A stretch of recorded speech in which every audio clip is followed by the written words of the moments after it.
Good morning. I'd like to call this meeting to order. At this time, I'd like a moment of silence.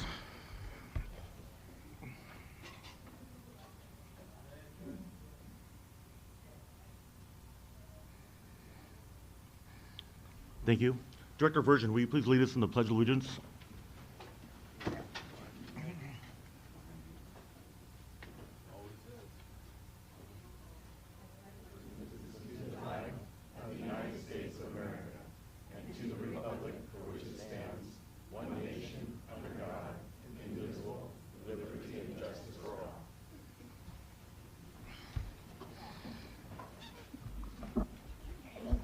Is the air conditioner on? As cool as possible. Okay. You just can't breathe. Is there anyone in the audience who'd like to have a public comment? Chairman, I'm going to do roll call just real quick for sure. for the record. Thank you. Supervisor Ding? Here. Supervisor Canepa? Here. Supervisor Patty? Yes. Supervisor Rickman? Here. Chairman Villapudua? Present. All yours. Thank you. Public comment. Anyone like to speak before the board? I see none. So I want to do a brief introduction. I just want to thank everyone for being here and let you know how much you're appreciated. It's not too often we get together in a room like this. So let's have a fun day, a productive day, and hopefully we'll get some good sound advice from our consultant here, Dan, and looking forward to hearing the meeting. Turn it over to our CAO, Sandy Regallo. Thank you, Chairman. Can everyone hear me, I think? Okay, good, thanks. So first, I would like to thank the board members and the department heads, assistant department heads, and our staff for taking this full day to spend with us here today. I know you are all incredibly busy, all of you, and so I do appreciate your participation today. Thank you, a big thank you to Brandy Hopkins and Rochelle DeBoard for planning this, that we're here, all the little details. Thank you to our staff that are, had made this happen. Patty Virgin, where are you? I just saw you. There you are. Patty for providing us the location for this. And just to let you know, the restrooms, you can go through one of these. You have to get back into the one that has a door stopper here, or knock on this door. Somebody will hopefully hear you and let you in. The restrooms are, if you go back here, there's two sets, one on the left side, one towards the center. But Patty's staff know that we're all here, so if you use the restroom, they'll show you where. They're past the flags back there. And I just wanted to thank you for that. Thank our IT people for providing all of the IT services, and of course our deputy sheriffs who are keeping us safe here today. So that brings us to why we are all here today. I hope you know why you're here. I hope you didn't feel like you were just summoned. I will give you a big hint. It's the only thing on your agenda. It's the board. Oh, look, it's even up there. Thank you, Dan. You put the PowerPoint.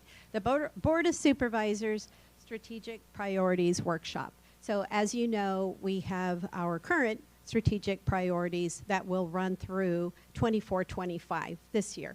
So we're here to develop our new 3-year strategic priorities. And in a moment, I will introduce Dan, who will be our facilitator for today. I'm talking too fast. I'm sorry. Let me take a deep breath. It's a break time. No, okay, before I do, I just wanted to share that I don't take it for granted the support and confidence the board has shown me. And I know this is a great organization to lead, and it's a privilege to lead and to have wonderful, great leaders in all of you. And I really appreciate I know all of you, and I really appreciate getting to work with all of you to serve our community. So that's why we are here. I really want you to participate today. I want you to think big. What can we do together to really impact our community? So Dan, who's been highly recommended by our Public Works Department, I will introduce him now. Let me make sure I didn't miss anything. I told you where the restrooms are, right? Yes, so I will introduce Dan Hawkinson now. He is from Hawkinson Consulting, and he comes with a lot of experience. He came highly recommended from Public Works. He's helped their leadership develop some leadership and communication skills and has made them more cohesive and stronger to better serve the community and each other. So, Dan, I will let you take it away. Thank you. I appreciate that, County Administrator, and your opening words as well, Chair. There's already been some very good appreciations and affirmations that have gone on this morning, and I wanted to start that way as well. So thank you for what you all do. As the Chair and County Administrator have acknowledged, this is a special thing to be in a room this size with this level of leadership for this county. So thank you for what you all do as leaders, and as Sandy, is it okay if I say Sandy? I'm casual that way, Dan, but as Sandy said, what we can do together as well. So your leadership is vital in that regard. I love the phrase that San Joaquin County uses of greatness grows here, and for greatness to continue to be growing in San Joaquin County, that takes this leadership team and how you work together. So let's start by thinking beyond today. What would success be at the end of the day today? Not just that we end at 4:30, but what would, I mean, when we're walking out here at 4:30, imagine what would be, this was a great day here for us together today. I won't have all of you share, but I think some of the things that I hope are coming to your mind is a clarity and an alignment around these strategic priorities under the supervision of the Board of Supervisors, right? Having clarity and alignment around those. But let's even think beyond, yes, bless you, beyond the scope of today. Let's think a year out from now. Not only have we walked away with some clarity and alignment around board strategic priorities for the county, but we're making meaningful progress toward those goals, toward those strategic goals, and the impact that that has. Now let me ask a different question. Hopefully those questions get you excited for even engaging and showing up in the way that County Administrator had spoken of as well. Let me ask a different question. What could get in the way of that success? What could get in the way of accomplishing the strategic priorities of this board and of this county? Inaction, yes, thank you. Thank you. Well, others, I would invite a couple of you to shout out a couple things. What would be some other things that could get in? Resistance, okay, yeah, that's super important. No common goal. No common goal. You supervisors are nailing it. I love this. Keep going on those. Any others of you? Personal agendas. I love the thing.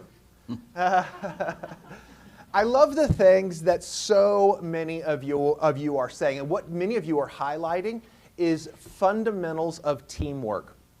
And while we're not going to linger here today extensively, this is something that I lead with all of the time. I work with all different types of organizations, but I lead with this simple maxim, this truth that the success of your organization comes from the strength of your team. The success of your organization comes from the strength of your team. Now, I want to suggest what that means in those respects is, as Sandy had mentioned, a greater strengthening of cohesion for the leadership team. It includes clarity, like you have to have some clear goals that you're moving towards. It takes great communication as that moves beyond the complexities of, that are even represented here today. It takes an ability to work together even through challenges, but it all comes back to this principle that the success of accomplishing the things that we work on today will be furthered, will be multiplied by the strengthening of this team. We're not going to just linger today on teamwork. That is where I typically start, but today's purpose is to jump into the dynamics of how we can work together as a team for the accomplishing and advancing of these board strategic priorities. I want to acknowledge at the outset as well that there are a variety of teams here, right? And the number of different departments that are represented. But I want to suggest that you function together collectively as a broad and albeit complex leadership team. When we think about dynamics of team, we think about three components. It's a group of people with common goals, which has been said here by one of our Board of Supers, and collective responsibility. I think one of the other supervisors said inaction. Inaction is a lack of collective responsibility. Think about from any of the dimensions. Your sub-teams that you lead as department directors and assistant directors, have a group of people, hopefully with some common goals and a collective responsibility. But that all connects back here together to what is happening under the supervision of the Board of Supervisors and under the direction of the County Administrator's Office as we all work together in these regards. The piece that I would add here, just one quick comment on this, I would change that top bullet point when I think about if we want to talk about successful teams. The success of your organization comes from the strength of your team or of strong teams. A strong team is not just a group of people, but a group of people who function as a cohesive leadership team that build on the foundation of trust. And because of the trust they have the ability to have real candor with one another, to say what they really think. Because they've been able to weigh in, they actually buy in, and buy in with commitment to the decisions that are made, and then move with a sense of collective movement towards those shared and agreed upon results. Those are those common goals. So that's the way we want to be functioning. So I just am making a note for you all here. The main part of today is going to be doing some of the lead up and then the actual work and then planning for the execution on board strategic priorities. But I want to put a note in this that there's an ongoing importance for continuing to strengthen as a team. I'm telling you things that you already know, but I'm telling you things that far too often get overlooked in organizations and could be true for this county as well. Are you tracking with me in that regard? Hopefully so. You might remember the famous quote from Peter Drucker, there's a reason why it has landed and sticks as long as it has. And you remember the statement, culture eats strategy for breakfast, right? So we're working on strategic priorities, but the point that we're making about how we function as a team is that if our culture, even the complexity of all of these various cultures coming together for leadership for San Joaquin County, if that culture is not continually nurtured and fostered in a way that strengthens that cohesion and collaboration and communication and all of that, it will undermine the effectiveness of being able to accomplish the strategic priorities that are worked on today. The reason I emphasize this, I'm being so emphatic about this, is because I want you to succeed in the goals that you set up today. I want you to succeed in those regards, but it's going to take a dynamic of an intentionality of how you work on together. Okay, enough for me. Today, my role is not to do a presentation here for you. My role is to facilitate your conversations. So I'll be here to guide in that regard and to help set some things up. That would say, let's get to some of these, some of the pieces that we're heading towards today. Here's a brief overview of the agenda. I recognize the font on this one is a little bit smaller, but let me just give a preview of where we're going today. Some introduction and opening comments. We're in the midst of that right now. We're going to move here pretty quickly into some highlights from department directors so we can get a snapshot of where we are. Vision is said sometimes, we talk about strategic priorities and that's connected to vision. Vision is sometimes said to be about getting from here to there. So before we talk about getting from here to there, we're going to talk a little bit about where we are right now. And that's where you all as department directors or assistant directors will be speaking to these matters. We are going to ask that the department directors, or it has been requested that the department directors speak for about 2 minutes each for the sake of all of that is here in the room and the flow of the day. But we really want to hear, and there'll be some structure in that regard. And that's a very important part of setting us up for the Board of Supervisors really being able to shape and mold the strategic priorities moving ahead as well. That'll probably take most of the morning. Then we're going to talk about some strengths and opportunities for the County Board of Supervisors in light of where we have been. There will be some opportunity for the county administrator to speak to that and from her office as well. And then we'll be looking at some strategic direction and performance of the county as a part of that. And then we're going to be looking ahead. What are the strategic conversations as we project out for 3-year strategic priorities, again, under the supervision of this board as well. And then we're going to talk about some goals and next steps. When I began this morning and said, think about success beyond today, it's not just what happens here today, it's what we all do with what comes out of today. So today will be high level on some of those aspects, but then there will be movement that comes beyond today in coordination between the County Administrator's Office and the Board of Supervisors and you all as department directors to talk about how we move these into SMART goals, into executionable actions that can drive this forward. And then we're just going to end with some closing comments and some looking forward. So that's where we're going today. Before we jump into hearing from the department directors, let me ask if any of the Board of Supervisors want to give any other comment about our process and where we're going for today. Go ahead, Tom. Nice, nice. Well, no, one of the things that I worry about is how far do we get with the old goals? You know what I mean? And were they effective? I mean, so if we're going to reinvent the wheel, or are we reinventing the wheel, or are we just, you know, making sure that the goals for the first 3-year period, you know, are something that's attainable and that, you know, they're workable. Because many times, I've done this many times, and sometimes you sing Kumbaya and then everyone goes back to their own office. Yeah. So it's kind of, you know what I mean, we need to make it not moot so that their time spent here is effective. Absolutely. We're committed to that. So thank you for making that comment. That's embedded into a part of what is here, even where there's the point of kind of the performance of the county. County administrator will speak to a sense of where we're at. And I think we're going to be hopefully hearing that as we hear from the department directors or assistant directors on getting a sense of where we're at. So thank you for that comment. And let's make sure that we try to accomplish what you were pointing towards there, of making sure that we have some clear assessment of where we've been, the progress that we've made, and how that informs how we shape and mold the priorities going forward. Does that sound fair enough?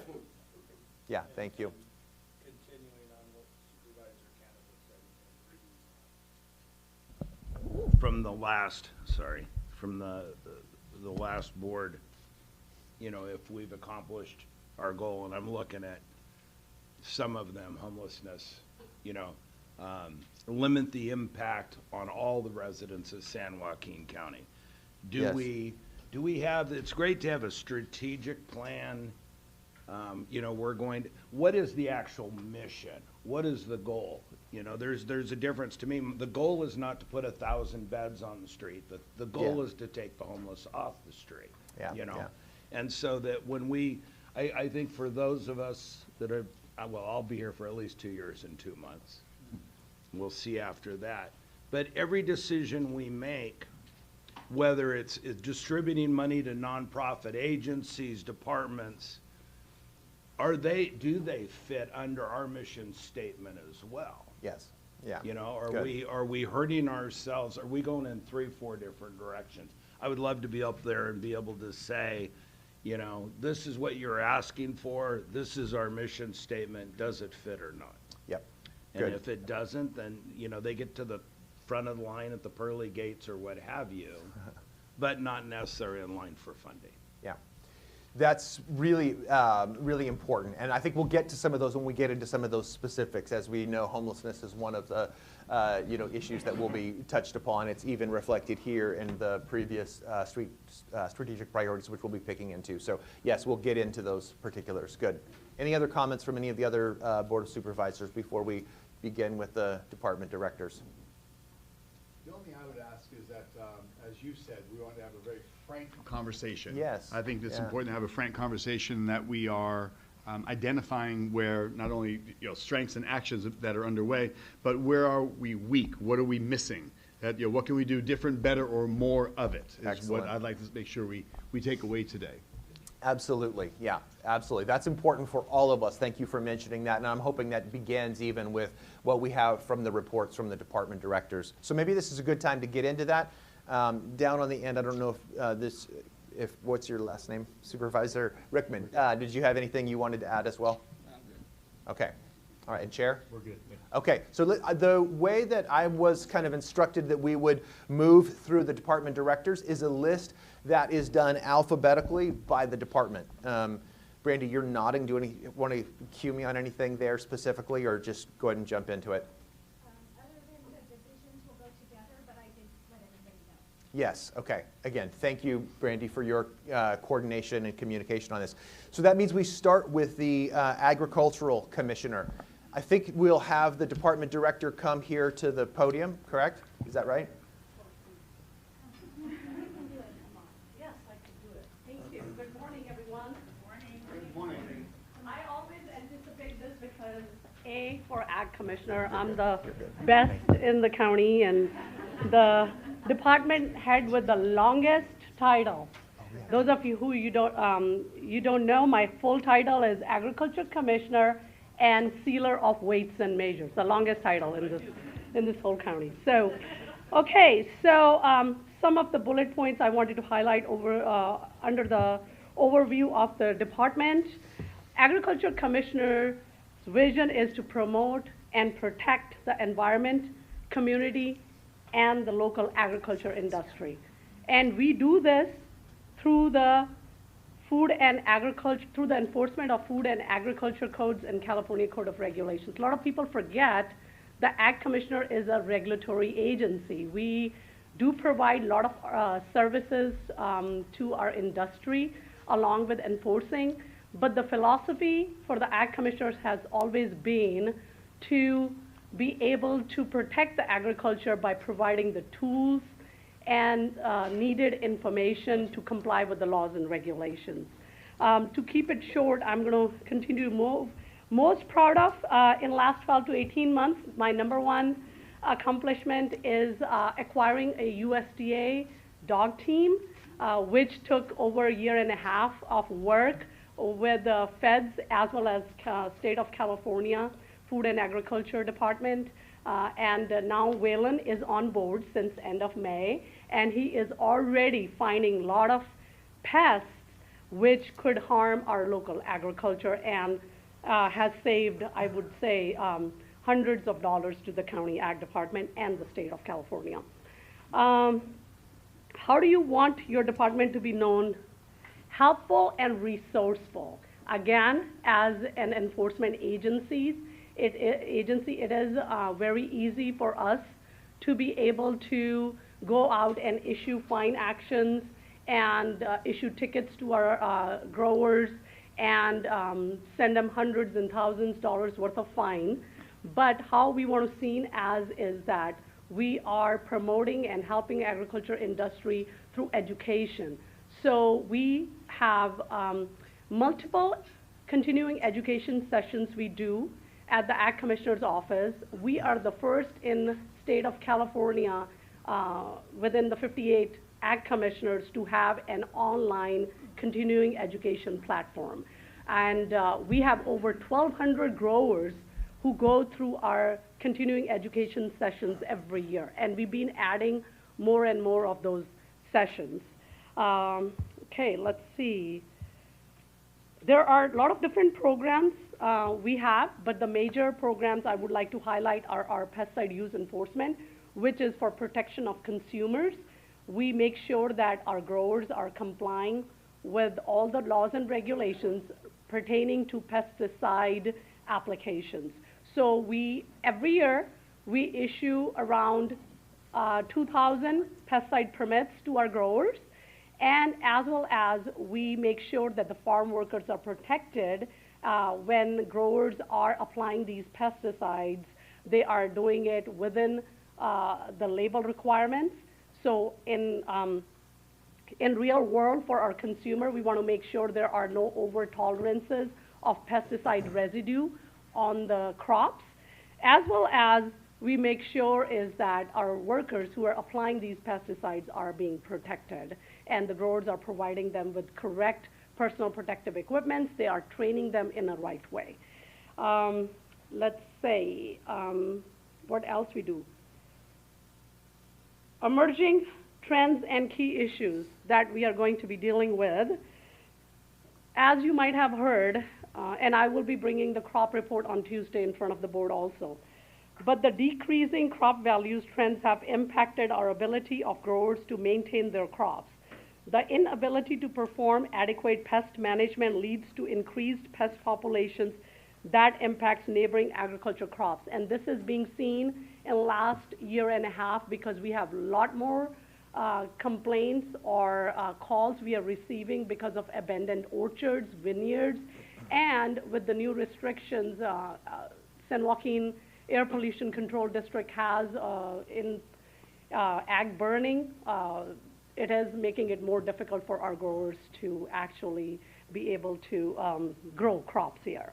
And the other thing, the pest of concerns, we are looking at spotted lanternfly that is on the horizon. This pest is established on the East Coast, and we are actively doing our inspections and surveys in San Joaquin County to make sure this pest does not come into this county and does not decimate our agriculture industry. Thank you for these reports. Are you just about finished? The last bullet point I want to say is the challenge is new regulations. This year we brought to the board our emergency proclamation for the first time under ag. We had to, use of neonicotinoids was restricted in the county, and we had to come in front of the board to declare an emergency for the beet leaf hopper, which is one of a kind we have done. So that's all. Thank you for these important updates and these important perspectives, Agricultural Commissioner. That's great. Thank you. We're going to. I think I may suggest if we have questions that we capture them at the end. Is that okay? After we think. Not a question. Okay, All right, please. so we just got to the meat of what we need. So we can all talk about victory laps of what we're doing well, but we just Thank now you. got to the emerging trends, pests, regulations, things of that nature. What do we need to know as a board that's actionable? So for me, if I'm going to sit here all day long and hear from departments, I want to hear what are your department's 3 biggest challenges and how can we help you? How can we meet them? What are the challenges, that emerging trend? So that's the meat of where we want to be today. Because this board's going to put together priorities and take action to facilitate success. Yeah. Thank you, Supervisor Patty. And that's in Thank you. keeping with your comments earlier today about having candor. The way I framed, thank you. The way I framed what's happening here is this is an opportunity for us to get a clear snapshot on where we are. Remember we talked about getting from here to there? We have to get that clear snapshot of where we are. So I think that's what you're asking for, is to say let's get that. So yes, thank you. I'm asking for what's our challenges. Yes. We all know these are great departments. They do a great job. Whatever's working well, that's fine. Keep it going. Yeah. What's the biggest challenges and how do we meet them as a board? That's what we need to know today. Great. Thank you. So as we move through these, for the upcoming directors, as you move through these, if you can keep concise on those pieces to try to keep it within 2 minutes and then get to the point of what Supervisor Patty, is that right, Patty? Supervisor Patty is requesting here as well. All right, the airport director.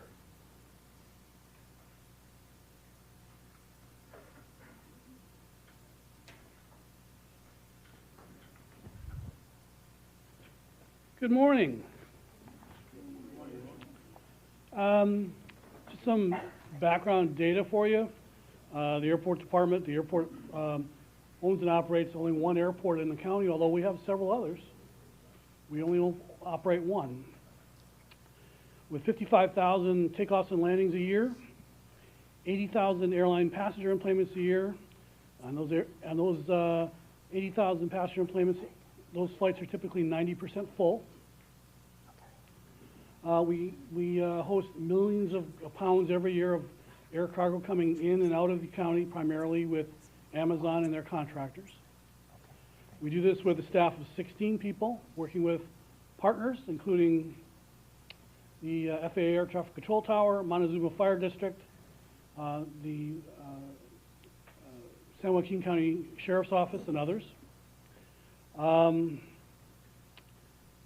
I would describe the history of the airport. I'm relatively new here, and we're talking candidly. I would describe the history of the airport here as being a decade or decades of indifference towards aviation in the airport. I think that there has not been much emphasis, and I think over the years prior to this board that there has been some significant decline in the facilities. This board has made some very significant commitments to change that, and has given me very clear direction that they want to see this airport realize its potential.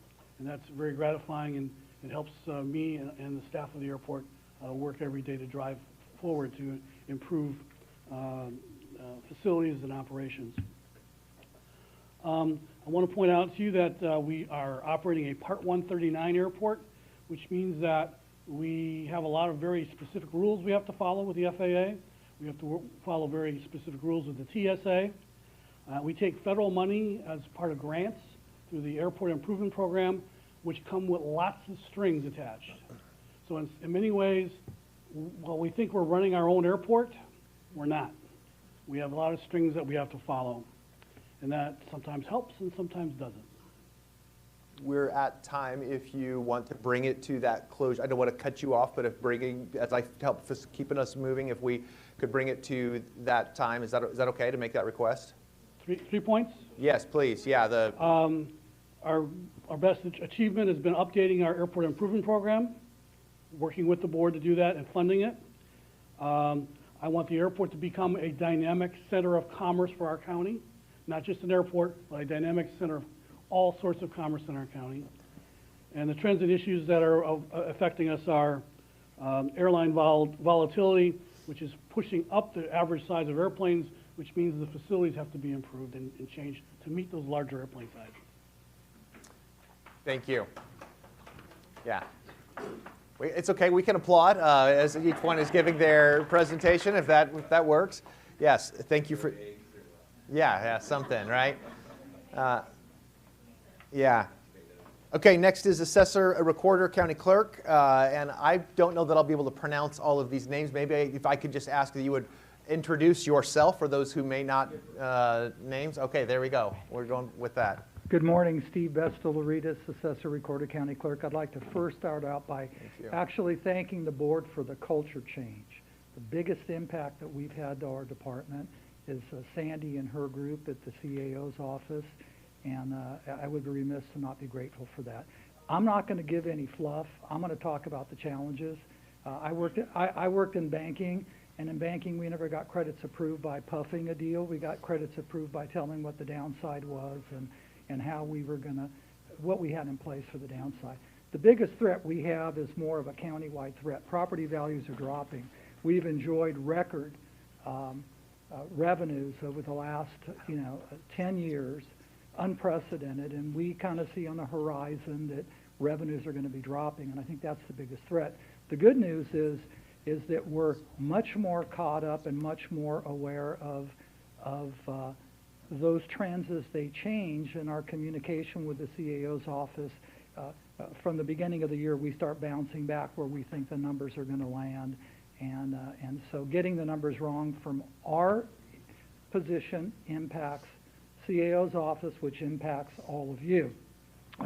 We're involved in a statewide program, $30 million. The proof of concept was just completed on a transfer veterans exemption. They use San Joaquin County's program that we had developed. The proof of concept was 100% complete, and now we're going to roll into production. State funds. The biggest threat we have, just like the airport or the ag commissioner, is change in laws. They change these laws, and they don't pay us for how to meet the spirit of these laws. We did a redaction project, which is taking out all the Social Security numbers early, in the teens. Now the newest project is we're supposed to go back from day one and take out any offensive language out of deeds or covenants, conditions, and restrictions. And we're a little late to the party because we wanted to be really thorough. We're going to be coming with either an RFP in the next month or so, and the only funding mechanism we have to pay for that is to charge an extra $1 for the recording, and we decided, other counties started charging, we're not charging anything until we know what it's going to cost and what we can deliver. Thank you all. Thank you, Director. Yeah, thank you. Those are a little bit almost like golf claps, right? We have to decide, are we really going to enthusiastically embrace the clap or maybe do a little snap or something? But yes, thank you, Director, and keeping it concise and getting to the needs that are there. Next is the Auditor Controller. Again, if you would just introduce yourself and then enter into the discussion. Thank you. Jeff Woolcamp, County Auditor Controller. I will actually give us back some time, and I'll go straight to Tom's meat. All the normal stuff, we pay your bills, we get your paycheck cut out, that's all wonderful. But what our biggest challenge right now, with the board's help, we actually went out with the help of ISD. We conducted a survey and a study of the county's strengths and weaknesses financially in in their operating systems because we're at the end of life with our current software system. So we did an extensive study and an RFP process. We selected a cloud application, Workday. We just August 1st, began working together with our implementation consultants, and that will be my life for the next 4 years. So that is my emerging trends, that is my risks, that's everything. And to answer your question, Tom, your board has been extremely helpful. You guys, I know we met with you kind of leading up to the whole thing, and this is going to be quite a journey for our whole county. We've added a new division to my office that is dedicated solely to the implementation of this system and the ongoing support once we go live. So that's basically the auditor's life. Okay. Thank you for that. Are we going to clap? Let's, some version. There we go. All right. That's good. Yeah, excellent. Thank you. Child Support Services. Director from Child Support Services. Thank you. Sounds like we're all cutting out the fluff, so let's get straight to it. So we establish and enforce child support orders, 170 staff. Challenges over the next few years, funding. We're reliant on state funding. State budget is not looking great. It's not great. Won't be great probably for the next 2 or 3 years. So that's our biggest issue. With that comes retention, right? Retaining staff. How can we retain staff with a declining caseload, which is how we get funding, but also you have the state reducing our funding no matter what. So that is the biggest challenge that we have at this point. And then also increased regulation on conducting more work on cases, which we didn't do before, and they're not funded mandates. And so we have to do more with less, much like everybody here. So it really comes down to funding for child support. Essentially is what it is. There you go, short and sweet, under 2 minutes. Short and sweet. Okay, excellent. Thank you. Yes, good. Great. Next, we're going to go to the Community Development Director.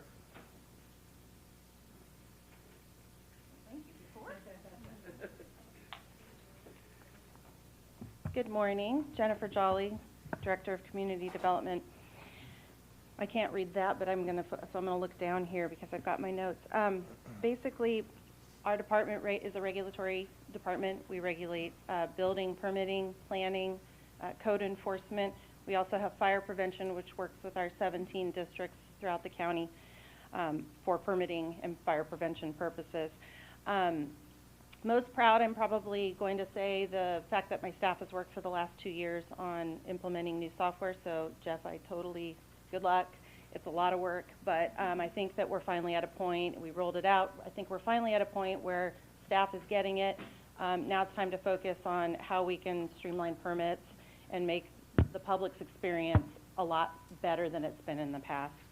I want this department to be known as providing excellent customer service, being open for economic development, regardless of the size of your projects.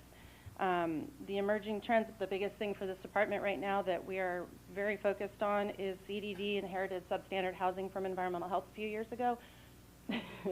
We're now at a point where we are putting together the Community Development Department's first abatement program to look at not only substandard housing but also problematic properties that may have been abandoned, working with the Sheriff's Office to identify the problem areas, which ties back into indirectly to the homeless issue.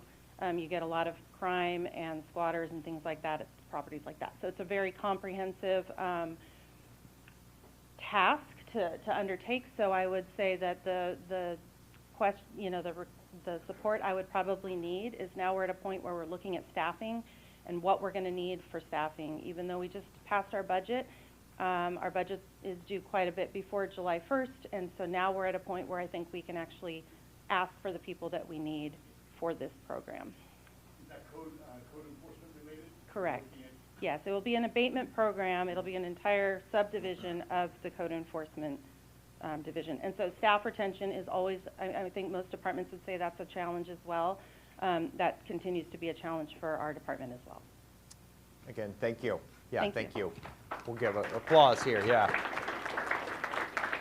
Next, we're going to go under the heading of the County Administrator's Office, and County Administrator will be able to speak a little bit later. You certainly may now as well, but do you want to say anything about going into those within, under your area, under your department? Well, the only thing that I would say for our department would be, I think, the challenges would be trying to manage all of the needs. We hear all the time from our board members, from our departments, you know, whether it's staffing, a new program, all of that, you know, most of, well, I shouldn't say most, but there's a significant amount that is general fund. And it's, you know, there's only a certain amount of discretionary funds that have to go around. We've been very creative, very lucky to have the ARPA funding that we've had, 148 million, and it's gone out there and it's helped us. But now, as the assessor put it very clear, our revenues are going down. You know, the property values are going to start. We have lived in this wonderful world, a time where we have seen the increases. We've been able to, but we know the shoe is going to drop at some point, and so trying to manage all of that and, you know, who gets what, and to get the most bang for our buck for our board members. And Yep. Excellent. Thank you for those comments, County Administrator. So we're going to start with the General Services Department.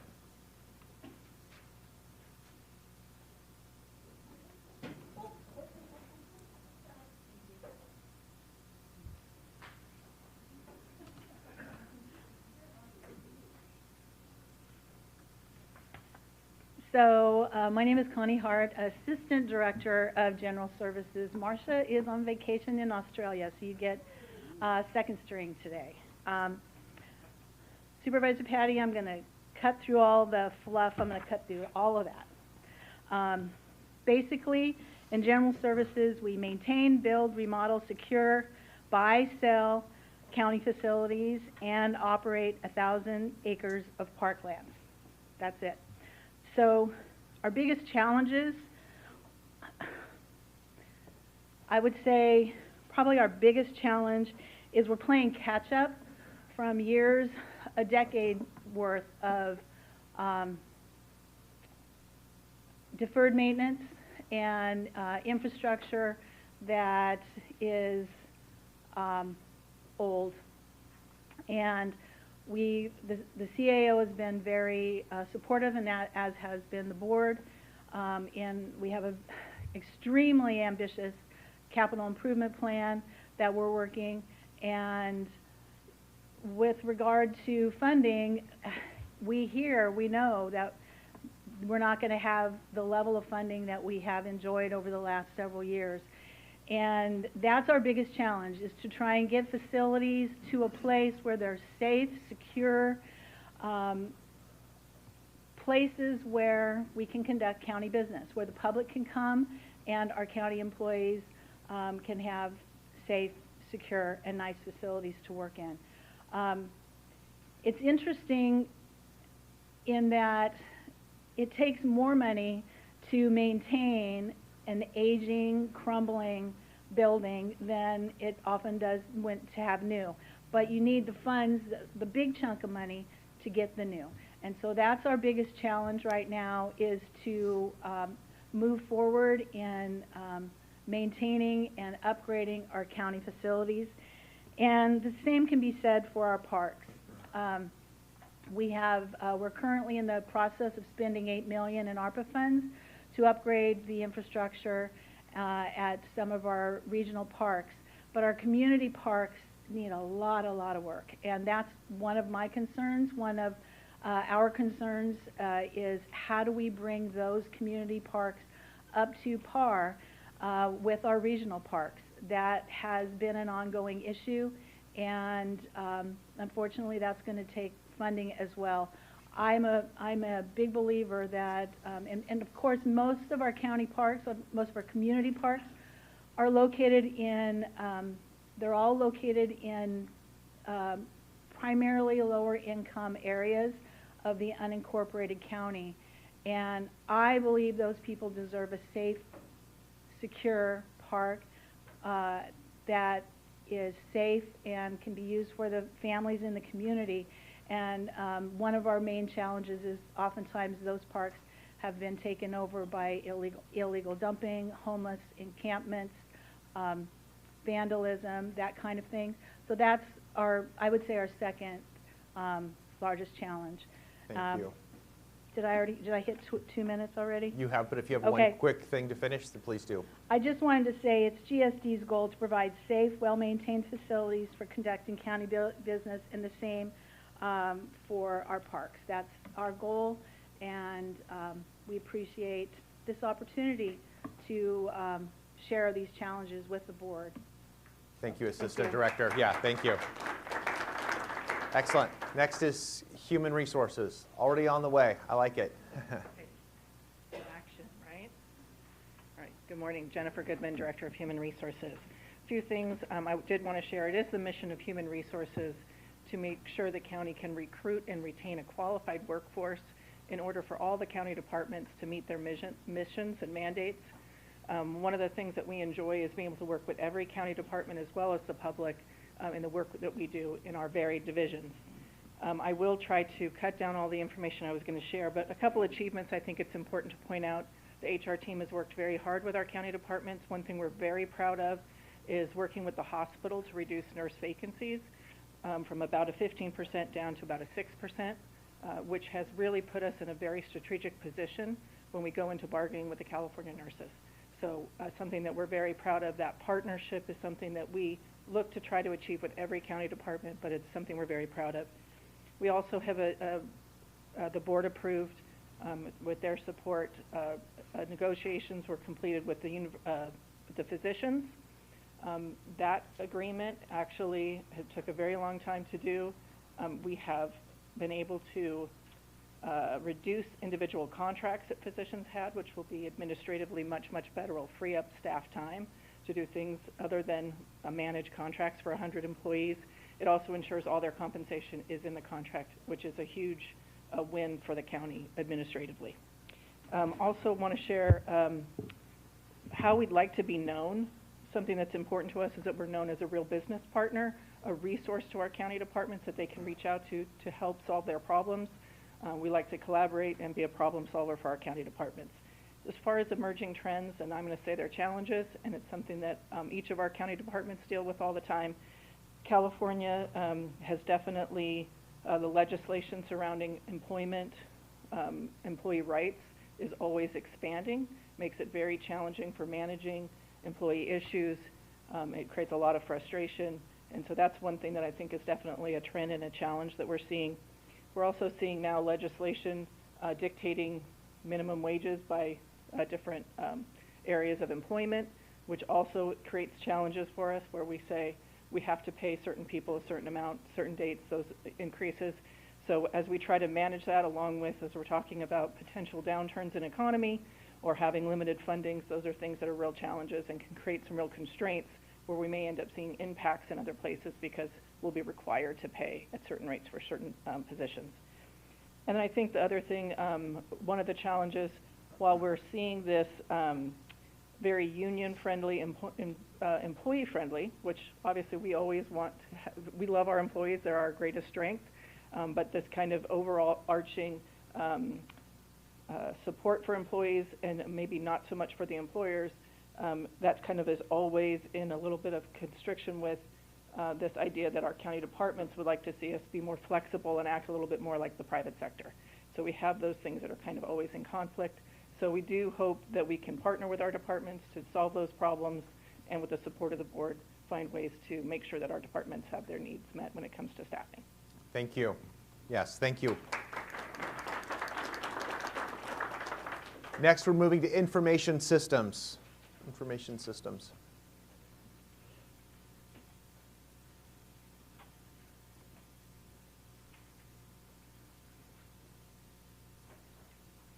Hello, good morning. Thank you for your time. So I'm Mark Thomas. I'm the director of the Information Systems Division.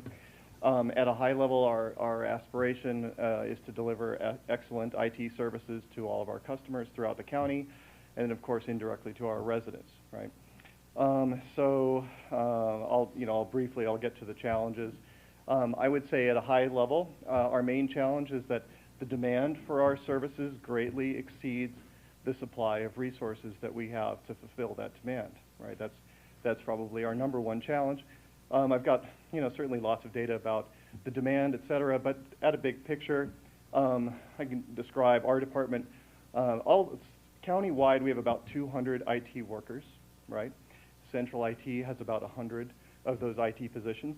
But I'll just talk about the big picture. We have about 200 IT positions throughout the county. And if you compare that, the total number of county employees is about 8,000. That's a ratio. If you compare our county with similar counties in the state, we're near the bottom in terms of the number of IT workers as compared to total IT workers. I would say our second challenge is the way which we are funded. We are in a 100% chargeback model. So that means that we have to charge for all of our services in the year in which our expenses are incurred. So this is a real inhibitor to funding innovation. Okay, it is challenging for us to fund innovation and then charge our customers for those services. So there you go. Thank you much. Excellent. Thank you.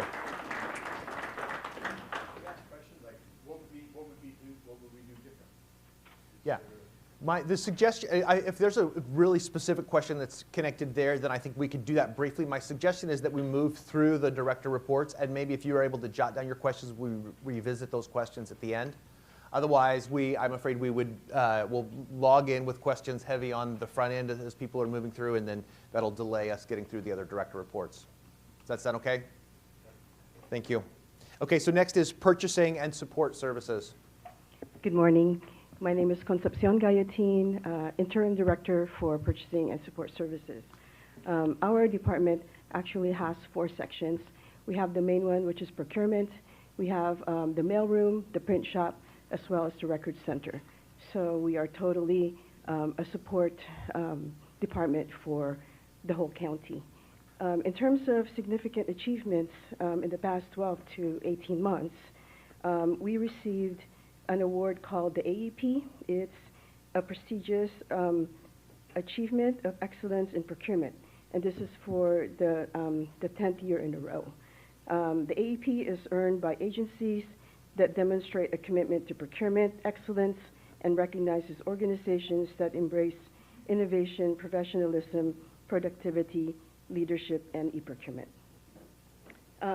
We would like to be known by our constituents by so many things, but the 2 that we land on the most is that we are solutions-oriented as well as collaborative. And then finally, the emerging trends and key issues on the horizon. So internally, we're working with the ERP, and that's taken up a lot of our time. We're also looking into an e-procurement portal so that we could conduct our formal solicitations paperless and more electronic. And then in terms of issues, we are looking at connecting with and reaching out to our local vendors through the chambers of commerces. And for that, I would seek your participation in some of the events that we will be putting together. And then finally, I am anticipating that we are going to have more work, more volume, in the next few years. And the challenge there is the staffing and the funding that goes behind it. Thank you. Thank you. Yeah, thank you for that report as well. Next is the Registrar of Voters.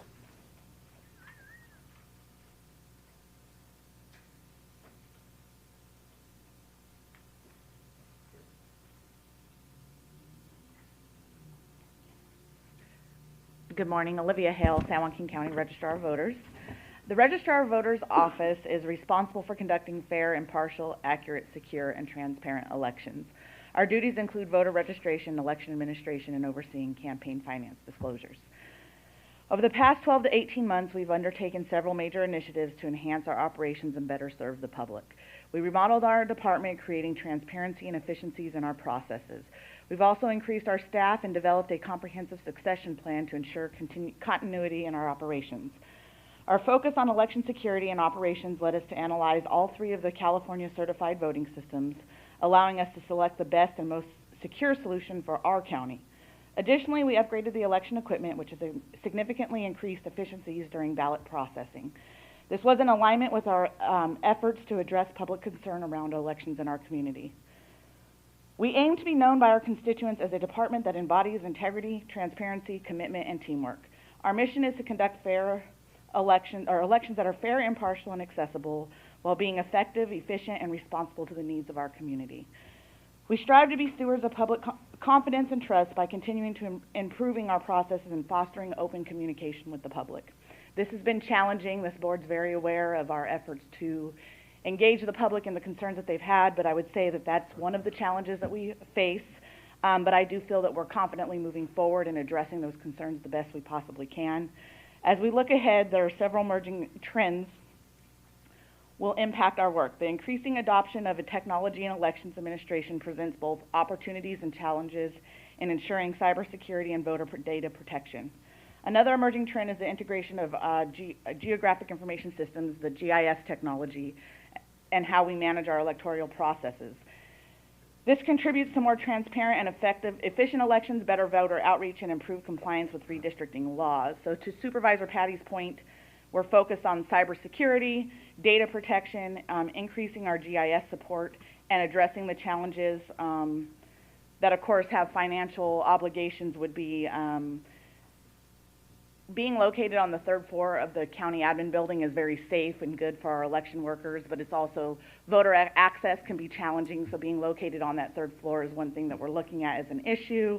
And then our warehouse, something about our warehouse is that we have purchased all this election equipment, and it's not a temperature-controlled facility, so that equipment is left in that area, and we need to make sure we're working with General Services, we're working with the CAO's office to address those, but those are things that we need to look at as far as facility space and what we have going on. So that's it. Thank you. Excellent. Thank you. Next is County Council.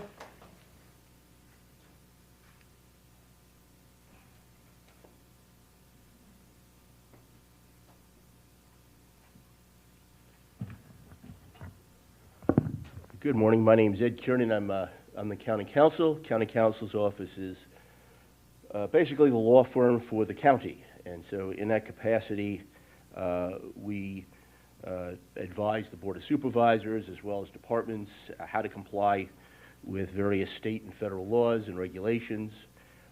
We also draft and review MOUs, memorandums of understanding, MOAs, memorandum of agreements, basically contracts is what I'm talking about, so that the county can reach agreements to do the public's work with outside entities, whether those be public or private.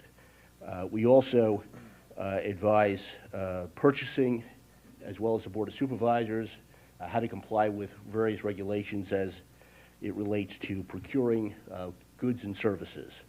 And finally, we coordinate with outside counsel and sometimes handle internally, representing the county in both courts and regulatory bodies such as PERB. In terms of significant achievements, I would like to think that we've done a good job of being responsive this past year, despite there having been an increase in requests from the Board of Supervisors and from departments, and as the county, as the state continues to offload responsibilities that it has traditionally had onto the counties without, as has been alluded to, without providing us necessarily the funding necessary to carry out those responsibilities that previously the state was doing themselves. In terms of how we'd like to be known, and I'll thank you for not snickering, but we'd like to be known as problem solvers. I know a lot of times lawyers are thought of as the people who say, no, you can't do that, or sometimes we're known as the people who make you jump through all sorts of silly, nonsensical, bureaucratic hoops. But we do that sometimes. But it's not because we agree with the laws. We didn't write the laws. Most of the time, a lot of times, we don't agree with the laws, but we've got to comply with the laws, because if we don't, bad things happen. That having been said, what I try to instill in the office is let's be the attorneys known for getting to yes. okay, you can't do it that way, what's an alternative way you can achieve that same goal? And so from that standpoint, I think we can be problem solvers, even as we make you guys sometimes go through processes that you don't see the point of.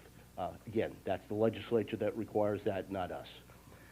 In terms of emerging trends, a number of them have been referred to already, including the fact that the state is increasingly placing upon counties and other public entities like cities responsibilities that previously the state was doing itself. Oftentimes they provide little or no money in connection with that. I've also seen a trend in which both at the administrative level and in courts, juries are more willing to find major damages against counties for things that maybe in previous years we would have got a defense verdict. And so that's an increasing challenge. I think that's maybe a change in the mindset of the jurors. I think it's also a reflection of some changes our legislature has imposed where they make it easier to find liability, where they've lifted caps on liability, where they've even extended or eliminated the statute of limitations. So we find ourselves in situations where we're defending against allegations. We have a suit where we're defending against allegations that occurred decades ago. And everybody who was present for the alleged incident has retired, died, we can't find them. That's a difficult situation to defend against. So, but that's what our legislature does to us. And at the administrative level, Jennifer Goodman made reference to this, we find ourselves with a stacked tribunal. Basically union activists make up the tribunal, and we're going before this group and with unfair labor charges against us, and they're very, very inclined to find, no, the charge is legit. So that's the challenges we face.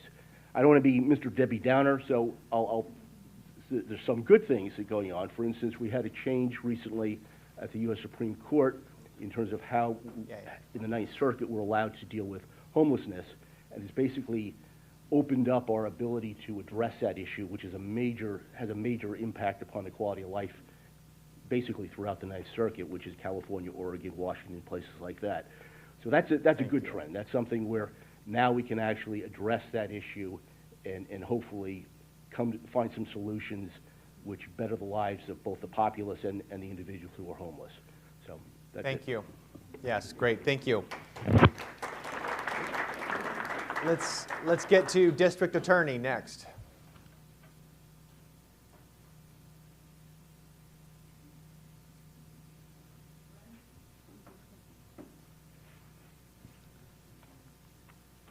Good morning. I'm Chief Deputy Christine Reed with the DA's office here for Ron Freitas today, who's attending a conference for the California District Attorneys Association down in Southern California, so he sends his regrets for not being here today. I have 2 pages of bullet points, which I'm going to jump to the end here to kind of hit the emerging trends and key issues. I do think some of the work of the District Attorney's Office outside the traditional prosecution and fair implementation of justice that we do every day with our 90 attorneys and 287 staff. We are in the realm of prevention. Ron Freitas has indicated many times before the board about education and early intervention and awareness. And so our fentanyl awareness team, our work in the organized retail theft arena, but really emerging trends, I feel, is working on legislation, because that's where we see maybe some of the changes that have affected the work of the District Attorney's Office over the last 10 to 15 years. The unfortunate negative perception of law enforcement is something that we need to focus on, because it's not the reality of the work that all of our employees do every day. And it's not a fair assessment of what we do. So that would be an area where we could use some support with legislation that would change, because we've certainly seen the impacts of some of the legislative changes that have occurred on the work that we're able to do and the limits of what we're able to do. So I also want to certainly hit some highlights of things that we've done over the last 12 to 18 months, and that's the implementation of our our first team, which is the Fentanyl Intervention, Response, and Safety Team. We've reached thousands of students through our work, and that goes into the early intervention and prevention bucket. We've also have our collaboration with the Stockton Takes Action Against Retail Theft program. Hopefully all of you have seen all the billboards coming in and out of the county and our work that we're doing in that arena to address those issues. We work with the youth, and we have our annual Youth Academy. We've had 40 to 50 graduates of our Youth Academy the last 2 years. We also certainly are working with our vulnerable victims and witnesses in the public through the work of our victim advocates and the Family Justice Center, and want to be able to continue that work. We're certainly appreciative of being able to move into a new building, hopefully soon, and certainly working with the departments on being able to make that transition. So thank you for today. Thank you. Thank you. Next, we're to the Employment and Economic Development Department. And thank you for hosting for us for today.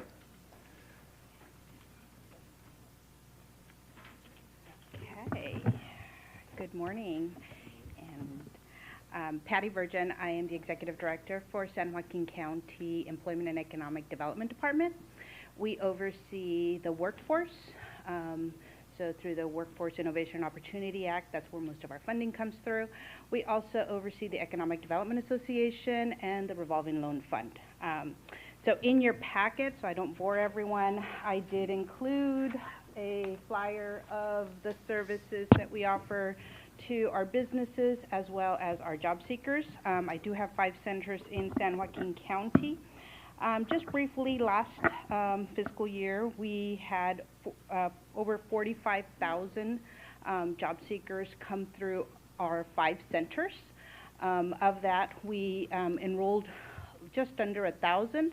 We sent over 600 to training, and over 700 were placed in employment.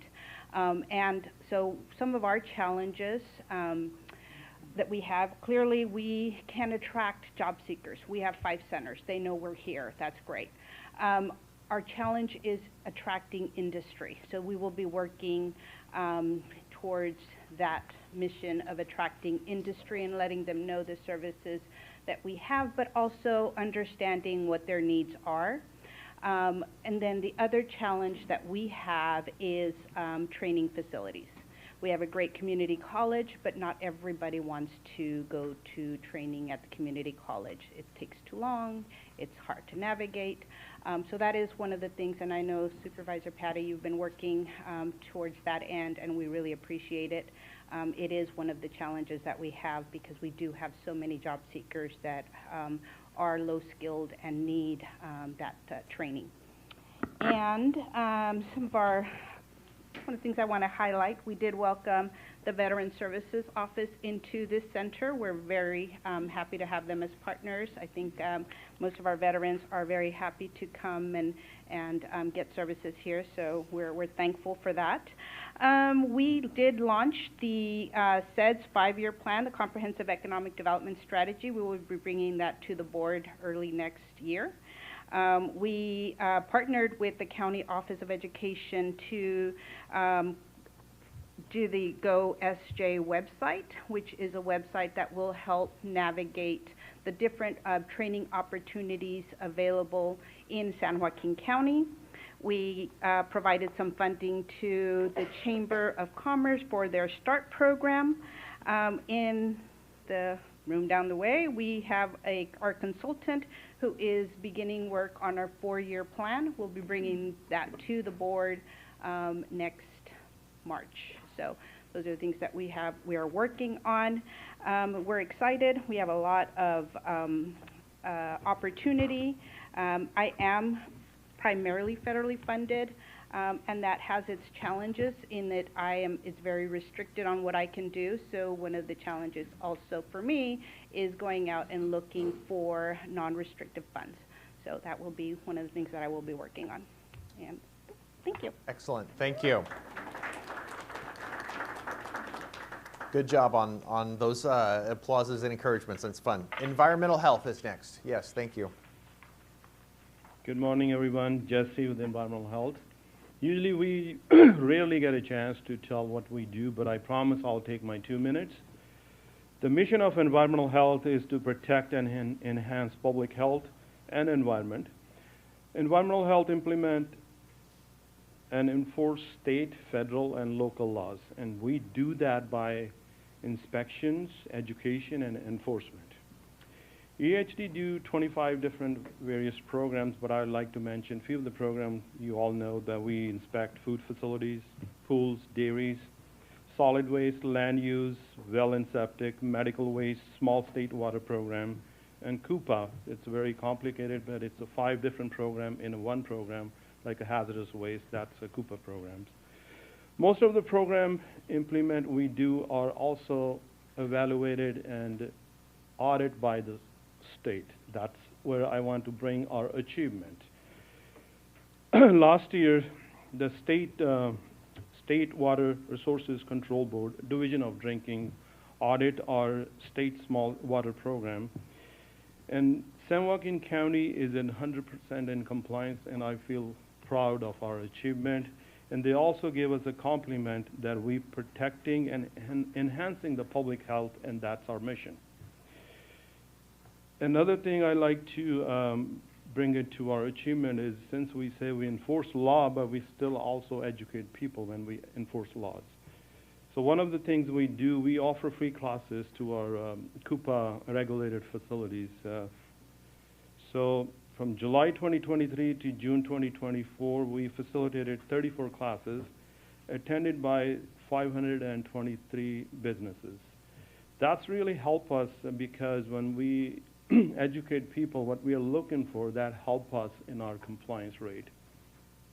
And how do we want to be seen, even though we enforce law, and we wanted to be seen as we are friendly, we are here to enforce law, but we also are pro-business.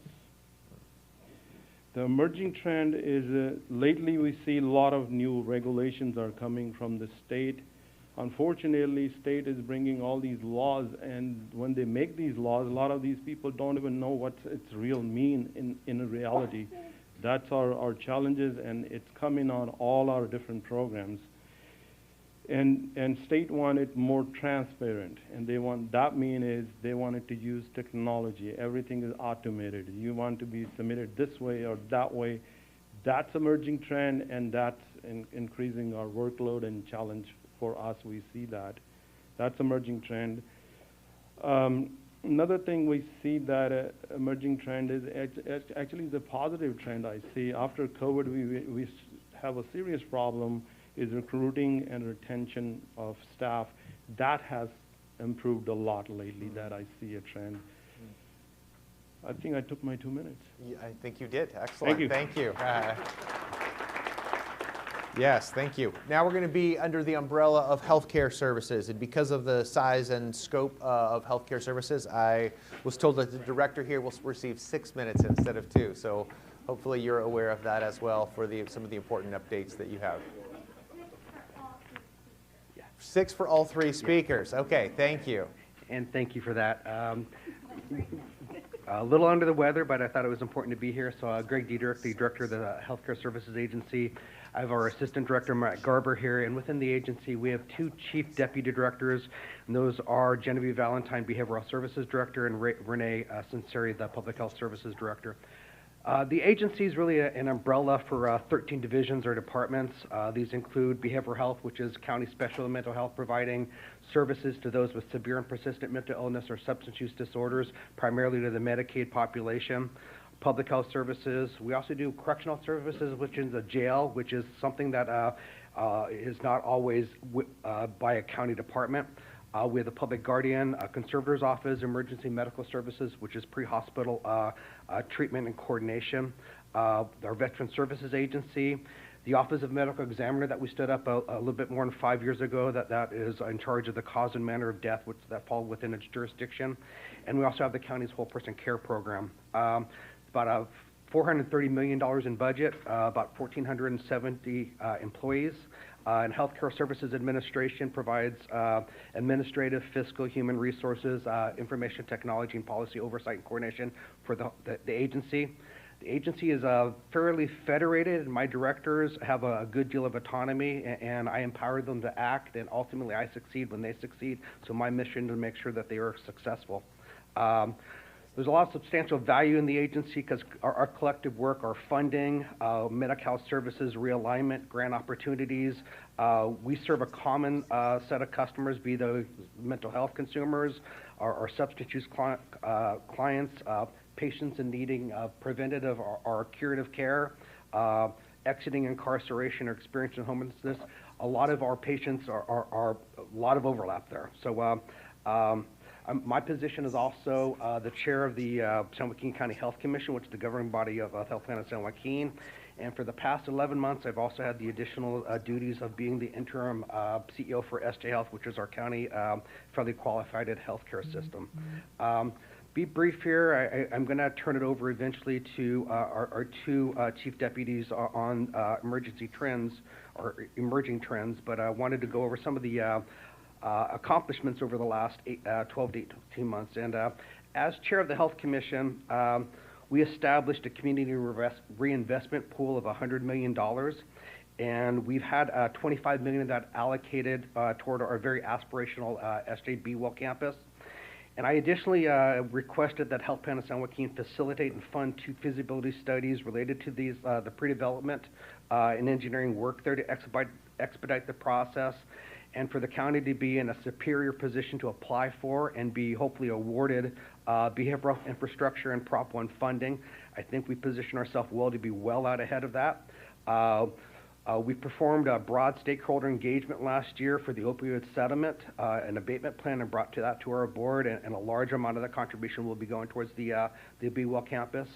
We've executed on a behavioral health workforce pipeline in collaboration with health force partners, and have greatly expanded the local training capacity with our educational institutions and proctoring. Collectively, the agency has been awarded tens of millions of dollars in grant funds, and I think that's far more than any other county department. We've held several groundbreakings and ribbon cuttings for permanent supportive housing facilities, including Sonora Square and Park Center, as well as opening a new co-occurring mental health treatment facility in French Camp known as Sage Village. Public health was established as an academic health department in partnership with the University of the Pacific, and is only one of 2 such health departments within the state. We've established an EMS paramedic training program. EMS procured a professional consultant to review our EMS system in preparation for the ambulance transport RFP. We successfully renewed Dr. Hunter's contract as our county's medical examiner. And as Patty Bergen mentioned, we moved our Veteran Services Office from their longstanding position downtown into this facility, which is much better to serve our veterans. And with the Board of Supervisors support, we've doubled the staffing within the Veteran Services Office. Correctional Health has expanded their medicated assisted treatment program in partnering with other elements of the agency on our fentanyl crisis. SJ Health has been very successful with the HRSA operational site visit in January, and we have no conditions on our FQHC designation. SJ Health was also able to achieve 96% of their ambulatory quality incentive pool measures, drawing down tens of millions of dollars into the county's hospital and healthcare system. Greg, thank you so much. I hate to interrupt. I think we're getting requests to begin to move it towards what some of the emerging key issues and the needs are. I will get that. Thank you. So I will skip over the, I want to be seen as a trusted partner, but ultimately, before I turn it over to Genevieve and Renee, there's need for more local treatment beds for behavioral health, and we need to secure full funding for both phases of our Be-Well campus. Continued implementation of CalAIM, which is the state's wholesale redesign of the Medicaid system to position ourselves for payment reform and population health. Managing the EMS Advanced Life Support Ambulance Transport RFP.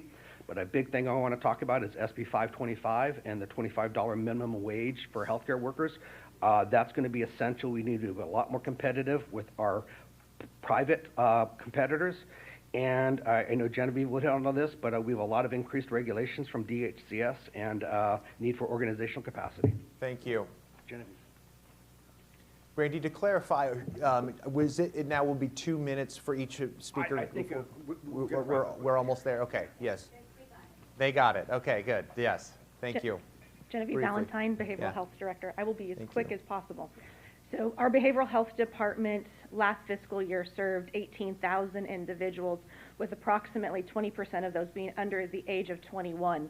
That is 4,000 more individuals since pre-COVID. So I want to make sure that our department knows that. In terms of emerging things or our challenges, I'd like to point out our county council is absolutely correct. The state has offloaded a great deal of information and responsibilities to the County Department of Behavioral Health. In terms of our transition, the governor likes to point out that he is in the state of modernizing behavioral health services. This includes launching care courts, all new mental health and competent to stand trial and diversion programs are now our responsibility. SB 43 and all changes to LPS law, the rollout of Prop 1, which will completely and utterly change my life. Every single day that will change our fiscal setup, as well as our targeted population and our scope of work. In terms of our challenges, what we have to do is keep pace with the needs of the community, all of the balancing between what our Board of Supervisors wants us to do, as well as what our governor and our regulatory requirements are, which is both state and federal. Our community needs, when the economy decreases, the BHS needs increase. What our department also is struggling with is procurement issues, data exchange. Our department is no longer just seen as a behavioral health department at large. We are now not only the insurer, we are now the insurance provider. We are now equivalent to a health plan in of itself based off of state regulation. In terms of what we want to be seen, we want to be seen as a beacon of hope. We want our department to be seen as our core values: respect, recovery, integrity, and service. And we are going to walk alongside anybody and everyone who is in search of mental health and substance abuse recovery. Thank you. Thank you. I think we have one more from Public Health. Correct? Yeah. Yes. Highlighting the emerging trends and issues. Thank you. Yes, I'll go quick. So we are Public Health. I'm Renee Sinceri. I have about 270 public health interprofessionals, and we service you and all of our vulnerable and high-risk populations. We're here as a medical consultant and health promotion and health educator for all of your health needs. This also includes emerging diseases and emergency preparedness, and of course, as you know, the COVID response, which we're happy to move on from. I tied it down to just two emerging, not even issues, just stuff that's emerging that you should be aware of, and that is that we do have an opioid, everything opioid program, along with targeted fentanyl campaign. We have a coalition that we are immersed with the community, including the Office of Ed.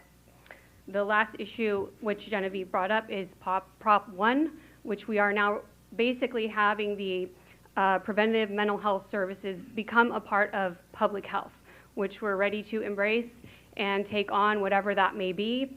From the board, I'm sure we'll be coming to you to share with you what that looks like. Thank you. Excellent. Thank you. Next is Human Services. Look like you're already on your way. Great. Human Services Agency.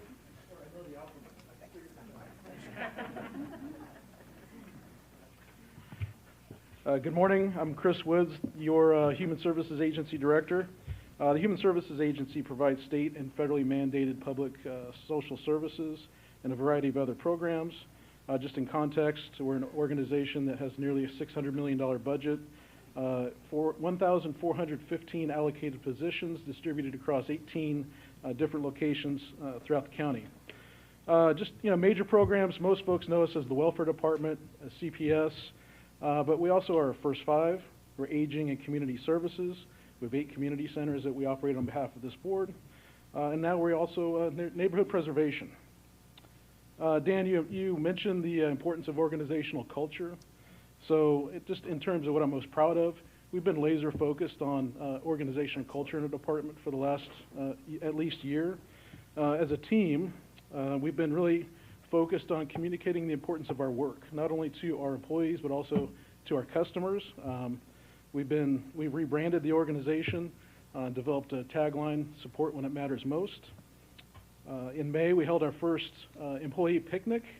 It was at Mickey Grove. I want to thank this board for their support in waiving the fees for the facility and the parking, for Chair Villapuda showing up and barbecuing, and DA Freitas for helping out as well.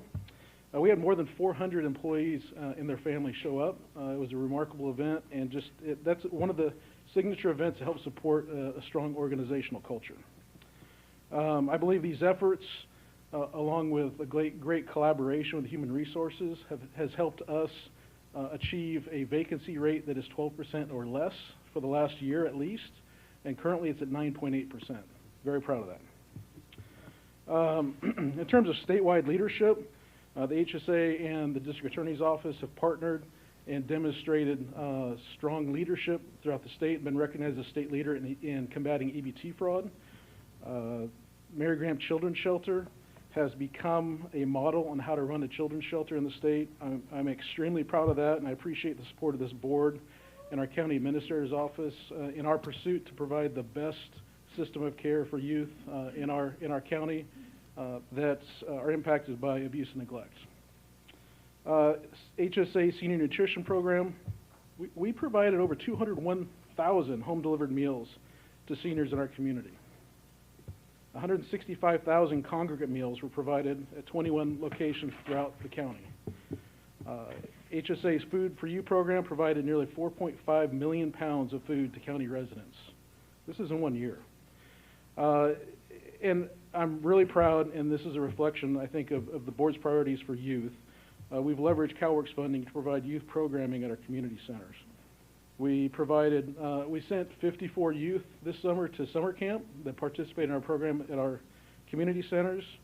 To date, just this year alone, since the Summer Aquatics program opened at the Kennedy Pool, we've had 1,113 residents participate, swim lessons, all those things at the pool. Again, thank you. This is a great list of things to celebrate. At the request of the Board of Supervisors, we'll highlight some of the emerging trends and key issues. We're amazing. We deserve more than 2 minutes. Come on. Nice. Nice. So I appreciate that direction, Dan, but... there you go. So if I may, I really want the community to know that we provide support when it matters most. We're committed to customer service and outcomes. We're fiscally responsible. We're accountable, and we put people first, and that means our customers and our employees. So just emerging trends. The children's system of care is becoming increasingly complex. Healthcare services, behavioral health is dealing with that along with us. Realignment funding does not keep up with costs. It has an inverse relationship with the economy, so when the economy gets worse, our revenues get worse. State funding reductions and volatility, and program growths in very expensive programs like IHSS and child welfare. Thanks for the extra time. Thank you. Thank you. Excellent. Chris, just in the moment, I would say thank you for your, as you said, your intentional efforts in investing in culture, and thank you for the way you engaged that with me. I don't want to be the one who's seen as the bad guy cutting people off. I'm wanting to continue to serve the Board of Supervisors and their request to say, let's get to these pieces. There are so many good things to celebrate from the great work that all of you are doing, and I don't want to ever minimize that. But again, at the request of the Board of Supervisors saying, let's highlight what those needs and issues are. We've got a few more. I was told that we'd be scheduled, we were loosely targeting a break at 11, so we've got a few more to get through by way of these director reports, if we may just continue with a few of those. Again, as some of you are, continue to take the freedom if you need to get up and use the facilities or something as needed, but otherwise we'll take a break here in a few minutes as we move through a few more of these. Okay, we're to the Office of Emergency Services.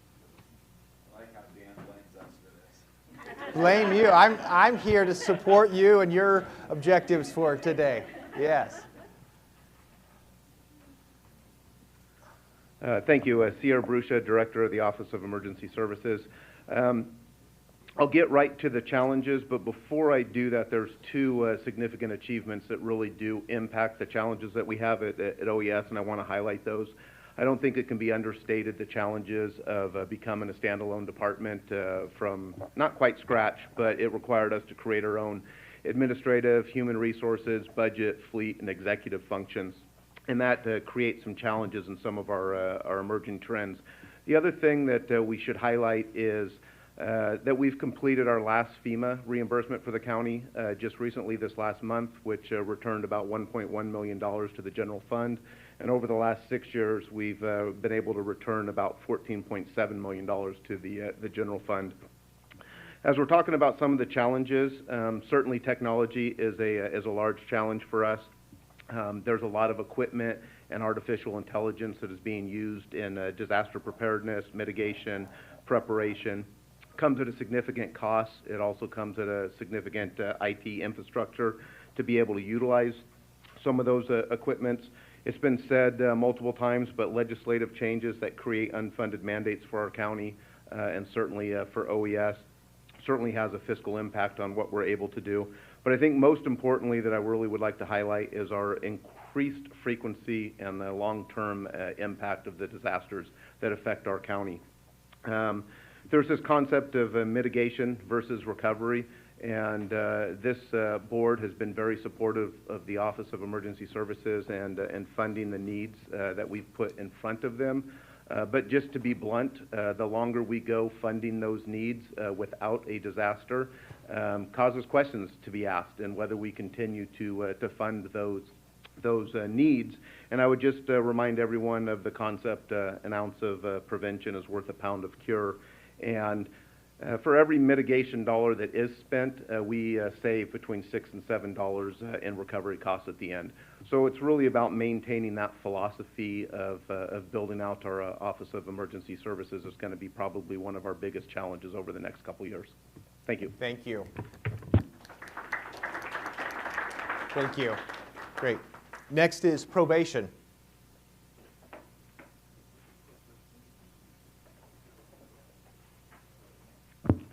Good morning. I'm Emily Hammond. I'm the Assistant Chief Probation Officer. Chief Jackson is also on a panel at a conference in Southern California this week. So I'm glad to be here this morning with you all. Very, very quick on the overview. Probation, some may or may not know, we do house our juvenile hall. We have an adult division, juvenile division, and our primary goals are to rehabilitate offenders who have been through the criminal justice system.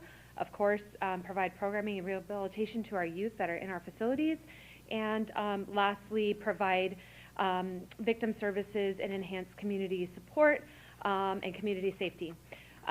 We're very proud of a couple things. Number one is our SJ Cares homelessness initiative that, with the help of the Board of Supervisors and several partners in the room, we have successfully rolled out and are just 4 months into. That program will continue to expand and develop. We are also extremely proud of how we handled juvenile realignment. Some in the room may or may not be aware that with SB 823, the state completely closed what used to be known as CYA, the California Youth Authority, or DJJ as some knew it, and we now house youth up to the age of 25. And so I come across regularly residents who are completely unaware of that huge change within our state structure. And lastly, the development of our canine program. We have expanded our canine program, including a dog that we now have assigned to our juvenile facilities. So we're very happy to be working in partnership with a lot of our law enforcement partners. I'll skip through a little bit more about what we're about and go straight to what Board of Supervisor Patty asked, and that is the challenges and how the board can help us. So as you guys know, homelessness continues to be a huge and emerging issue in the county, and of course within every municipality within the county. We would just ask that the board continue to assist us with any staffing or equipment needs as a result of the SJ Cares initiative, and that whether that's just through the encouragement of partnerships within the county, but especially within the city municipalities, with the city of Stockton having about 76% of the homeless population.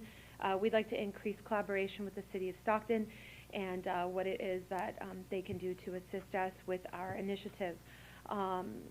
Secondly, Prop 47 is a hot topic again. So we all know it's an election year, and with that, we may see some changes to Prop 47.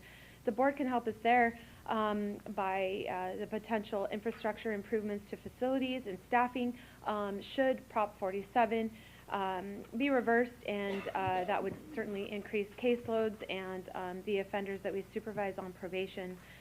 And lastly, with our juvenile hall, as I mentioned, with SB 823, we now house offenders up to the age of 25.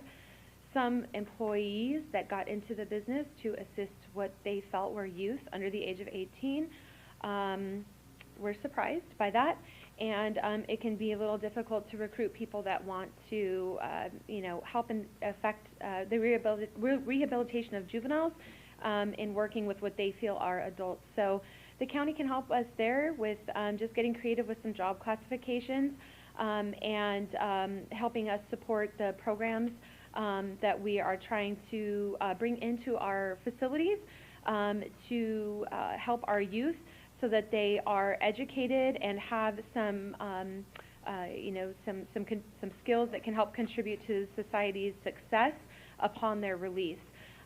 So we will house those offenders for more than 1 year at a time now, some of them up to 6, 7, 8 years. And so we need to have the programming and infrastructure to support that. That's it. Thank you very much. Thank you. Next is Public Defender.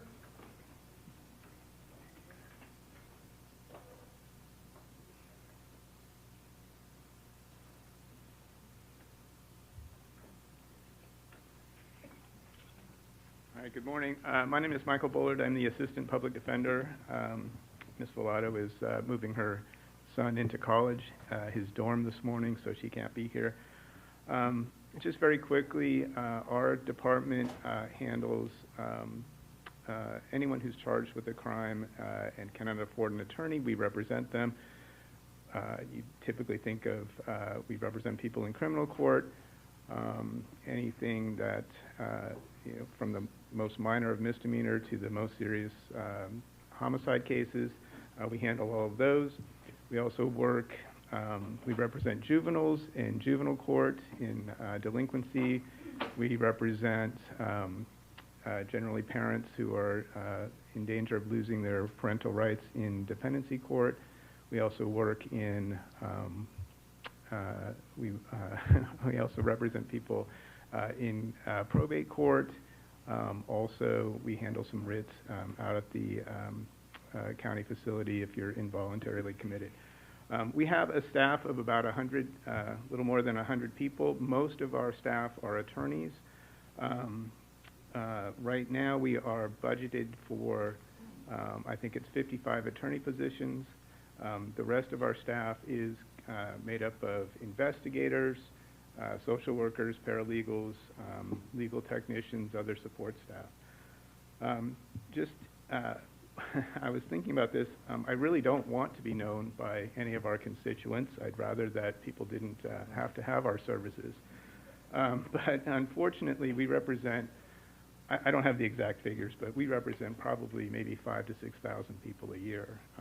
And we do it with a very limited amount of staff. And so one of the things that I'm most proud of, for our attorneys at least, is that we provide superior representation to a number of people. The biggest challenge that we have right now, as I said, we have, I believe it's 55 attorneys budgeted. Currently, as of this morning, we only have 44 attorney positions filled. We have 2 new attorneys coming next month, but we're also losing an attorney next month also. So our biggest challenge right now is not only recruiting new attorneys, but retaining them as well. And I do really want to thank Jennifer Goodman and her staff, because we have been working with her trying to make the available salaries to our attorneys more competitive, because what we're finding is that it's very difficult to recruit new attorneys here to San Joaquin County, partly because the salary that we offer is not as competitive as, you think of Bay Area salaries. Currently, if you're a new attorney graduating from law school, you're heavily in debt. The new attorneys that I talk to are hundreds of thousands of dollars in debt. And to attract them to come to San Joaquin County and not pay them as much as other counties, we really do have a problem there. The other issue that I also have found is that the cost of living in San Joaquin County is not what it used to be. I hear our young attorneys talking about the amount of money that they pay in rent, and it's equivalent to what I pay for my mortgage. But in any event, that's, our biggest challenge right now is trying to fully staff our department, and the goal, after talking with our analyst, Josh Bronco, he really has big visions for us, and he's kind of inspired us to think bigger about trying to increase our staff so that we can provide, better and more services.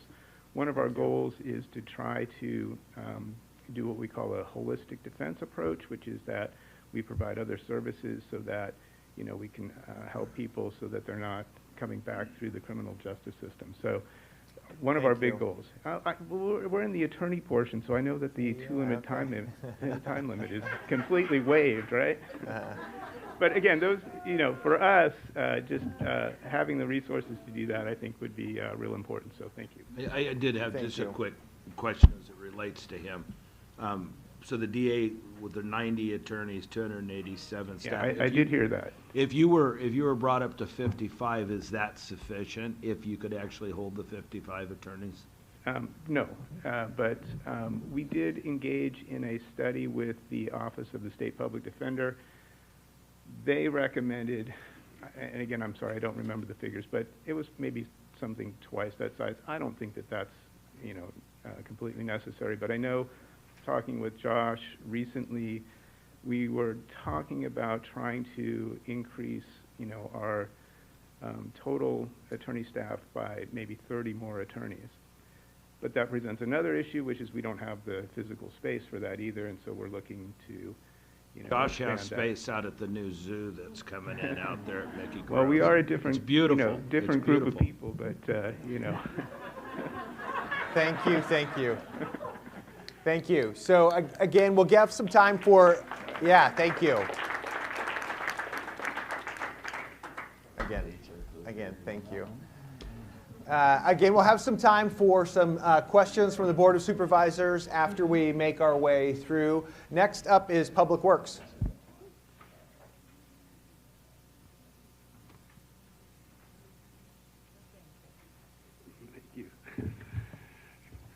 Good morning, Fritz Buckman, your Director of Public Works. As you know, Public Works' mission is to plan, design, construct, operate, and maintain the county's public infrastructure, which includes the public roadway system, water, wastewater, flood management, fleet, and solid waste. We have about 465 FTE, organized into 17 operating groups and a total operating budget of just over $280 million. I had a few proud moments highlighted, but in the interest of time, I'll just touch on one because it's included in the board's strategic priorities currently, and that's that we secured State Department of Water Resources approval for the Tracy Sub-Basin Groundwater Sustainability Plan, and the Tracy Sub-Basin is the roughly one-third of the county that's southwest of the San Joaquin River, and we secured that approval 17 months ahead of schedule. That's 5th District, and 3rd.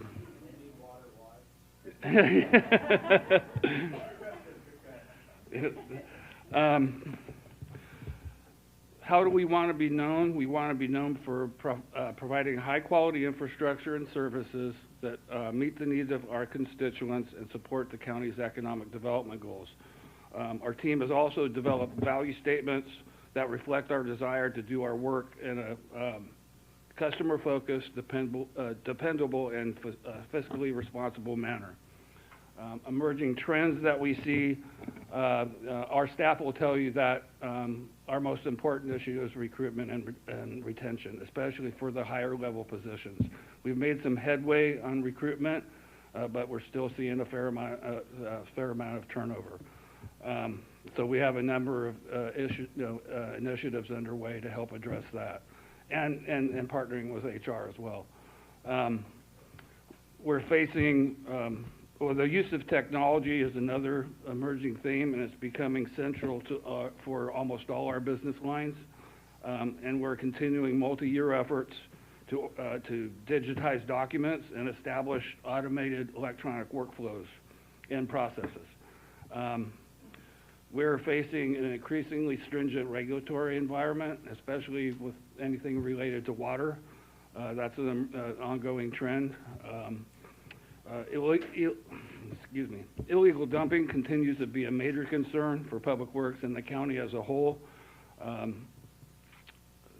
Our department spent about $1.25 million removing illegal dumping from county rights-of-way just in the fiscal year that we just concluded, which removing 2,500 tons of illegal dumping over that time frame, and it's about an 8.3% increase from the previous year. However, we're hopeful that the education, enforcement, and eradication measures employed by the county's illegal dumping task force will start to gain traction and start to move the needle on that issue soon. So with that. Okay, excellent. Thank you. Next is San Joaquin General Hospital.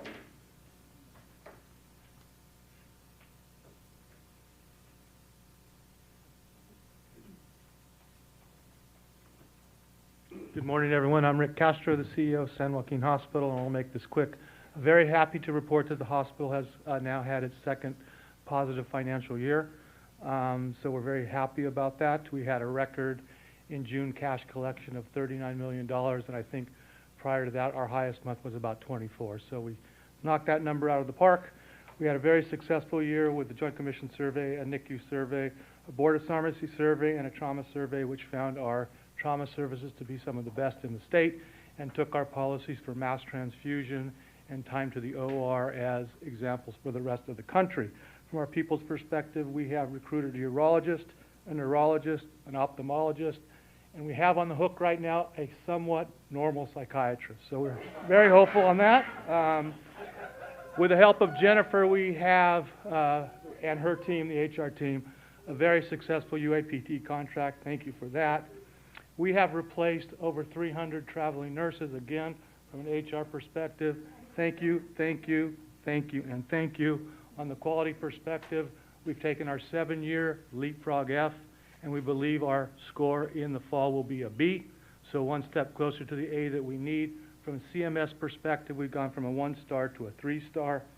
Our challenges are we're underbedded as a community. St. Joe's runs more patients than beds every day. San Joaquin runs more patients than bed every day. Dameron is having its challenges, and retrofit has not even started, so the future of them is very questionable. So from a bed perspective, something that the Board of Supervisors need to be aware of. Just to let you know, we did price out this minor tower, 50 beds, $200 million, no big deal. Next month, please, all right? So underbedded. On the contracts, great job getting the contracts done, but we'd like to see some kind of productivity in those contracts so they're kind of more both-sided. On a minimum wage issue, we know that's a big problem for us, and I would encourage us all to, as a county, to look at an opportunity to have a much more useful absentee policy. Lack of absentee policy for the hospital is costing us about 2.5 times what we used to spend in the private sector. So please help us with that. And I want to leave you with this because sometimes in our day today we get bogged down by what we see as big problems. Yesterday, our trauma services, the good news about trauma services, we have a remarkable team here. I think our success rate is about 98%. But in that, we also see tragic death. We had a tragic death of a 27-year-old. And yesterday we did what we call the hero walk, and that's where the patient was going from the ICU to the OR to have his organs harvested. We transplanted 57 organs this year alone, and the reason I say it's so important for those family members and being part of that hero walk made every problem you had seem like nothing. But from a family perspective, in that tragedy, if you can get some good out of it, if you know your loved one's organs went to save 4 or 5 other lives, it makes a big difference. And that is at the effort of the people in the hospital that we're so proud of. So thank you very much. Excellent. Thank you.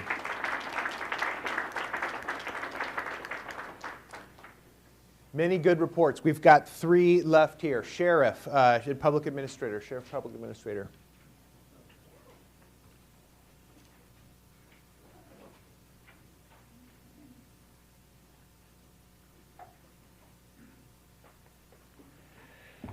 Good morning, Matt Lindsay, Undersheriff. I want to thank the board for all your support over the years. Everything and the resources you've given us, it's making a huge impact in the service we're able to carry out and provide the community. Brief update on our strategic goals, our SMART goals for your Board of Strategic Priorities. Our human waste and dumping incidents are down 6%. Due in large part to hotspot enforcement, utilizing technology cameras to do that and clean these areas that continually are a problem up. We're seeing progress. Our response times are down 5%. Our illegal encampments, we went from 27 major encampments that were removed. However, they required routine maintenance. Now we're down to 4 in the unincorporated area of San Joaquin County, and that is because of you funding our community revitalization and abatement unit. Very, very successful program. And the key to this is maintenance. Once you clean it, you maintain it, and you got to keep it cleaned up, and you don't let it come back. Recruitment, we went from 80 days from the time we opened a recruitment to get a list of names to work in background. That has been reduced to 30. For our correctional officers and deputies, they go through an arduous medical process once we offer them a job. That went from 37 days to get the results of that medical, those medical results down to 7. So I'd like to thank HR for the help in really cleaning up the pipeline and the hiring funnel to get that done as quickly as possible. We were committed in the initial Board of Strategic Priorities in developing our people into becoming leaders. So we developed and hired a consultant to come in and put together a leadership course that's on par with Command College of Post. We have 50% of our staff trained. Our next group is going to be going through and will be 100% trained by the end of this fiscal year. Automation and technology was another big part we had in the current Board of Strategic Priorities. And so we went from 6 fixed mounted flock cameras, we're up to 35. And we're solving all kinds of crimes through the LPR technology. We're finding stolen vehicles on a daily basis. And we're solving things in real time with the use of these cameras. We have 20 active drones. They're deployed on every patrol team. They're implemented into all of our special operations units. And so we have tremendous air support using this technology, and it's keeping our officers safe and also helping us find people when they take off on foot or in cars. We've installed 187 fixed mount cameras within our jail. Every correctional officer now wears a body-worn camera, and come October, all of our fleet will have in-car cameras inside of our units. And we're also leveraging a new technology called Fusus, which allows us to tie into any government camera and any private citizen or business's camera if they want to participate in the program. So our solvability factors on crimes and cases is going through the roof with this technology. Some of the things, the trends that we're seeing go our way is sophistication and organized crime and lone wolf domestic terror threats. We're seeing as the state closes prisons, they continue to close prisons to this day. We are now a state prison, and we are not built to be a state prison, but we have to be a state prison. So our jail crimes and violence are going way, way up. Our institution, there's a lot of sophisticated drugs and gang activity, prison gang activity in our jail, and we're dealing with that. And I think the other thing that we have to be prepared for is the impacts of the passage of Prop 36. It's just going to change the way we do business. So we're going to have to hold more people in the jail, which, you know, is a good thing. but we have to be prepared to do that.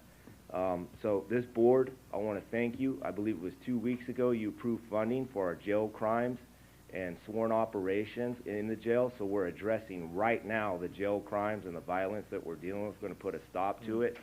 And I would also, I think in the future, what we're going to need for the organized crime and the domestic terror stuff, we really have to build our capability with human intelligence. We're very AI driven, we're very analytical driven, but we have to build our capacity to have confidential human sources into these organizations. We have to have informants, and we have to have the officers that are trained and capable to infiltrate. And that's the direction that we're moving. So, again, you know, the way we want our constituents to see us, we operate under a community-oriented policing and problem-solving philosophy. There's 3 main components to that, and we have to have the trust of the community.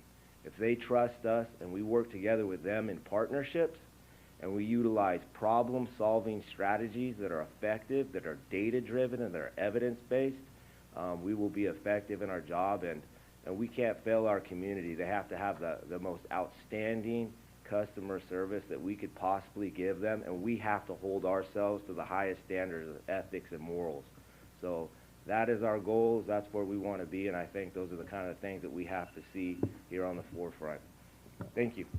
Thank you.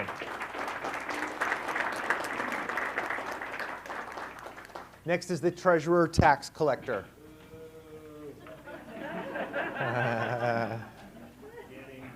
Good afternoon, Fonse Calcum, San Joaquin County Treasurer Tax Collector's Office. Try to be as brief as possible. We operate 3 divisions: the Treasurer's Division, the Tax Division, and the Revenue Recovery Division. The Treasury Division actually manages a portfolio of $6 billion. Just this last year, we were able to generate $227 million in interest revenues. This is $93 million more than what we had last year and the most that we've ever generated. I don't want to take credit for rising rate environments because I also take blame when the rates go down. So again, that's a large amount. Our tax division mailed approximately 300,000 tax bills and notices, generated about $1.5 billion. What's important about the interest revenue and the tax revenue is those are general purpose funds that we're able to provide to our county and to support some of these services here. Some of the most significant achievements I think we've generated over the last year was, I know that our tax division is mostly known for taking money, but we also supported this Cal FHA grant program, which we generated $24 million to our county. That was the 7th most in the entire state of California, so I'm really proud about that.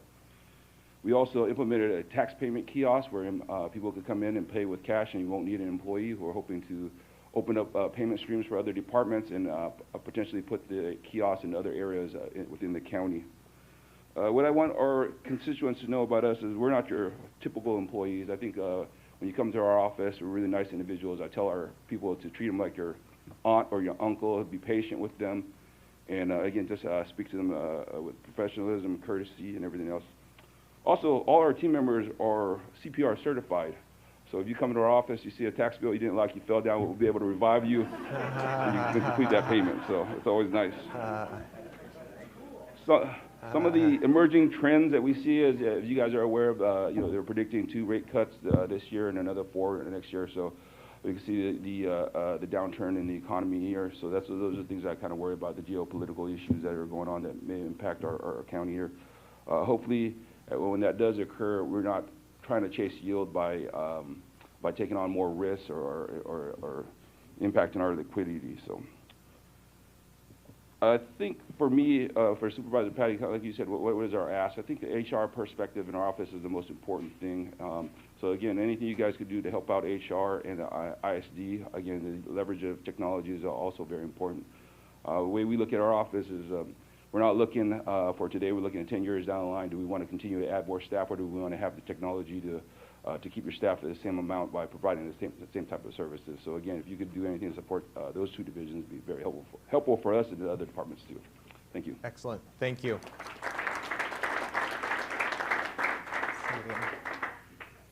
Okay, we don't have the cooperative, okay. Okay, so that's it. Great sharing. I'm going to make a few other comments, and then really, we're going to take a break in just a second. After the break, this is a time for some extended questions from the Board of Supervisors that we've gotten through everyone's sharing now. As I said at the beginning, and many others did as well, thank you.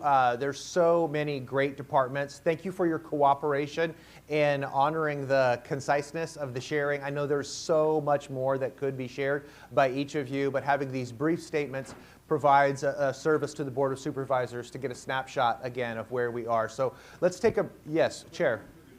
I'm going to do public comment real fast. We have one speaker. Yes. Lauren Cardinelli, you have 3 minutes. 3 minutes? Thank you. Okay. Thank you. Thank you so much for the compensation of time. I was at the wrong location, so I apologize for delay. In the name of the Father, and the Son, and the Holy Spirit, amen. Let us pray. Almighty and ever-loving God, graciously regard the heart of your well-beloved Son and the acts of praise and satisfaction which he renders. You, on behalf of us sinners, and through their merit, grant us pardon to implore your mercy. In the name of your Son, Jesus Christ, who lives and reigns with you in the unity of the Holy Spirit, God, world without end. Amen. I'm very humbled today that I've received a very big honor. I'm partnering with Tracy Henderson of the California Parents Union. We are working with a PAC that's called Concerned Parents of California. I'll send a flyer to the board so that they can have it. It's somewhere here in my notes. The main issue that we're having is that people in local communities, such like San Joaquin County, don't have availability to the funds they need in order to strategically put themselves in positions where they can represent their children in a space that keeps them protected from all these terrible, malicious, and ill-willed blue policies that are harming children's mental and physical developments. They are our children. As I have achieved a varsity letter at St. Mary's in 4 sports, I was a state champion. I like to say, come off the bench. I wasn't the biggest and I wasn't the strongest, but I always used my heart to lead with direction. I promise I won't stir the pot today, Robert. Last night I humbly met Senator Grove, and I will be partnering with her to address predatory trafficking of 17-year-olds, as that happened to me here in this county. As a practicing Catholic, I was targeted by a local gang, and I suffered tremendously for it. For 10 years, I didn't know where I was, and I was living in a black space. In college, the counselors knew what happened to me, and they helped me learn to read and write again. I'm also going to be working with Assemblyman Gallagher on some of the work plans. I don't know where I'm on time, so just let me know. 1 minute, okay.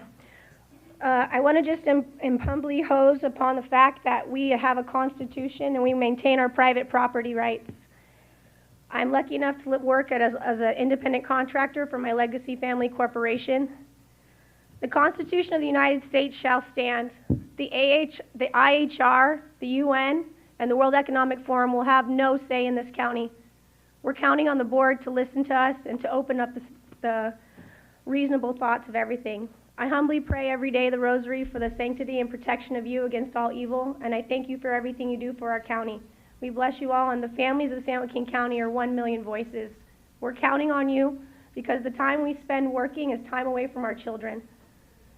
And we're here to protect the children. So again, the Concerned Parents of California, Tracy Henderson, is the lead counsel for California Parent Union, and the Diocese of Stockton is praying for all of you. Time is up. Thank you, Doran. That concludes public comment. Yes, thank you, Chair. Yes, let's take a break for about 10 minutes, and then we'll come back in this room for some questions from the Board of Supervisors. Thank you so much. Thank you.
Oh, he went to the restroom, but he'll be right back.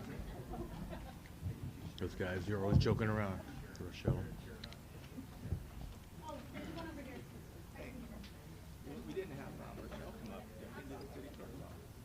Yeah, you're right.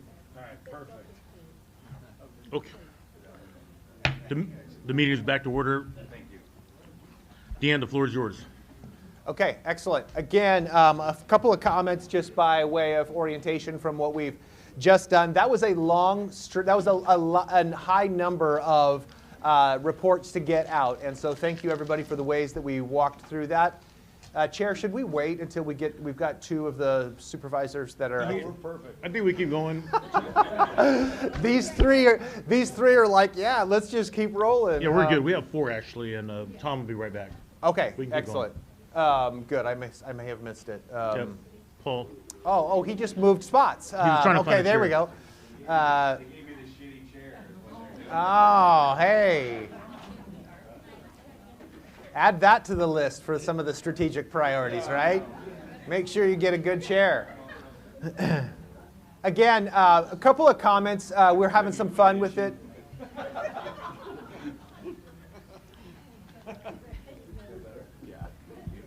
Good for you all. I really do appreciate it. One of the signs of healthy teams, as I work with teams of all different sizes and stripes and colors, is the ability to laugh together and to take the work seriously, but not take ourselves too seriously. And so you've been demonstrating that already this morning. So thank you and good job in that regard. I know we were going quickly on those director reports. So again, thank you for your cooperation in that regard.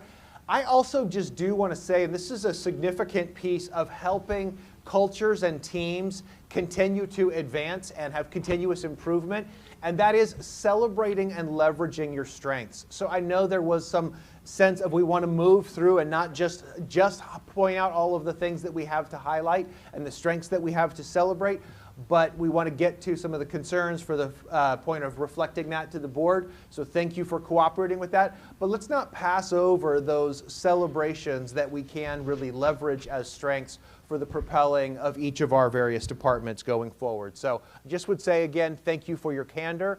That helps serve what the purpose of today is really about. And so this next phase that really is going to take us up until lunch if needed, if not we'll step into something else, is time for the Board of Supervisors to jump in a little bit more with some questions. We probably won't go back through every single department, but where you have a question, raise it, and then my suggestion would be if there are any other questions for that particular department, we'll linger there, and then somebody else jump in with your next question for whichever department is. Chair, does that sound okay to you? That sounds great. Any questions from the board?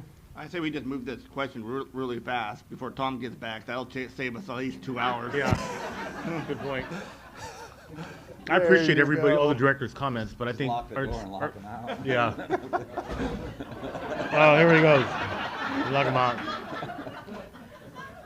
Really? I'm locked out? Yeah. Imagine that. Well, we almost got to the question comment until you showed up, so I'm sure you have some questions, Supervisor Patty. We're done. Yeah. No, I appreciate everybody's comments from all the directors, and I'm sure the CEO's office is taking notes. But right now, if any supervisor has any questions, feel free. Supervisor Patty, you have any questions for staff? I good. If not, I think we're good. No, I do. Okay, so Supervisor Canepa. One of the things that we all specialize in different committees that we have. So it's really hard, because sometimes I don't know what the other supervisors are doing or what other departments are doing. But at the same time, it's also important for me to be a specialist in something and learn so that I can fight for it and try to make it better. So Sandy and I were talking about that, is how, one of the biggest shortfalls that I see is everyone's doing great work in their department. How do we collaboratively get together? And I think some of these new goals that we're going to have, obviously coming out of COVID was important, because I think we spent so much time, figuring out COVID, how do we get out of it? How do we spend that money? So now that that money is, allotted and it's been taken back, I think it's important that we align our goals collaboratively as a county together, so that the departments actually talk to one another, because I think it's important, like you did that. Fonse got up and said, hey, I want ISD and HR to do better. You know what I mean? We've given HR to the Sheriff's Department, and, we did some outside thinking on how do they get, you know, those folks through the physicals quicker to compete with other counties, because law enforcement and retaining and retention are big issues. And I mean, that's been the common theme. The common theme is obviously money. The common theme is, you know, hiring and retaining, wage and benefits, union forces, I think, you know, all come in, and how do we collectively move forward as a group, I think is the most important thing for me, so that these goals, you know what I mean, not only are intertwined, and I don't, you know, it's great to hear all these positive things, because I don't see these folks on the daily. We do, and then we, you know, kind of just have asked question and answer. So it's important that we do get their input, but I mean, and how do we go forward? So that's just my thing, is how collaboratively we go forward, and get the agencies to talk to one another, and you know, because we've got a lot of moving parts and a lot of things. I mean, homelessness, you know, with the new mandates from, you know, not only the Supreme Court, but from Governor Newsom, you know what I mean, we've been hand-tied for so long, and now we have freedom, and it's like, oh God, now what do we do? So I think it's important that we do it together, so thank you. Thank you, Supervisor. May I just make one quick comment before we jump to your other? I'm sure that the CAO's office is taking note of that. Kristen, would you mind jotting that down around just the, you know, consideration of how the various departments work collaboratively together? Did I capture that? And I think that this is an important piece. And so note for some, this could be one of the pieces that there can be some follow-up even beyond the scope of today, but a really important piece. I said at the beginning, while there are all these different departments, I want you to think of the way that you work together collectively under the supervision of the board and the CAO's office to say, how do we collectively have those common goals, collective responsibility, common goals and collective responsibility for the constituents, yes, bless you, for the constituents of San Joaquin County. So thank you for those comments. We've captured that here, and I'm sure CAO's office has that as well. Yes. Thank you. Just real quick, first of all, I want to say thank you to everybody being here and spending your day with us. And it's great to see everybody's faces.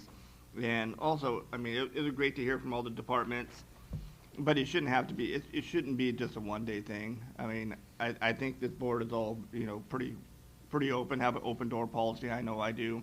You know, Scott, my chief of staff, is back there. You know, you can always reach out to either one of us and let us know if you have any issues, or maybe because we don't have all the answers and we don't know what's going on in the, you know, day-to-day activity of your department. So if there is an issue, please let us know, so, you know, we can bring it to the board, and, you know, we can hopefully get a resolution to that.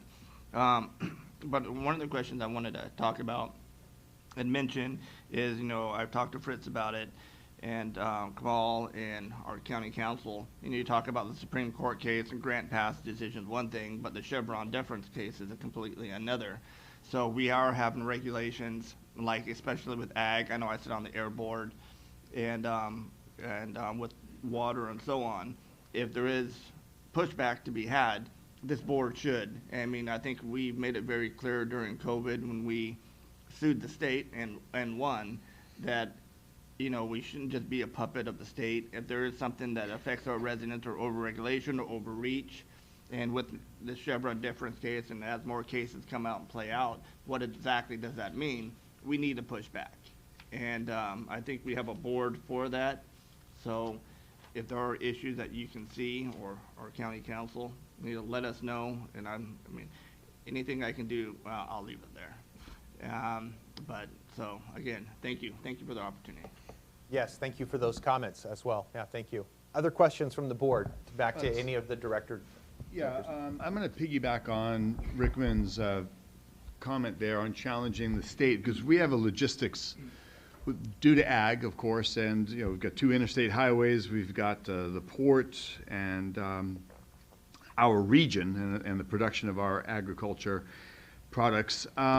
Logistics is a big issue, and we've got mandates coming down from California Air Resources Board. You've got mandates coming down from multiple agencies. Do they have the authority? So county council, I think, to Supervisor Rickman's point, when and where do we challenge, like, all of the mandates for electrical truck fleets? I've got people in my district that are truck fleet owners, and they're like, it's impossible. They can never meet the state mandate. When do we challenge that before we start creating, without doing so, we're gonna start creating hardship for our businesses, local businesses, to continue operation in the logistics sector. So it's a very important factor that we may want to, I think Supervisor Rickman again brought up a great point, that we may want to challenge the state because the inventory of electric supply is not there, and the state's doing nothing to supplement it.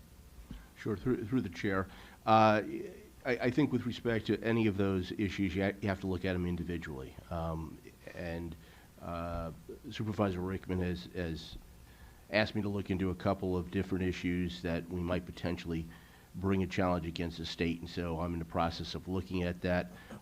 You're also, another issue that I'm sure you're aware of is, at least theoretically, the state's not supposed to mandate things and not provide funding. That's called an unfunded mandate, and is a basis for challenging that. That's something which is starting to get a little bit more traction in the County Councils Association, whether or not we need to start more aggressively pursuing our remedies in that regard.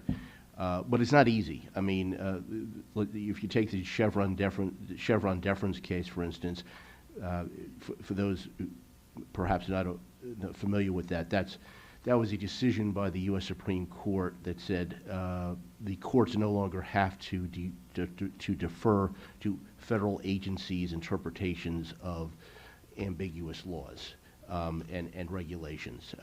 For a number of decades, the courts were instructed to defer to an agency's interpretation of statutes, which are sometimes ambiguous as well as laws, as long as it was reasonable. That deference is no longer afforded the agencies, and arguably for good reason, because the agencies seem to overstep their bounds in a lot of respects and take matters beyond what was contemplated when the statutes were passed. That being said, that doesn't affect the deference that is afforded state agencies, and a lot of the ways in which businesses and individuals are affected within the state of California is not only federal laws, federal regulations, and deference given to, which were previously given to federal agencies, but also state agencies. And so we may have an improvement with regard to flexibility for federal laws and federal regulations, but that doesn't necessarily free us up with regard to state regulations. So anyhow, it's a situation we're looking into. As I said, there's a couple of different issues Supervisor Rickman has asked me to look into, and I am looking into it. We obviously don't want to spend our time and resources pursuing something where we just make a nuisance of ourselves. We need to have a viable, colorable argument to challenge the state, and my office is looking into that, and if I see something which is viable and where we have a reasonably good chance of winning, I will certainly call that to the attention of the board. Thank you. Yeah, thank you, County Council. And any other comments from the board on that piece? Yes. Did you Actually, my attention has been diverted now here. I mean, we passed legislation 2+ decades ago in D.C. on unfunded federal mandates, so it's the state, you know, that do you realize, I mean, you talk about how it affects local business in the community, and you bring up Air Resources Board, in running a restaurant, you think you just have to worry about food and service and customers. Do you know I have to report every month how much pollutants I'm putting into the air? I have to weigh out my meat and pay a fee to the Air Resources Board. You know, I have to tell the federal government or the state government how many foreigners were in my restaurant so that I can pay a tax for their welcome to California. You know, it's just one after another. And we have to think, the only reason I bring that up is we have to not only think about how it affects us as a county organization, but our employers. And our employers, you know, are our bosses and what they're doing to our, you know, our businesses out there. I have a really simple request from today. And I loved, for instance, I want goals. I want to be able to, when we're at the board and there's a request before us, say, does it match, you know, our goal? The examples I heard, and it was great hearing everybody talk about their accomplishments. But the ones that stuck out in my head was Sheriff's Department response rate down, you know, 7%. You know, that's a measurable.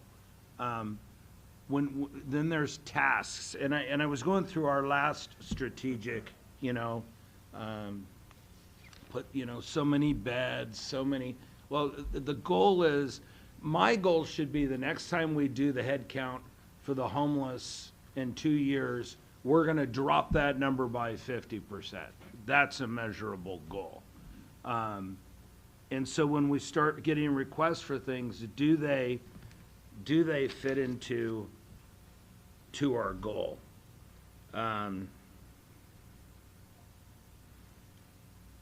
You know, airport, we were going to increase domestic flights by 10% by 2030, or what, you know, things that we, you know, that we're looking at and doing.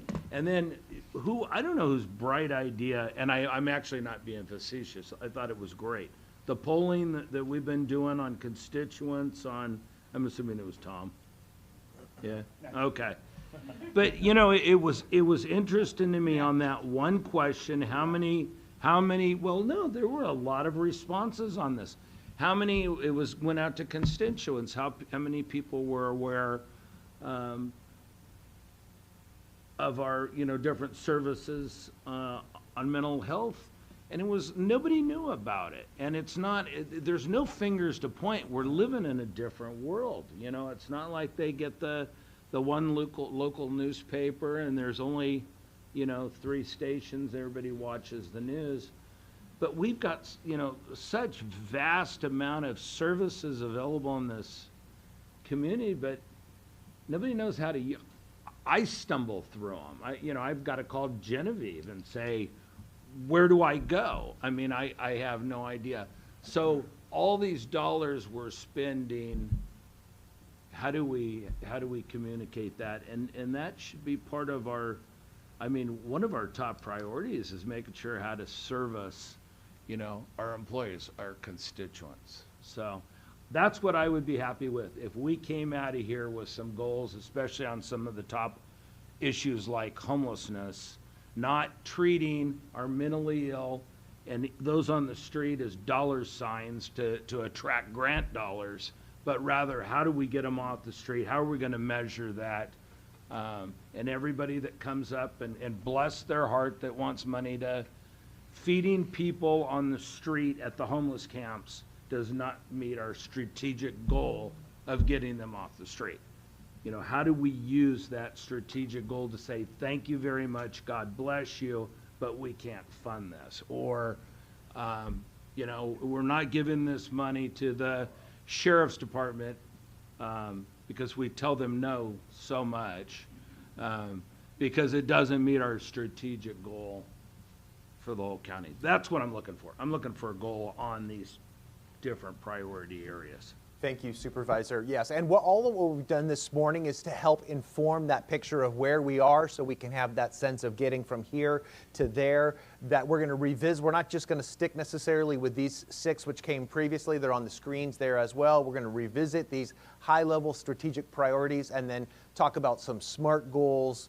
We've talked in the past, this group has in the past, about key performance indicators, other things that will lead to direct action items so that we can measure and track in that regard. We're going to be hearing a little bit about that from the CAO's office after lunch as well. So that is really great. You're on the right track. That's what I'm affirming. You're on the right track of wanting to have a sense, because the strategic priorities and then everything that comes subsequent to them in cooperation with the CAO's office about how do we measure and track these, those become a filter with some words that you've used, I would use as well, about providing guidance. They provide some sense of direction and filtering for as we assess resources. Does this match what is moving us in the direction of the goals that are before us? So thank you. Supervisor Patty, at one point earlier in the discussion, the director's reports, you had asked about a question and I said, can we save the questions for later? And you graciously accommodated, so thank you. I just want to make sure we don't skip over the question that you had there.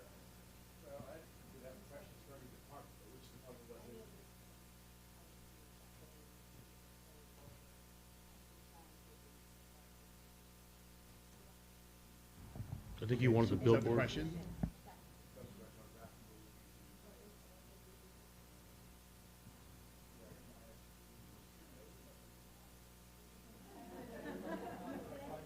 Yes, thank you.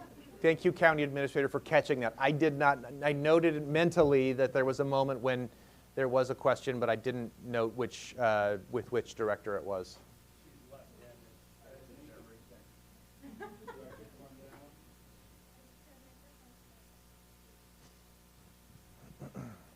Yes, Supervisor Patty. What was the question?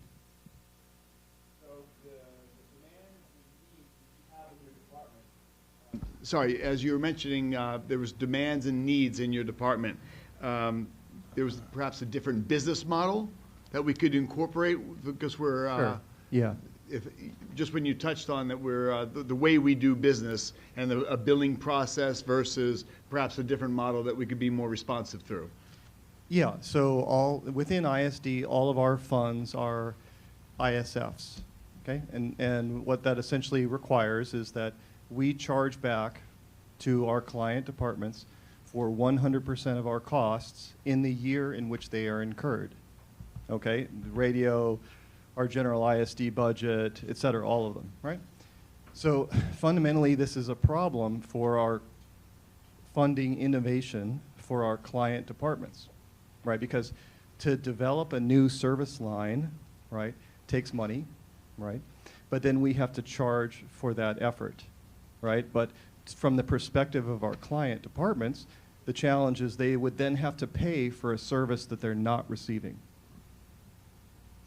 Understood. So shifting straight away from what you're talking about to our CAO, because this could be a Herculean task, but it always strikes me as odd that, like, in our building, if we need something, we have a computer issue or whatever's going on that I have zero capability to resolve, we call the IT department.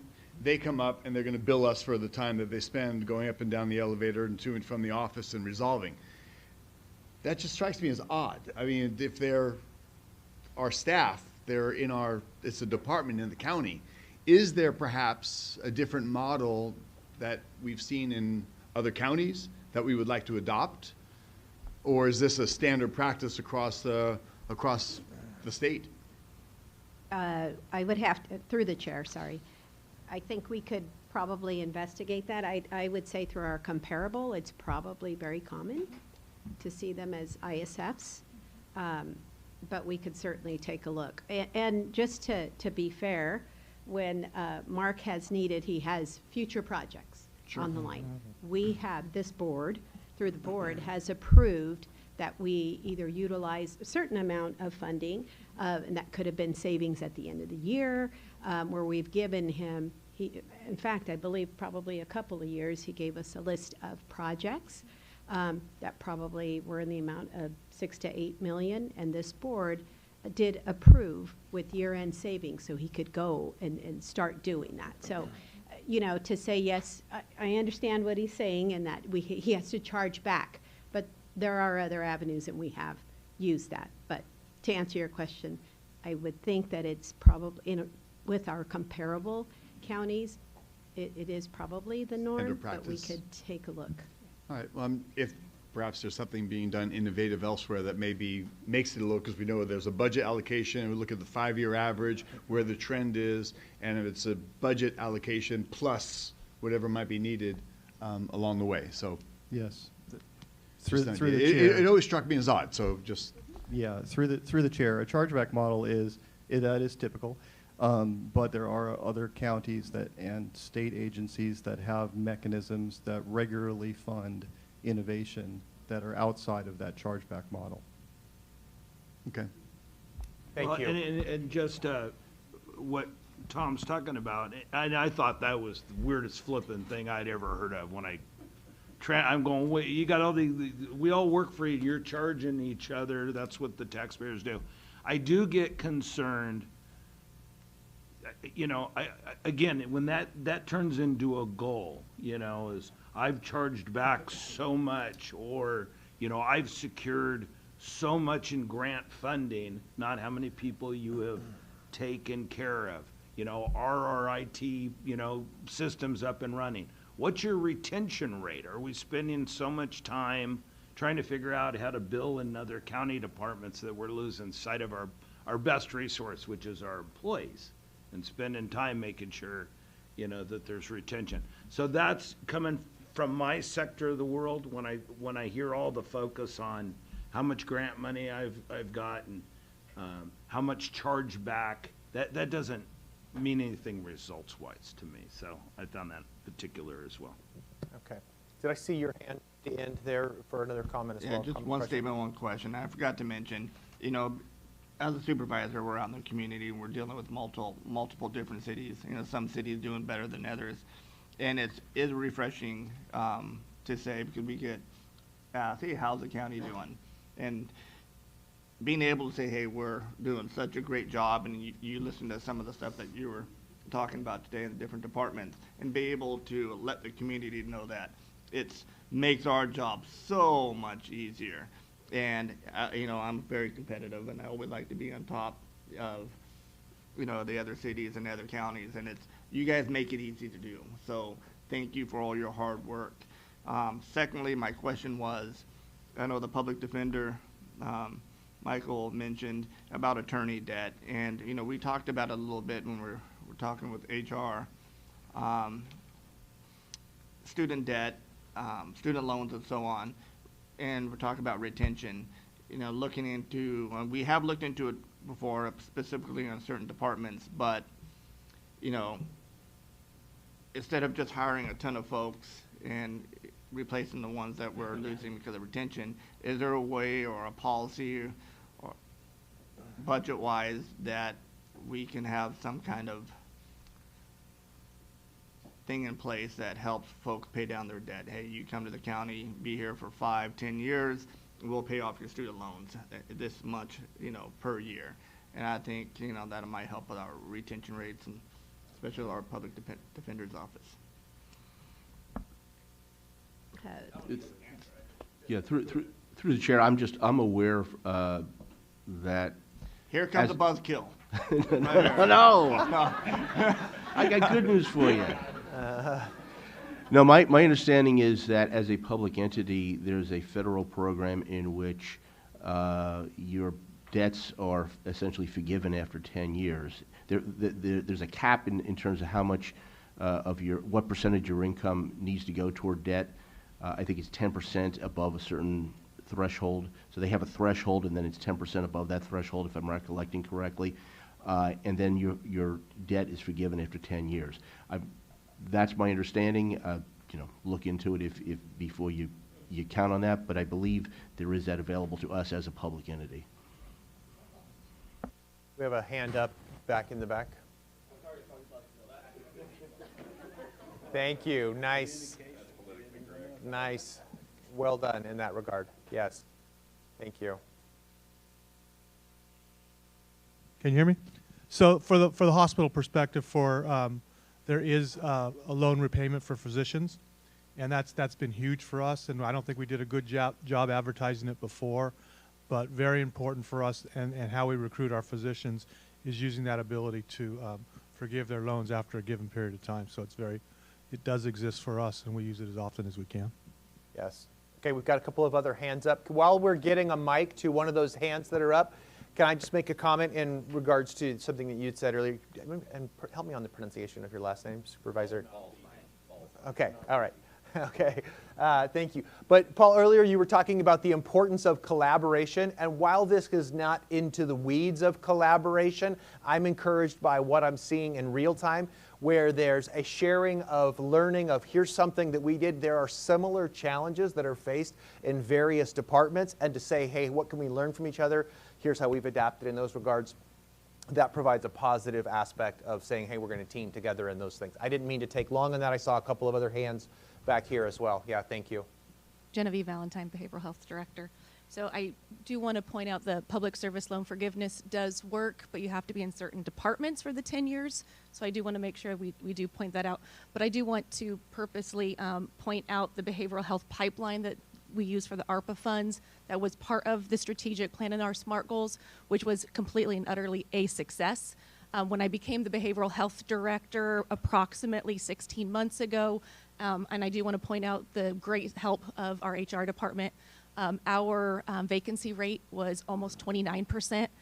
As of last week, we were 20%.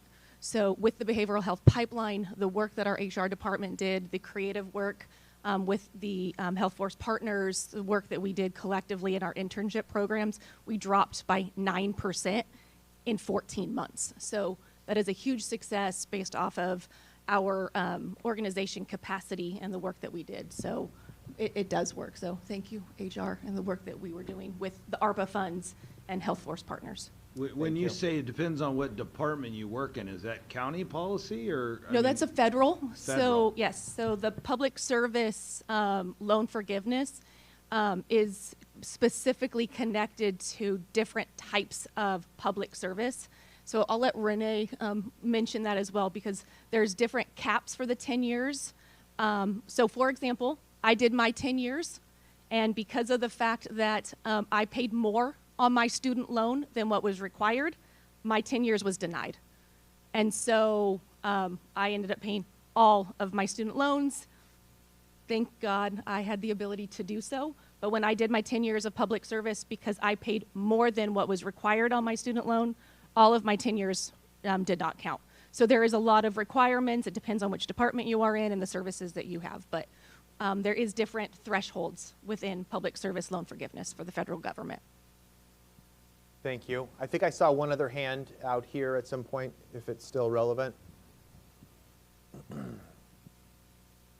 Thank you. I was just going to mention that as we have contracts open up with our different groups, so our attorneys, that these types of things like loan forgiveness or other options are things that we would consider seek your authority to bargain so that we can find some ways to recruit, retain attorneys. So those are some of the things that HR has been thinking about. We'll work with Labor Committee and the board to see if there's some things that we can do as part of the next contract with attorneys on that front. Excellent. May I ask a question to board chair and county administrator in these regards? If I may direct a question to the two of you that might be helpful for clarification in the room. A couple of the supervisors mentioned, well, I think Supervisor Patty, I heard you mention, I might have specific questions for each department director. So the question that I would ask to chair and county administrator is, how do you want the process of where there are specific questions that we might not touch on today, that say I want to have a follow-up, how do you want that to work in conjunction between the Board of Supervisors and the CIO's office to individual departments? Well, I believe that every board member here has a good relationship with all the directors, and I think that Supervisor Patty has the option to call any department head whenever he wants, but whatever you think, Sandy. Yes, I would agree. I think all the board members have wonderful relationships with the department heads, and as Supervisor Rickman had said, they do all have an open door policy. But if there's a specific question, or if you have a list, I don't mind if my office, if you want to give them to me, and we can make sure that the departments know that they'll need to follow up with whichever supervisor and set that up for you. Would you agree that I would probably be the best supervisor up here? Nice. Thanks to both of you, Chair and County Administrator. That's as I anticipated, but offering a point of reflection and an affirmation to this county. That moment right there, the moment of a demonstrated strength in dynamic between the Board of Supervisors, the board chair, and the county administrator, saying, here's how we're going to partner together in working together to work together with our various departments to advance in these regards. That, I think, as maybe some of you know, that doesn't happen in every other type of scenario. So the fact that you have that happening here, kudos to you all, and that provides a really good network for the types of conversations or questions that may, if they do come up, to be able to work those conversations either way, or as you said, Sandy, for them to be able to come to you for some support in that regard as well. So thank you. Thank you. Well, we need it because Supervisor Patty is really shy. So we need to help him sometimes. He's really shy. Yes. Okay. Any other questions here, Board of Supervisors? Any other questions that will help you gather the information that you need as we move after lunch? We'll be moving to where we begin to move specifically into these strategic priorities. We were again capturing some of the information, some snapshots of where here is, where, you know, how we move from here to there. Where are we at? Are there other things that would be helpful for you as you're assessing where we are in terms of current status, so that we can be clear about strategic priorities and goals going forward. Any other questions? I just have one. Go ahead. Through the chair. So the thing is are we trying to still be broad? You know what I mean? Because you could still theoretically use a lot of these and then, you know, subcategorize. I mean, obviously health, mental health and physical health, I mean, of our community is huge. Yes. With after COVID, I mean, and rebounding from that. So, I mean, those are the things. Are we staying helicopter or are we trying to narrow? And that's, you know what I mean? Because a lot of these are pretty broad. I mean, so like you said, how do you measure these? I mean, they're kind of fluff. Thank you, Paul, for that. You've given me permission to call you Paul. So thank you, Paul, for that question. I have a perspective on that question myself from the work that I do, but I would defer to Chair and County Administrator in that regard. In terms of how broad should we be, how high level should we be? Again, I'm happy to share my perspective, but Board Chair and County Administrator. I'd have, before you answer, I want to be able to partake in something.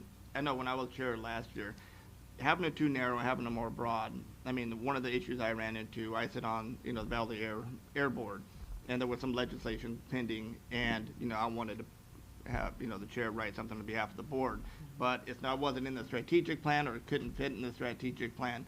So I had to bring it to the board and get board approval, and which is fine, but however, if there is legislation that we find out a week before there's a hearing at a committee and we need to get something up there, then, you know, that could be an issue. Yes. Okay, through the chair, Supervisor Rickman, I don't, you may be referring to this, the legislative platform, and we'll make sure to, you know, hopefully make that the next time around, make that more broad so that it can encompass, you know, these one-offs so that you don't have to bring something back to the board, if we could do that. But to answer your question, I would like to hear your perspective, Dan, but to answer Supervisor Canepa's question, I think these are a little bit, they are purposely made broad. These are the focused areas, and then I think we're calling them subpoints. And then what I'll do when we work in a couple of months, we meet as with all the leaders of the county, so all of the department heads and our staff, and we meet to go over the SMART goals. And so those start to get a little bit more granular, and the action items of how we're going to meet those SMART goals. So we can make these as specific as you'd like. You know, I hear what you're saying. We could probably use some of these because they're broad, some of them. We can refine them, make them a little bit more succinct, I guess. And then when we meet as a team in a couple of months, then we would focus on the SMART goals and the action items. And that's more of the detail. Absolutely. Were you finished? Yeah. Yeah, thank you. Absolutely, and that's very similar to my perspective as well, and I'm sure many here, everybody maybe in the room, but it's particularly the Board of Supervisors. I was going to highlight later just 3 things that we think of with strategic priorities. We typically think, and I don't think this is going to be unfamiliar to you, but strategic priorities, we tend to think as high-level, broad objectives that significantly impact the residents of San Joaquin County. The strategic priorities, again, we're picking up on some of the words that have even been used by some of the supervisors earlier, but they give guidance and focus for directing resources, time, money, and such. And then out of those high-level strategic priorities, they lead to SMART goals, and as you said, action items. We're going to talk about that after lunch, to develop and to be able to track results. And we've been hearing some of those things. Supervisor Ding, I think your comments around that are very clear around, we want a sense of how are we going to measure, how are we going to track results, and those come out of these high-level priorities. I had it up on the screens a moment ago, but what you've seen on these posters that came out of some planning that was done back in 2022, covering the fiscal years 22 through 22 to 23, all the way through 24, 25.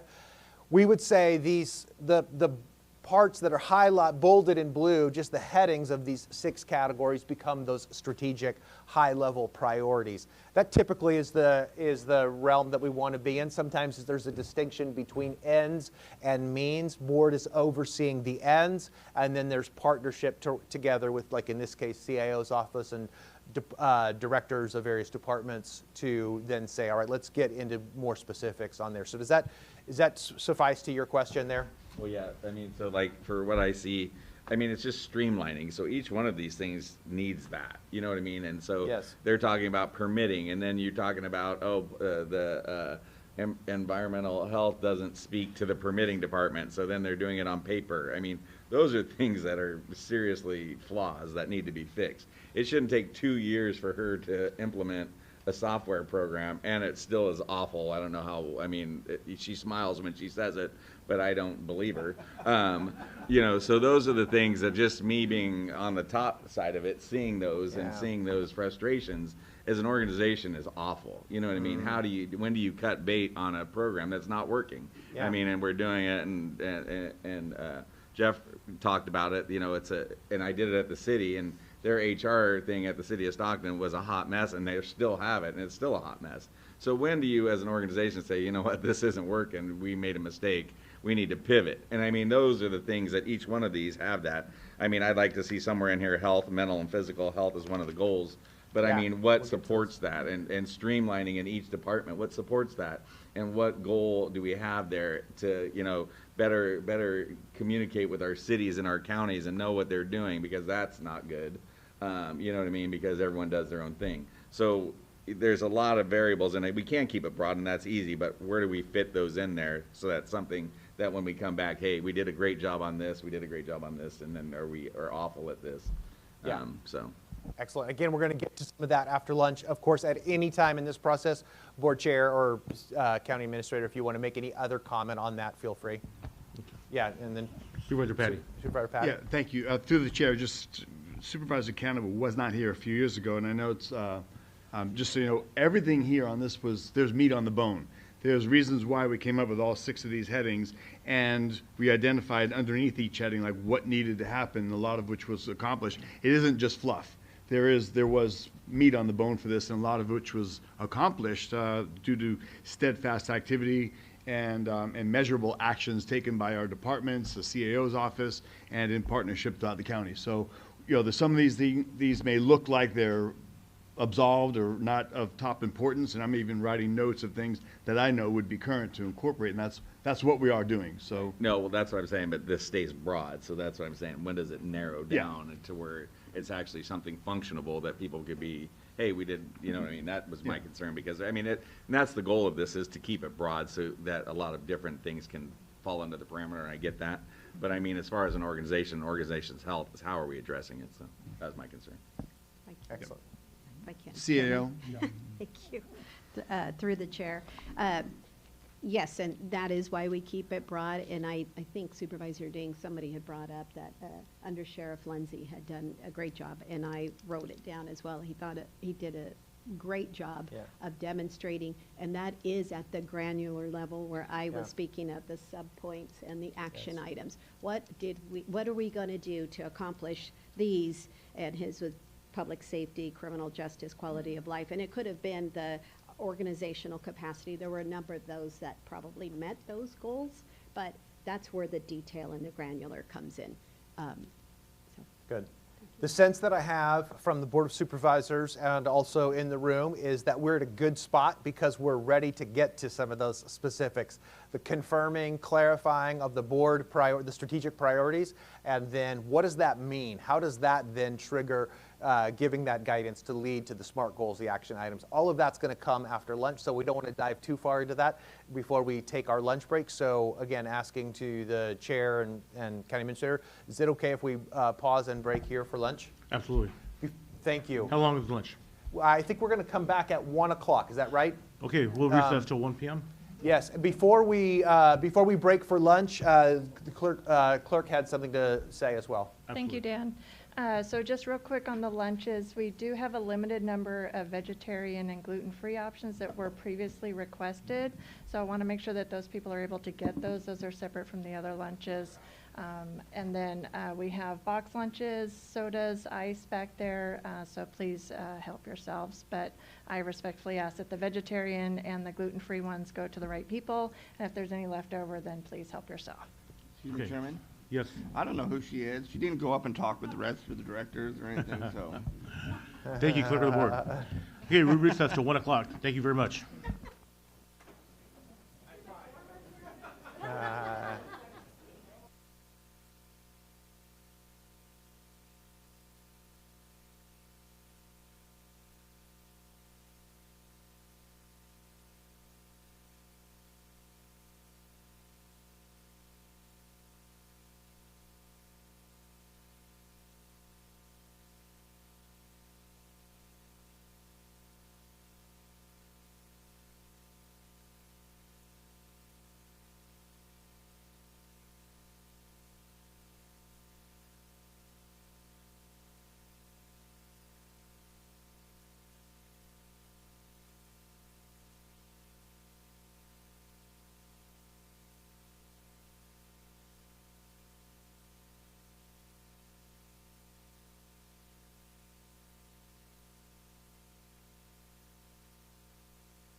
If you can please take your seats, we're going to get started in the next 2-3 minutes.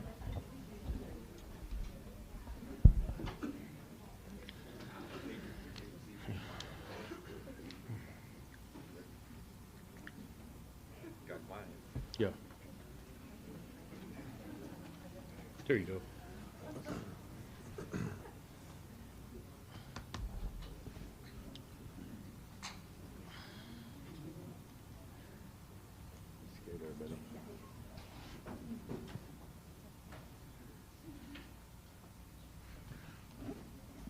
And we got Dean.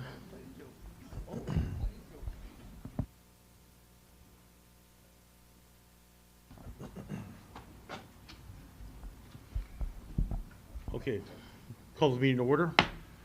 We're good to go, Bill? We're good to go? I'm good when you are. Okay, great. At this time, we're going to have some comments from supervisors and talk about staff. But before we kick off to other supervisors, this last 8 years, Supervisor Patty and I, this is our last meeting with you guys. And I just want to tell you guys, yeah, I know, some people are really happy. But I just want to let you guys know that for me, the last 8 years has been a pleasure working with all of you. You guys have been amazing. I know it sounds funny, but I love you guys. You guys have just been incredible. Yeah, thank you. Yeah, I love reaching out to each and one of you, and you guys respond to me, and you guys try to help as much as you can for the public. And you guys have just been a blessing in my life the last 8 years. I'm gonna miss you guys. And before I keep going, I'm gonna get emotional. I'm gonna let Supervisor Patty say a few words. Well, thank you, Chairman. You know, on that note, you look at the last 7.5 years or plus, because we're down to our last few months, that we will have the pleasure to work with you. We've gone through some major shifts and changes in our county. We had to go through a COVID crisis. We've had to meet and exceed some of the challenges that come upon us, whether it be from state regulation or local challenges as they arise. But what's really amazing that I'm most proud of is each and every one of you and how you all rise to that occasion and deliver and bring back to this board. And I will say clearly that we've asked sometimes, and there's been challenges that we've always looked at, what can we do different, better, or more, which I constantly say, but I have to praise the fact that each and every one of you do step up and have delivered in a manner that our public expects, that we are exceptional, that we have this privilege to serve in our community, and you all make us proud. So for us to be up here, I mean, we're honestly more than anything your cheerleaders, because we've asked of you, and you've stood up and delivered in your departments. You've come back to us, you've been innovative, you've been responsive to the needs as they arise. We're far from done.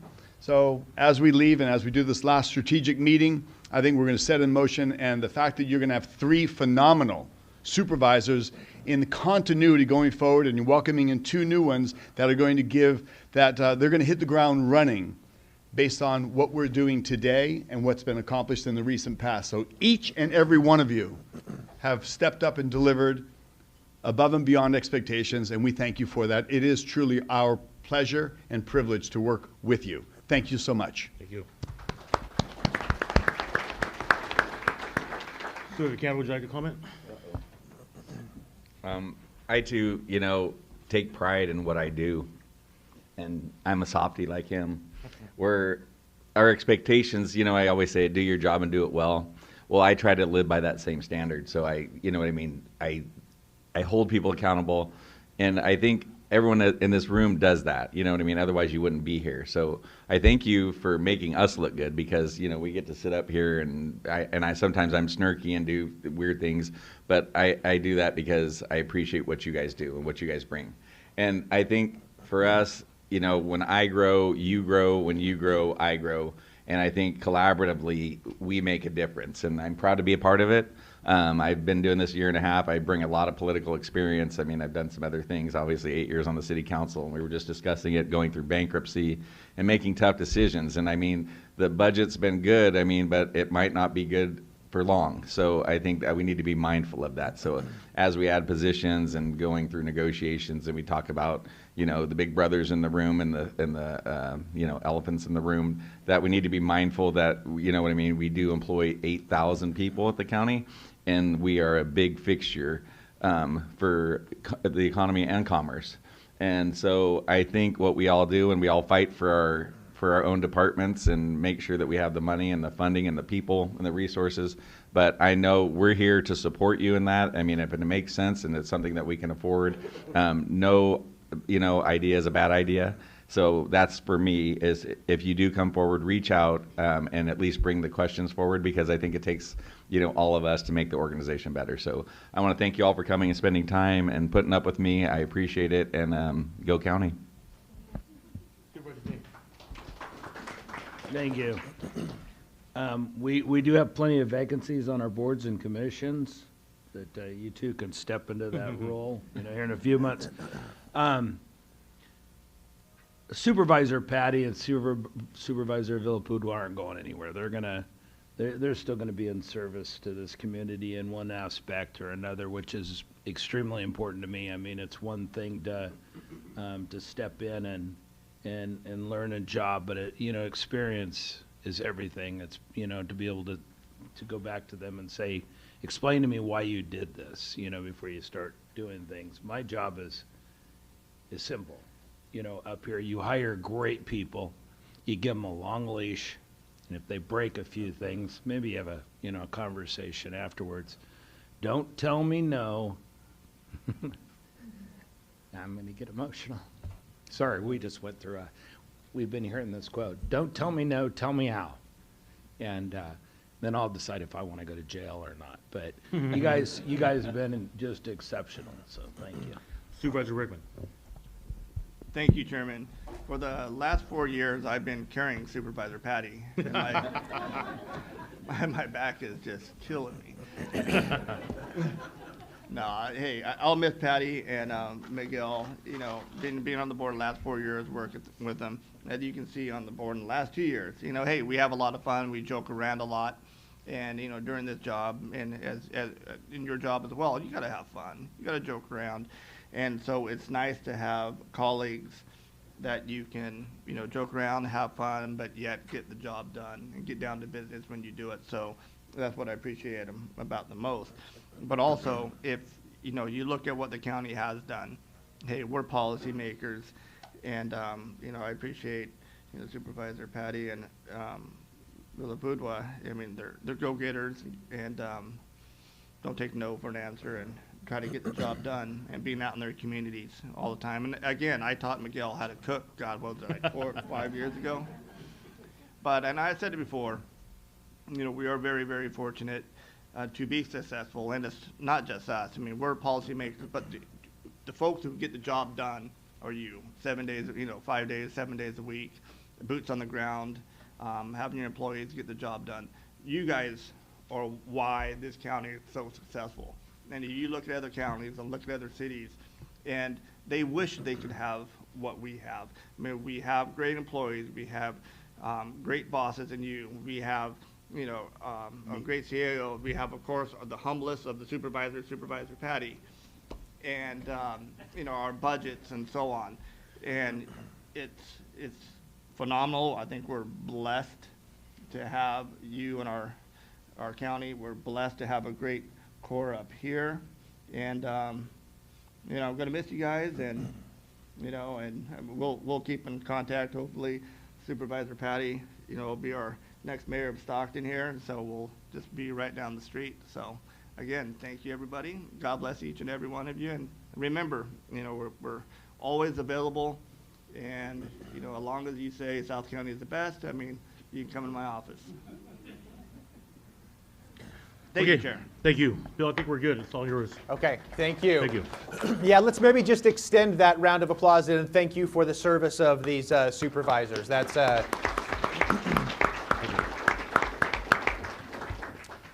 yes, thank you in that regard. And again, as I had commented on earlier, it's never perfect, but the fact that it's as strong as it is right now in the coordination and cooperation between all of you, department heads, directors and assistant directors, CAO's office, and Board of Supervisors, that serves the county well. So thank you.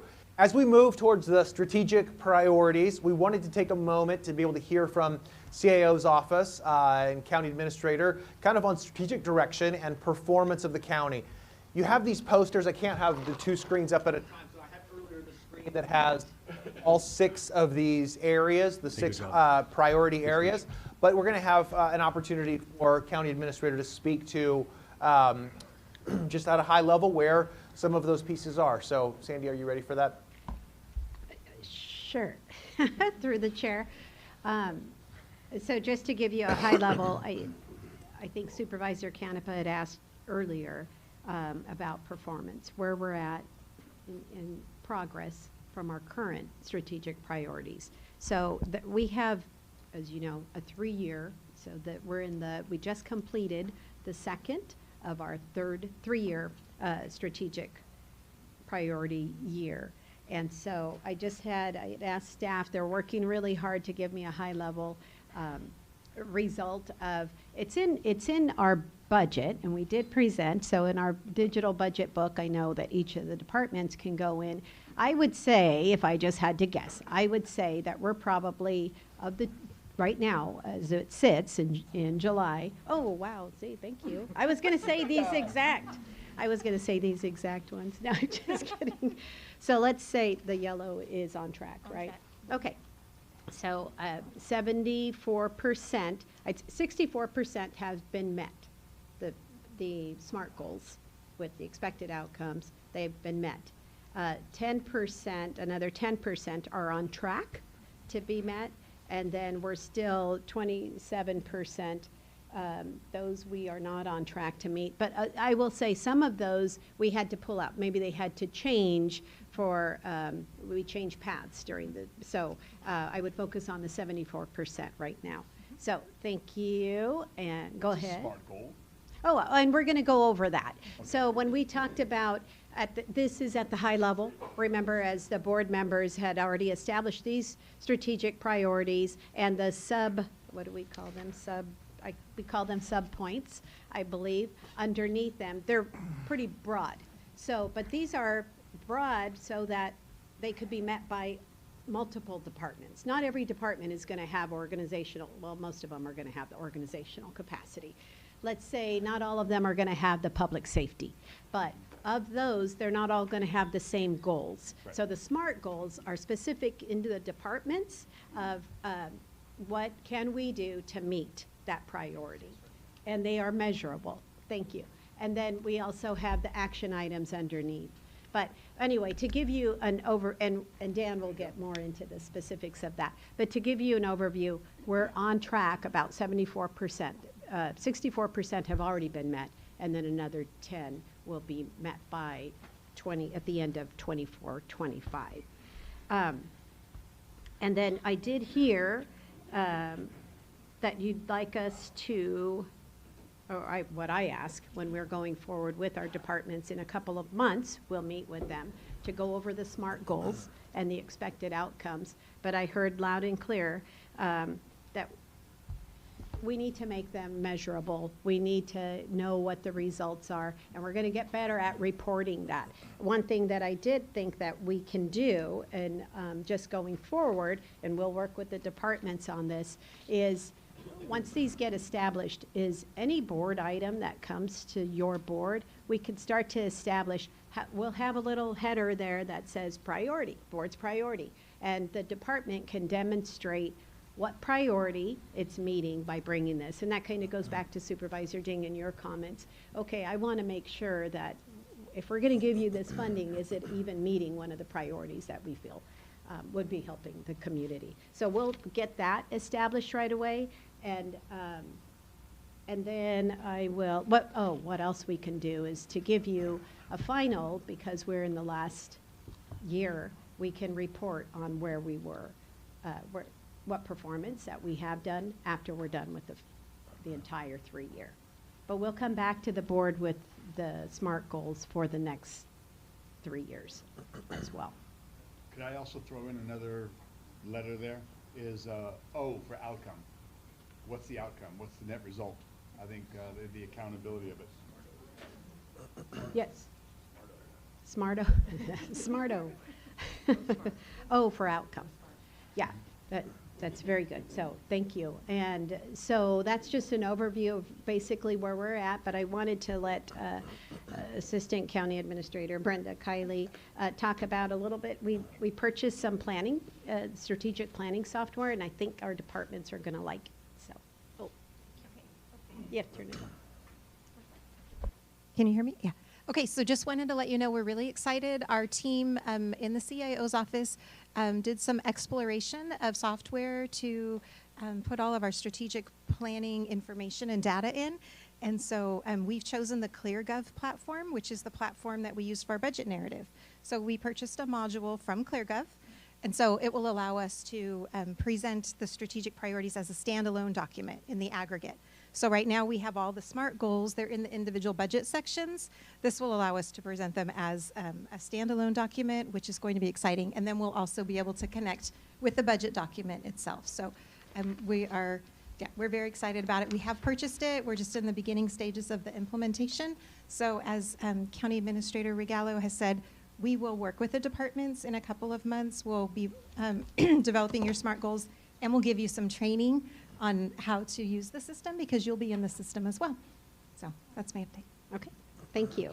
And then to demonstrate a little bit about the SMART goals and how they were developed with each of the departments and how they've met, and I've asked 3 of our departments to maybe come up to the podium and give you just a brief example of their SMART goals. So we'll start. I've asked Behavioral Health, Human Services Agency, and Public Works. So Genevieve, if you wouldn't mind coming up first. Thank you, County Administrator. While you're making your way up, the clerk had, for the board, excuse me, the clerk had reminded me that everything that's on these posters you have in your packets as well. So feel free to turn around and look at the posters for the sub-goals that are there. We'll get to some of those. But you have them in your packets as well. So again, County Administrator, this are just a few examples for the board of how some of the different departments have been exercising on these SMART goals. That's correct. Yes, thank you. Good afternoon, Genevieve Valentine, Behavioral Health Director. So as CAO Ms. Regalo said, behavioral health has our SMART goals. Within our organization, the SMART goals were actually established before I was the Behavioral Health Director.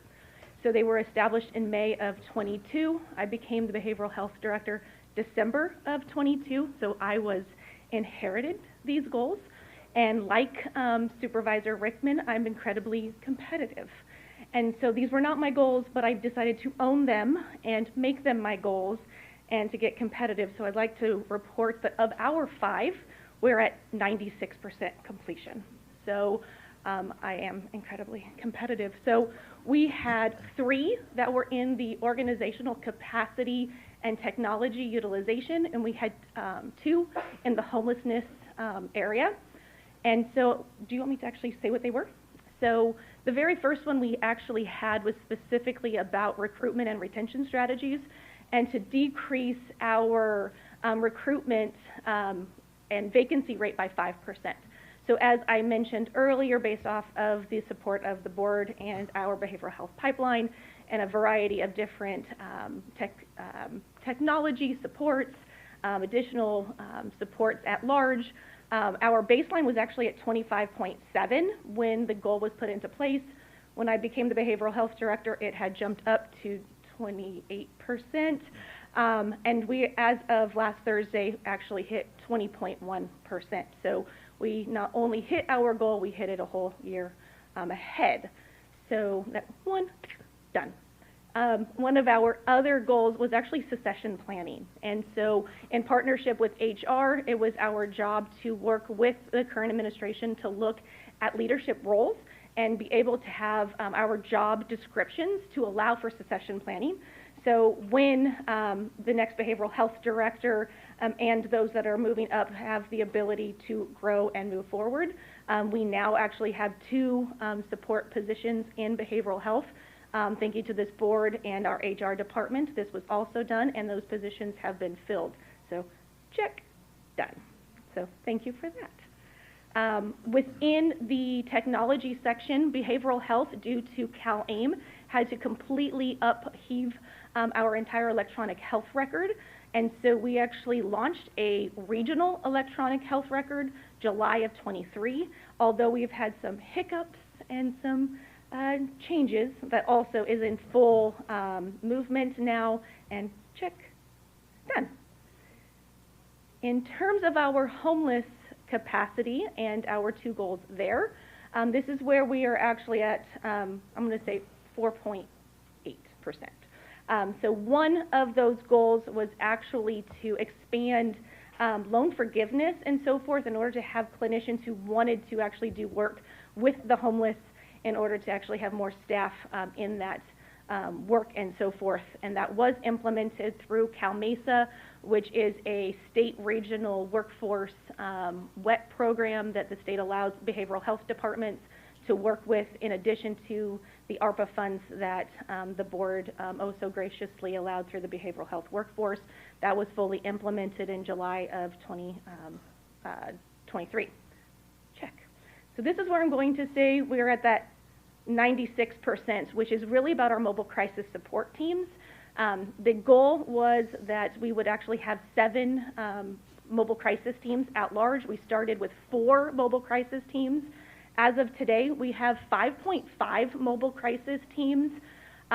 We have 2 in Stockton, 1 located in French Camp, 1 in Lodi, 1 in Tracy, and I'm going to say 0.5 in Manteca, and that is because of the fact that they are only there a couple days out of the week. However, I actually am going to say that even though it's not a goal at large, we actually are fully 24/7 now, 7 days a week, with mobile crisis, with the support of our CIO's office and HR, where we now have the ability to have on-call staff be able to respond with that in the community. So rather than having to have 7 units ready to go at any point, we actually have staff who can be called at any point to meet that need. So we kind of did a pivot in terms of being able to have that support 24/7 and be able to have that new entitlement that was required of our department. So even though we may not have 7 full units, we are fully staffed 7 days a week, 24/7, and when needed, our local law enforcement and our sheriff's department does co-respond. So we are at 96%, but I would happily say we actually are at 100% because we are fully meeting our needed response for urgent mental health services. Questions? Check. Yes, Supervisor Patty. Thank you, Genevieve, and through the chair. So you had just touched on the mobile crisis team is urgent crisis. Explain exactly what this crisis team does, and how do we measure success on this? That is a great question. Of course it is. I know. So our mobile crisis team is actually a Medi-Cal benefit through a definition from the state of California with an urgent response. So we actually have a phone number now, 468-2222. So when a call comes into dispatch, there is a dispatch tool that dispatch goes through to see if someone actually needs a mental health crisis, and that is when our team is deployed. It is 2 staff that is deployed. If a law enforcement partner needs to come out with us due to violence, weapon, or whatever else, that is when we go out. We have a 2-hour response time to actually go out unless law enforcement is who calls us, and we will go out immediately. Now keep in mind when we say an urgent crisis is a threat to self or others. So homelessness in of itself is not deemed an urgent crisis, and that is when those calls go through in Stockton at large. Those go to the CMC crisis support team, or we are actually redirecting to our SJ Cares team, and we are then co-responding with our probation partners. Okay. Yeah, I'd like to see and find out more in working with SJ Cares. I know, Ms. Hammond, we've talked about this recently. Yes. And what are we doing? How are we engaging? And how are we helping somebody get to where they need to go? Yes. And if that's done in coordination, and how we are enhancing and improving. I've recently had a conversation, and I'll just lay out that on average in Manteca, Officer Mike Kelly gets about 80 people back to their family, their support and whatever. And I had asked, we had a meeting, and I asked one of the gals that was there, in the last 6 months, how many people have we reunited with family in a support network? Somebody that's appeared on the radar, and the number was 3. So we're missing out on perhaps the opportunity to get people that aren't from here back to where their support network may be, not dumping them, but instead connecting them. So I know that we need that coordinated effort and the synergy to come together from multiple departments. So that should be top on the radar, and for me, because we know that homelessness is the #1 crisis we're dealing with, whether it be on the spectrum of very difficult behavioral health issues, or drug treatment, or a wayward person that is here that needs to get somewhere else, back to their support network. So the support network reunified outside of our county is actually a partnership between behavioral health and HSA. And so I cannot actually respond to actually how the movement happens with relocating and actually getting individuals from our county back to county of origin. That would actually be Director Woods. We work in partnership with that. So that is actually an HSA program.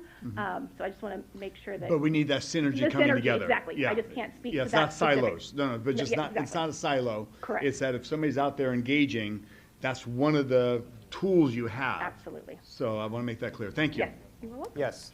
Thank you, and I think. And I've got. Okay, great. Supervisor. Yeah, just real quick, I just want to say, thank you. The mobile crisis response team, I guess. I mean, I had a buddy of mine whose kid was schizophrenic, and this kid was, 6'5" and, close to 300 pounds. So a big guy. Law enforcement went out there, called you guys, and calmed the situation down, took him, and, got the help he needed, and he's doing a lot better now. And the family was just, they called me, and they had so much positive things to say about mobile crisis. So it does work, and I always liked, of course, more services in South County. So I appreciate it. So it's a great program. I just want everybody to realize that, and I have actually seen it out in the field working. So thank you. Thank you. Supervisor Ding, and then I'm going to make a comment about just this process here. So. No, just a quick note. Communication to the constituents that services are available. We need to work on that plan too. Good point. Yeah, this is great. And again, thank you to County Administrator for suggesting this. This was really, again, indicated, because we could do a deep dive. I could see how there would be to get into all of the details here, which are so amazing. But this was really to be illustrative of the kind of discussion we were having earlier about how do we move from these type of strategic priorities to some of the specific goals and track how those are being accomplished over the course of time. So this was a great example. Thank you very much. Thank you. Who was next? It would be Chris Woods from Human Services Agency. Okay, great. Thank you. Again, this is as another example of bringing specific goals for these that are happening in conjunction with the various departments and the CAO's office off of the board's strategic priorities. Good afternoon again. My name is Chris Woods, Human Services Agency Director. And Supervisor Patty, just to touch on the Return to Residence program that Genevieve was mentioning, we've actually reached out to our SJ Cares team. We want to collaborate and share and make sure that every department that is involved with our customers in the community knows that the Return to Residence program exists, and it is fully funded by county general fund dollars. And just had a wonderful success week before last, sending a gentleman back to the East Coast to be reunited with his family. So it's really wonderful. SMART goals. So my SMART goals for the department are really centered around developing organizational culture that supports the team and the team's ability to provide excellent customer service. So I mentioned, I was really focused on recruitment and retention rates earlier, but there are more than just measuring how many staff we have. It's ensuring that the staff is competent and capable. And one of the areas was ensuring that we provide diversity training beyond what's just required, but providing diversity training to all staff to promote cultural understanding and to enhance communication and awareness. Our goal by December of 24 was 85%. We were 92% complete. So again, we have 1,415 allocated positions. We intended to create a promotions page on our HSA intranet to highlight career pathways, facilitate professional development, and celebrate promotions. You know, I think we learned from defeat, but we also have to celebrate success. We were able to stand that page up on our intranet, and it just really demonstrates to our staff that there are opportunities. HSA is a tremendous opportunity, provides tremendous opportunity to promote and have a career pathway, and really celebrate those people that promote within the department. Decreasing HSA's vacancy rate. I mentioned earlier, but in July of 22, our vacancy rate was 13.8%, which I think, you know, by most measurements is pretty good vacancy rate. But we're currently at 9.8%. Our goal was to incrementally get to 13. I think just demonstrates that our intentions were placed in the right, place the resources in the right place. So our goal was to get to 13%. So we're at 9.8%. We've maintained below 12% for the last year, and the team's done a really nice job. And again, HR has been a tremendous part of that. Demonstrating leadership development. So providing supervisors, managers, and executive staff with leadership training. I want to ensure that our staff can support, our leaders and our supervisors can support their staff. They do it well. Our goal by 2025 was to have 50% of our staff participating in leadership development training. In March, we were actually already at 62%. So there was a great appetite from our staff to want to participate in training, and I'm thankful they've helped us meet that goal, and we'll continue. And goals, for me, these goals just become, they may fall off of our SMART goals, but they become part of our long-term strategy and just part of our culture. So I hate this measurement. We really wanted to focus on increasing our social media follows, but really the measurement was really about ensuring that our social media pages provided a coherent, cohesive information stream to the public about what we're about, what services we offer, but also about engaging our employees and telling them why their work is meaningful and what it's doing in the community. So we really wanted to share, with the public and our employees, but ensuring our employees knew we're an employer of choice, and the work that we do is very important. So we didn't meet our goal of social media followers, but we've really provided pages that I think meet the real goal, and that's communicating with the public in a meaningful way. Reducing HSA storage footprint by 50%. We're a large organization. We're going to do that through digitizing and destroying files. And the county council's not here. Okay, good. No, we're doing that in an appropriate way. But in July of 22, in July of 22, he's always watching. We had 29,500 boxes in storage, and that's a significant footprint. In March of 24, we reduced that to 15,000. Our goal is to reduce by 50%. We're right on target, and we're going to continue doing that with the help of our other county departments. So that was it. Have you tried like TikTok and dancing and stuff like that? It might surprise you. I'm not as nimble as I look. If there are no questions, I will invite Fritz, I believe, from Public Works. Thank you. Yes.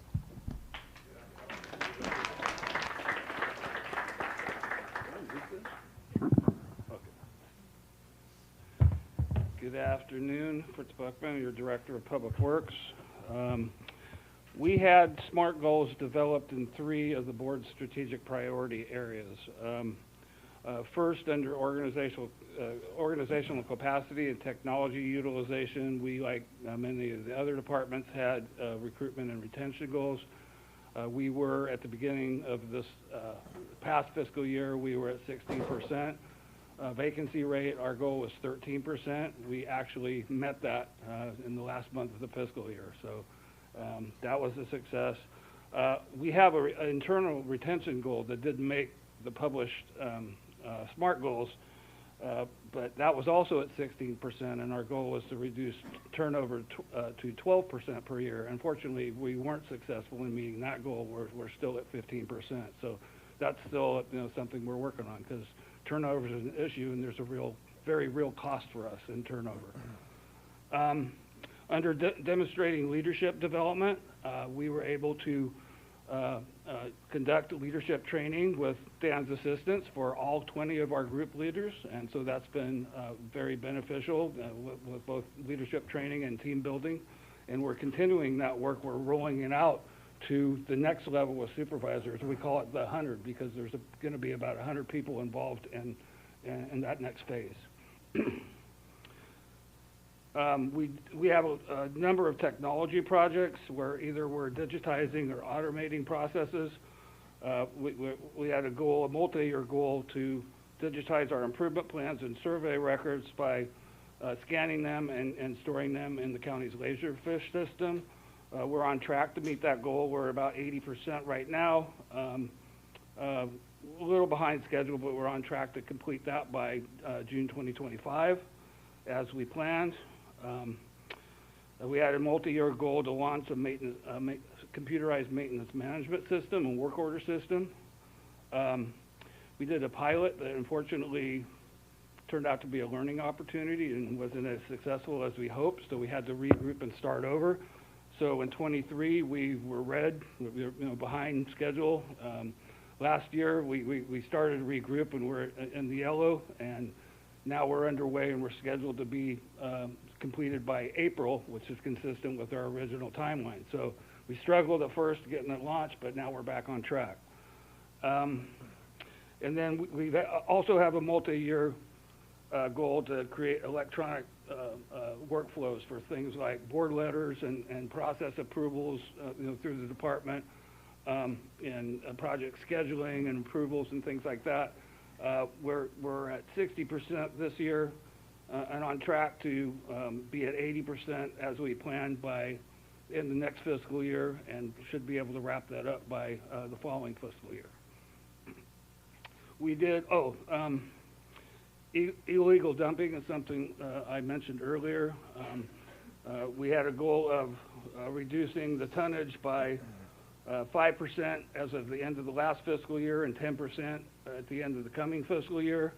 Unfortunately, as I reported earlier, we're actually, instead of reducing 5% this year, we increased 8.3%. So, and next year, we're projecting not to make our 10% reduction target either. But as I mentioned, the illegal dumping task force has a number of initiatives underway, including the enforcement things that are just now being implemented in earnest, and I'm hoping that we can turn the corner on this and actually start reducing the illegal dumping tonnage sometime in the coming fiscal year. And then we had two water-related goals. I mentioned this earlier too. For the Tracy Subbasin, basically the southwest third of the county, we got DWR approval, state approval of that plan in January, 15 months ahead of schedule. We had not our goal was to complete that by June of next year.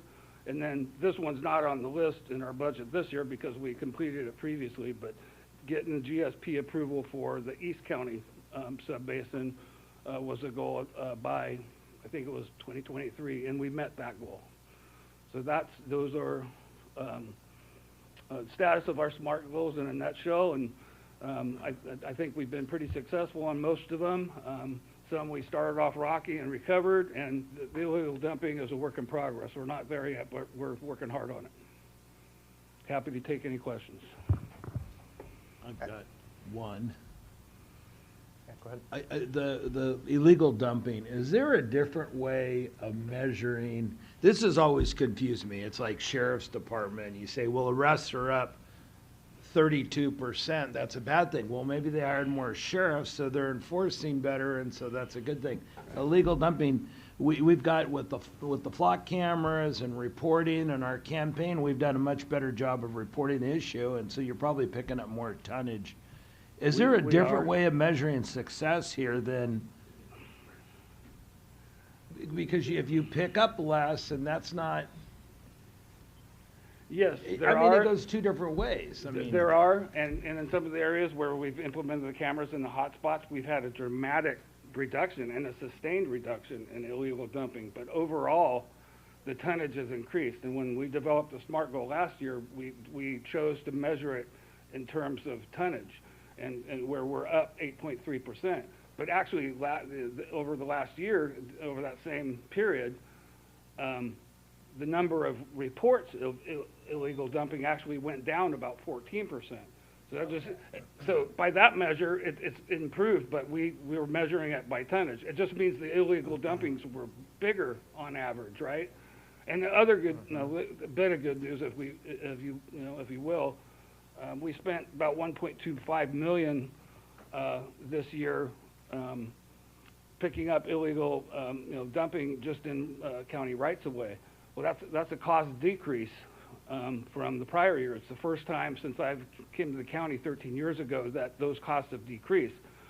And because that's more tonnage, it just means we're getting better at it, which is a skill I'd rather we not have. I'd rather not be so well practiced at this. Well said. Yeah, well said. Good. Okay. Thank you, Director. Any other questions there? Again, those were, yes, County Administrator, yes, please. Yeah.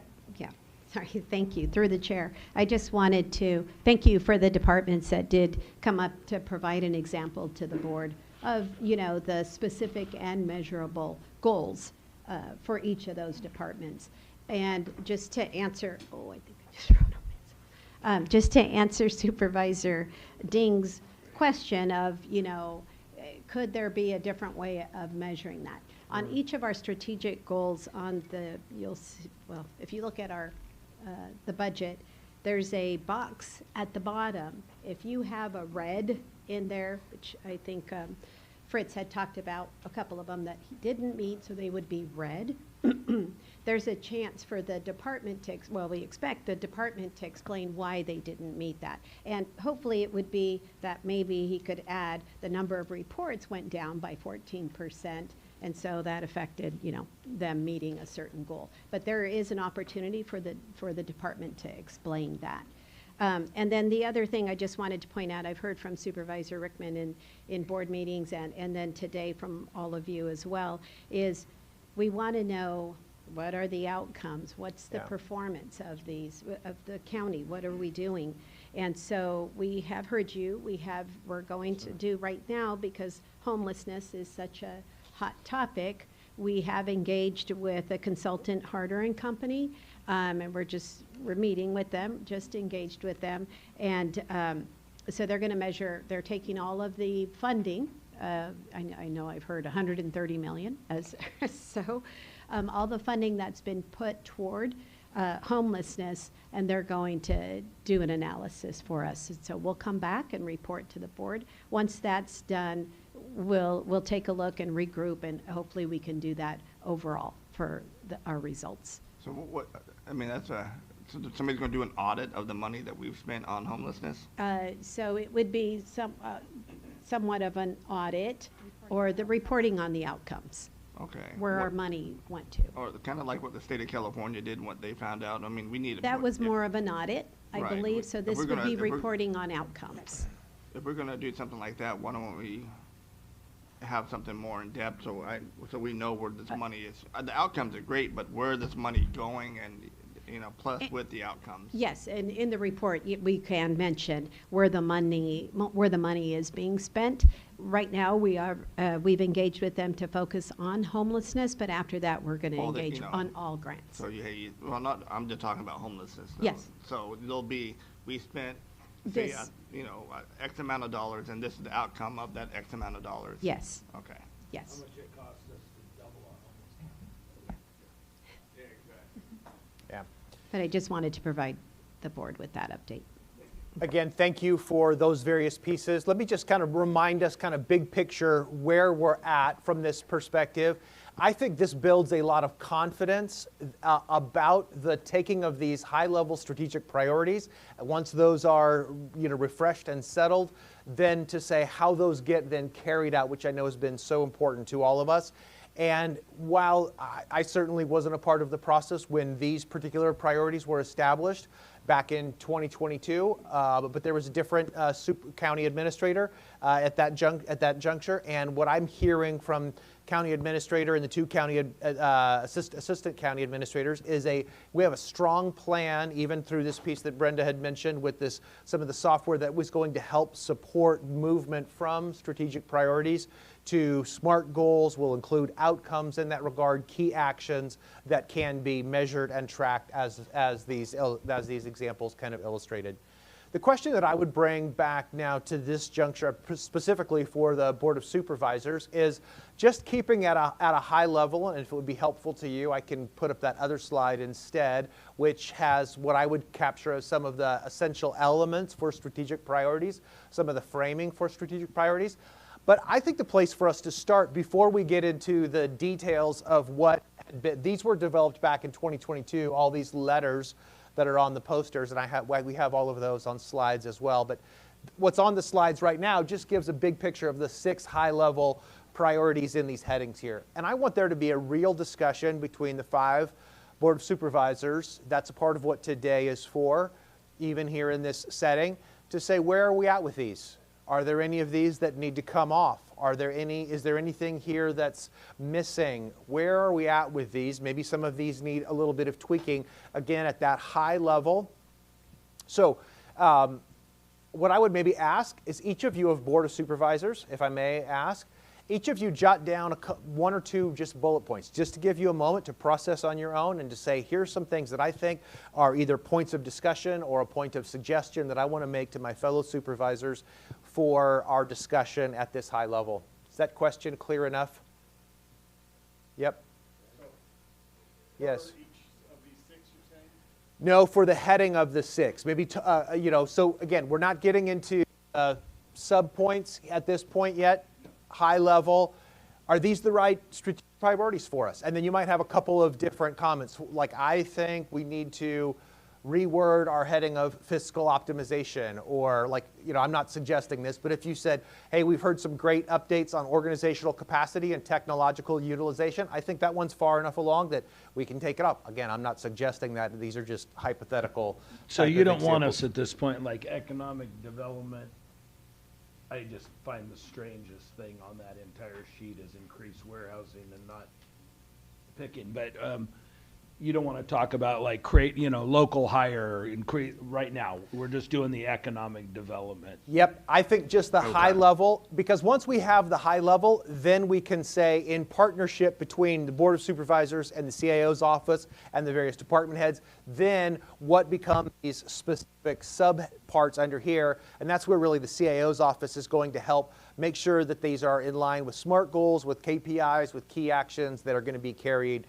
through in these dimensions. Yes? Dan, to that point through the chair, I think it might be helpful. The reason why we got these 6 is that was in discussion and you're jotting down. Like Yes. if you went to each of us supervisors, like what would you say is your priority that you're hearing from the constituents that we represent? Yes. And then on that piece of paper over there, you could see Yeah. the pattern where we're going, and we may have 3 of Maybe these, we may have Yeah. 6 of these, we may have 5 different ones. Yeah, that's great. That'd be my suggestion. I love the suggestion. We do something like that often. That's great. Chair, is that good with you? Yes, it does. It does sound good. Okay, so thank you, Supervisor Patty. Anything from you at this juncture? All right, so, okay. No, through the chair, I mean, yes, I would love the priorities, of course, Yes. and as far as we can with the board here, to get through any subpoints, the A, B, C, and D. Yes, yeah. We need to capture the high levels first. So again, it doesn't have to be a duplication of these, as Supervisor Patty suggested. Each of you as supervisors, would you write down, if you were to suggest the top 4 or 5 priorities that you're hearing, it might be maybe slightly more than that, top 4 or 5 priorities you're hearing that you sense from the community, from the county. Let's get a highlight of those.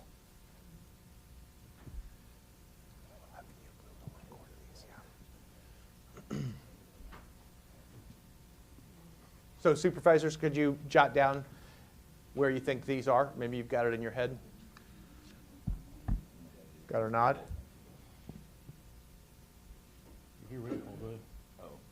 So part of the county's organization is health and behavioral health, because you can't use the word mental anymore. So, I think, and that one. Especially with your wife. Right, but, so, I'm sorry, yeah, so that's the training I get from Genevieve. So I'm culturally aware. But I think that's, I mean, a lot of our people and the majority of the county's employees do those, and that's nowhere on there, whether it's youth or, you know what I mean? So, and so many of these people that are in here represent those, and that goal is nowhere to be seen. Add it to your list. Add it. Oh, I thought we were bringing up our list. Are we? Yeah. Okay. Are you ready? We're ready to holding start. things up or Yeah. what? Yeah. So, say that again. Yes, that's my. Okay. Great. Perfect. So, behavioral health. Health, wellness, yeah. So health and wellness. I mean, and then there's all those subcategories of what you could have underneath Quality that. of life. Well, yeah, that's. I mean, the same thing. Yeah. Wellness, Because I mean, it brings in law enforcement, behavioral health, human services. You know, I mean, there's so many different people that's in common. Excuse me, through the chair. So the quality of life is with number 3 there, public safety, criminal justice, quality of life. This is broader than that, though. This Right. is. So is health and wellness good, Supervisor Canepa? Yeah, that's what I was thinking. I mean, it started a subcategory of that because. Wait, so that I'm clear, are you saying a subcategory of that, or another one. So another get rid of- category? I Okay, mean, great. I mean, these are all Great. great, but I would just add that because it's such a big part of our organization. Yeah. And it's no, I mean, I don't want it to be a subcategory because I want it to be a goal. We're doing Be Great. Well, we're doing Be Well. Great. We need funding, we need, people, we need priorities, we need staffing, we need a goal. We need to be on the national and state legislative folks getting on board. So. Let me suggest, maybe just would each one of you read what's on your list, and then we'll capture that here. What's on your list for items that should be on our strategic priorities going forward as we look ahead? So we'll start with you. That's Okay, one of and then yours. Another one was streamlining operations. And I mean, Okay. so I don't know what, I mean, that seems to be the common theme of how you're gonna save money, organizational capacity, you know what I mean? Okay, excellent, good. And then my last one is interaction with the cities in our county. That lacks. I mean, we all do our Okay. thing, they all do their thing, and we never get together to Yeah. say, hey, like Supervisor Ding was saying earlier that Lisa from Lodi, and I'll let you speak to that if you'd like, but what they want to align their goals with ours, you know what I mean? So there's some commonality. Yes, good. Okay, so those were the 3 that were was on 3 your that I list. got, yeah. Okay, thank If I you. could just ask a question to Yes, clarify please. through the chair. Supervisor Canepa, are you saying that those 6 are still okay, still valid, and then you'd like to add those 3? Oh, if we or could sneak you- them in, yeah, I don't want to reinvent the wheel if it's already there. I mean, And do so you think those 6 are still valid? What if, and I agree with Supervisor Kennedy, but to me, 1 and 2 that's you. That's run a good county. Organization capacity, technology, fiscal organization, that's not 2 out of our 6 goals is making sure we're running correctly. So combine those? Combine those, yeah. And then you can add, behavioral health, youth activity, quality of life, make sure San Joaquin County is a great, healthy place to live, with these different programs. But the rest of them, I would play with some of the smaller points under them, but. Yes. But I think And we might get into some of the headings, as well as we talk through some of this. There's already been a number of communications or conversations started about homelessness today. I might suggest that we give a little bit more specificity to something like that. A strategic priority is not homelessness. I would ask the question for the Board of Supervisors, what is your strategic priority regarding homelessness? I don't have a slide for this, but I had mentioned to the county administrator and her team earlier in some conversations, a simple tool that I'll use sometimes is a formula. Again, I don't have this on a slide, but a formula, we will accomplish X by Y because of Z. The X is, here's what we want to have happen. So whatever that is regarding, say, homelessness, as an example, we will accomplish this by this time. That sets a timestamp on it. And if this is a 3-year priority, it can be there. And then some of the specific sub-goals will have a narrowed down level of timing in that regard. But one of the really helpful things about that formula is the by Z. That connects it back to the mission. It connects it back to the why. This is why we want to accomplish this in regards to homelessness or water management or economic development. We will accomplish this by this time because of Z, and that connects it back to the impact. We're back to the discussion we were at earlier. That really keeps Board of Supervisors at that high level of here are the ends that we're moving towards, here are these high-level strategic priorities and objectives that we're moving towards that then drive the more sub-goals underneath that. So that piece is good as well. Good. Any others? You want us as direct as, I mean, I get what you're saying, homelessness. I mean, homelessness, you put it up there, it could mean feed them all. Right. Or get rid of them. I mean, yes. It just, so you want it as direct as homelessness, moving the populations either to mental health, out of town or jail. I mean, you want it that direct or? Well, and I'm not saying that's my suggestion. I'm just giving it. Yeah. There. Yeah. And what was that? Question. Oh. Thank you for catching it. A broader one would be quality of life. I think homelessness and crime and all that can fit under the quality of life strategic priority, and so then you would come up with a specific strategic goal for homelessness and then the action items that you wanted to address that are measurable. So I think maybe quality of life might touch a lot of those things. Underneath that would be Camp Canapa, because someday, somehow, I'm going to get somewhere for these people. Because, I mean, you have all these mandates that are coming down, you know, from the governor. And where are you going to put these folks? I mean, obviously, you're going to have an attack of how you're going to get them the services and how you're going to redirect it if they want to be, you know, a warm handoff. I mean, absolutely. So, but I don't know where that fits in there. So, I mean, like you say, quality of life. I like that. And again, that's quality of life is in one of these previous pieces. Thank you for that suggestion. I think that's a place for consideration as well. So I do think, again, back to Supervisor Ding, your comment, we want to keep these strategic priorities at some high level, but with some level of focus that then can drive the SMART goals and other action items that get carried out through the various departments and office. Question or comment back here?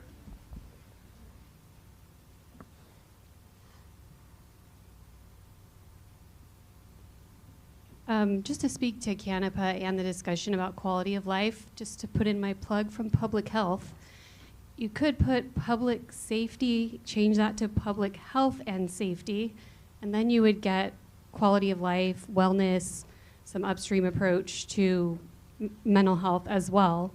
Just a consideration as a catch-all for one of your large titles, and because go public health.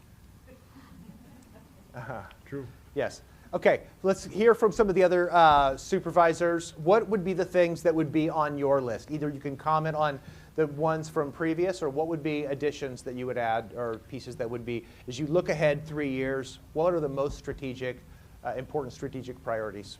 And if you were just talking about the headers, right? That's Yep. it. Yeah. Yep. So I'm fine with the headers, and I mean, there's the subcategories of that I would change a little bit. Yeah. But we're not talking about that now, so okay. I'm fine with what we have. Okay. No, I'm fine with the headers too, because, you know, like public safety and law enforcement, public safety and homelessness, they all mend together. I mean, basically, we get called from constituents, you know, there's homeless in our backyard, we call law enforcement, they have nowhere to put them because we don't have shelter beds for them. So we can make them move, but they're going to go bother someone else. So it's just, I think we need more beds and more housing for homeless. The way I look at it. You know. Yeah. Supervisor Patty, if I may, you had suggested some things about this list here. What comment do you want to make on this list? Well, and I know that we can fit things into, and thank you, through the chair, we can fit things into different categories, but I'm just going to read off, I'm taking some notes and listening and from earlier.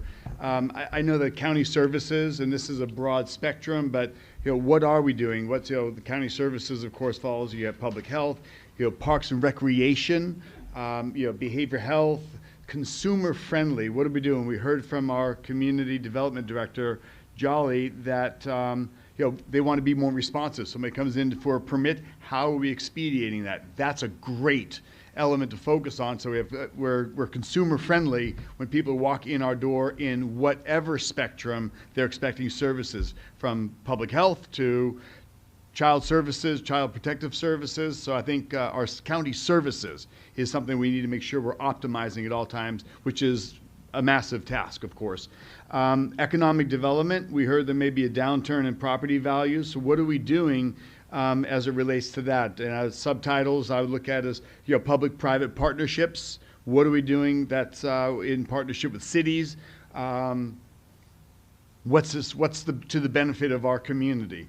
Public safety, you've got law enforcement, but I also see public safety, our district attorney's office, our sheriff's department, and others have been, and probation, they're getting more on the front line of what are we doing on messaging, what are we doing to engage in the community. So I think that's important under public safety. And then just as the topic of homelessness goes, we need homeless/unsheltered. We need to focus on the unsheltered. So subtitles on that I'm going to throw out there, but you have an encampment response team, behavioral health, and also primarily enforcement. We've got a sheriff's department that has an encampment response team. We need to utilize that. So safe camping, absolute priority. Thanks to Supervisor Canepa and his chief of staff, Gina Calder. They have been steadfast on that, and they've brought that to this county to explore and look at, and there's a lot of buy-in for this to happen. There should be zero. Our goal, zero unsheltered. Then we have looking at city, county, and state partnerships. These are all underway, but they're not fully realized. Next one I would say is multi-agency participation. That's everything from mental health services to drug treatment. And then lastly, I would add faith-based, nonprofit, and business support, so that we're all working together with assets that are in the community organically. So these are just my hot list of things I would add, tweaking, amending or whatever. It does touch on some of that, yes.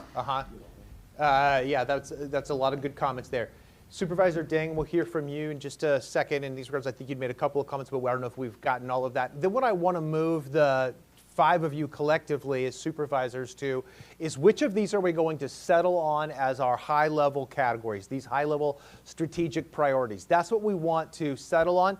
I think your current list of 6, I'm not commenting on the merits of those 6 in any way whatsoever, I would be reluctant to suggest that you add 3 or 4 more additional on top of that. If there are some new pieces, then okay, which ones are going to rank higher? That's what we mean by the word priorities, because even multiple studies have shown, even that for large and complex organizations like this county leadership, once the level of, quote, priorities gets above a certain number, gets above some level of 6 like this, you're going to actually decrease your effectiveness for accomplishing the goal. That's part of the task that's here for all of you as supervisors, is to say which of these which are going to rank towards that top level of prioritization. And we've got some good comments here in these regards as well. Why do we have to rank these though? I mean, the headers. I mean, because hey, water management is great. I mean, that's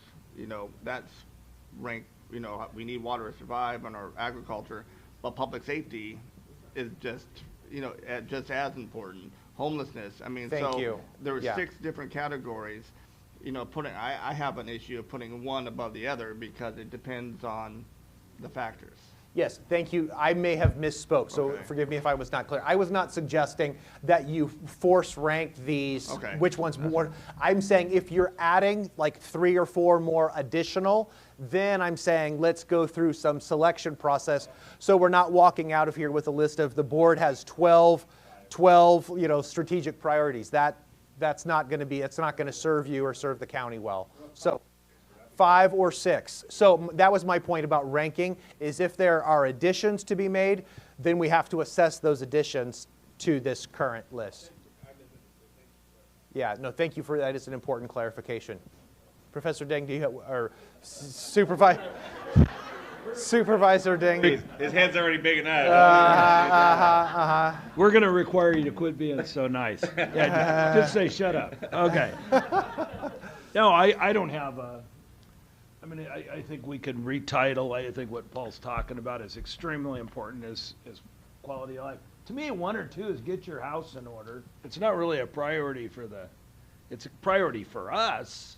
It's not really a priority for nobody out there in constituent land has any clue what you're talking about, on 1 and 2. So let's just put call mom, Sandy, and get all that done. But it's really, when we're out there talking to constituents, what are your priorities? What are you doing? You're not going to talk about, well, we're going to finalize the planning process and the budgets, and we're going to make sure we pay our bills. We're going to take care of public safety. We're going to take care of the homeless problem. We're going to, create, a plan for quality of life that involves our kids and health and so forth. Fight for our water. That's Yes. a smart one. Good comment in that regard. Let me suggest this for the sake of efficiency on that particular item. Quick response from the others of you, because I heard a separate comment kind of offline during lunch where that came up of like 1 and 2 are a little bit different, then the other ones are a little bit more external facing. 1 and 2 are a little bit more internal in some of these respects. So the rest of you, Board of Supervisors, are you in agreement with that? Can you just have a nod of in some version combining 1 and 2? I'm okay with it. Yeah, I don't know what fiscal optimization. I mean, I like, fiscal responsibility, I think is huge. I mean, I think the public knows that very, very well. I mean, structurally balanced budget is huge because a prime example is our credit rating went up, and I think public knows that. And, we just talk about it, managing one-time funding, and that's something I think is very important when it comes to budget and all the different things that, we want to spend money on. Audits are another one. Can we cut 2? What's that? Can we cut 2? What's that's needed? Well, so yes. Can we cut 2? Yeah. Cut 2. And with the suggestion on the table of, quote, cut 2, there are a lot of things that are crucially important that are not a part of your strategic priorities, right? I mean, there are a lot of things that are very important. So because you're, quote, cutting it, to use your phrase, that does not mean that we're saying it's not important. We're just, like, to your comment, everybody knows this financial optimization is super important. Again, I'm not advocating for one case or another, but I think if there was a potential removal of it or an inclusion of it in number 1 in some capacity, that's not a minimizing of the importance of that level of fiscal responsibility or optimization. It's saying that's kind of almost a given, and we're incorporating that into our heading of organizational capacity. County Administrator, how does this set with you? Through the chair, I appreciate Supervisor Rickman's comments. I do think it's fiscally responsible as an organization that we do demonstrate to our public that we are being prudent with the tax dollars. We take it seriously, and I do think that we need to keep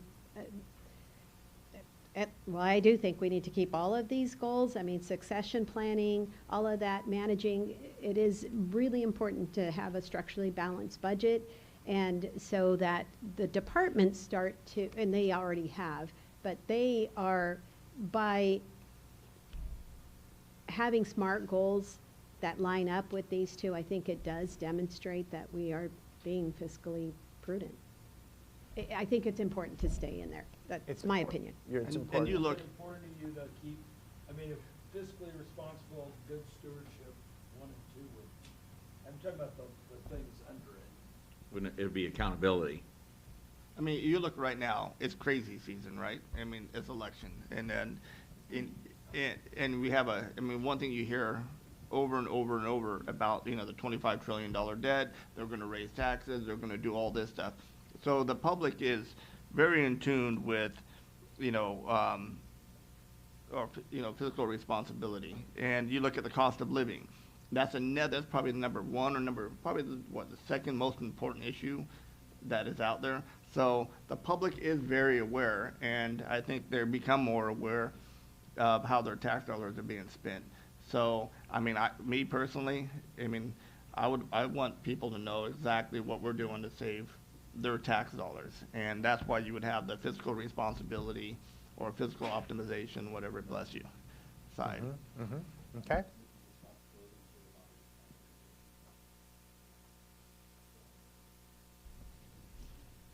Yes, through the chair, and I keep hearing comments back here. Yes, I think we can change if we want to say fiscal responsibility. I think we probably had that in the prior 3 years, and then we probably changed it to fiscal optimization to include some of those subpoints. But yeah, absolutely, I think we could change it to fiscal responsibility. That I do think is very important. Yeah.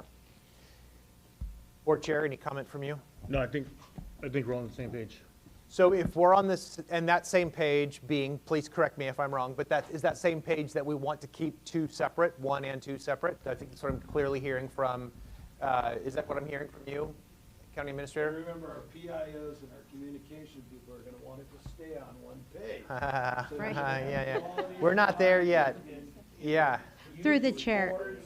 Yeah, for me, what was important, it was not to lose those. So, I mean, if the board decides to combine them, if you think they could be combined, one is really for the succession planning and developing the leadership. We actually, and we heard a lot about the digitization today. So it's more organizational capacity and technology, and the second one is more fiscal responsibility. So, but if the board thinks that those, I'm just looking to not lose them.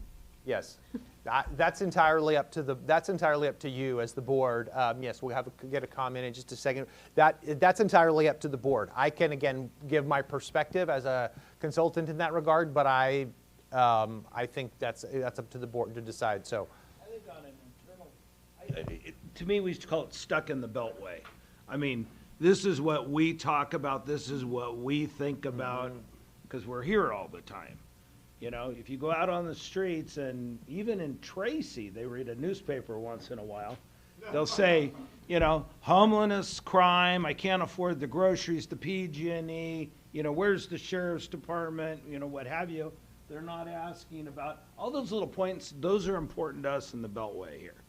But, I mean, as to Rickman's comment, and I agree, fiscal responsibility, you know, but taking up, what? I don't really care as much as fiscal responsibility and then a couple others. But, I mean, we've got 33% is things that nobody cares about other than fiscal responsibility. There's things we can cut on the subtitles. Right. Yes. So just make can it be adapted. One, keep your house in order, fiscal responsibility, We'll and get then you list a few. We'll get this comment here, and then I've got a comment that I'll make about all of this as well. Genevieve Valentine, Behavioral Health Director. I just want to make, for What the do you public. do? Which department? I'm trying to be respectful this is still televised. I just want to make a suggestion, if it could be something along the lines of fiscal responsibility and organization innovation. And I'm going to use behavioral health as an example. With Prop 1, $38 million of our treatment money will be realigned to housing innovation. And so when that happens, our fiscal responsibility turns to us having to look for other ways of being innovative and bringing in dollars.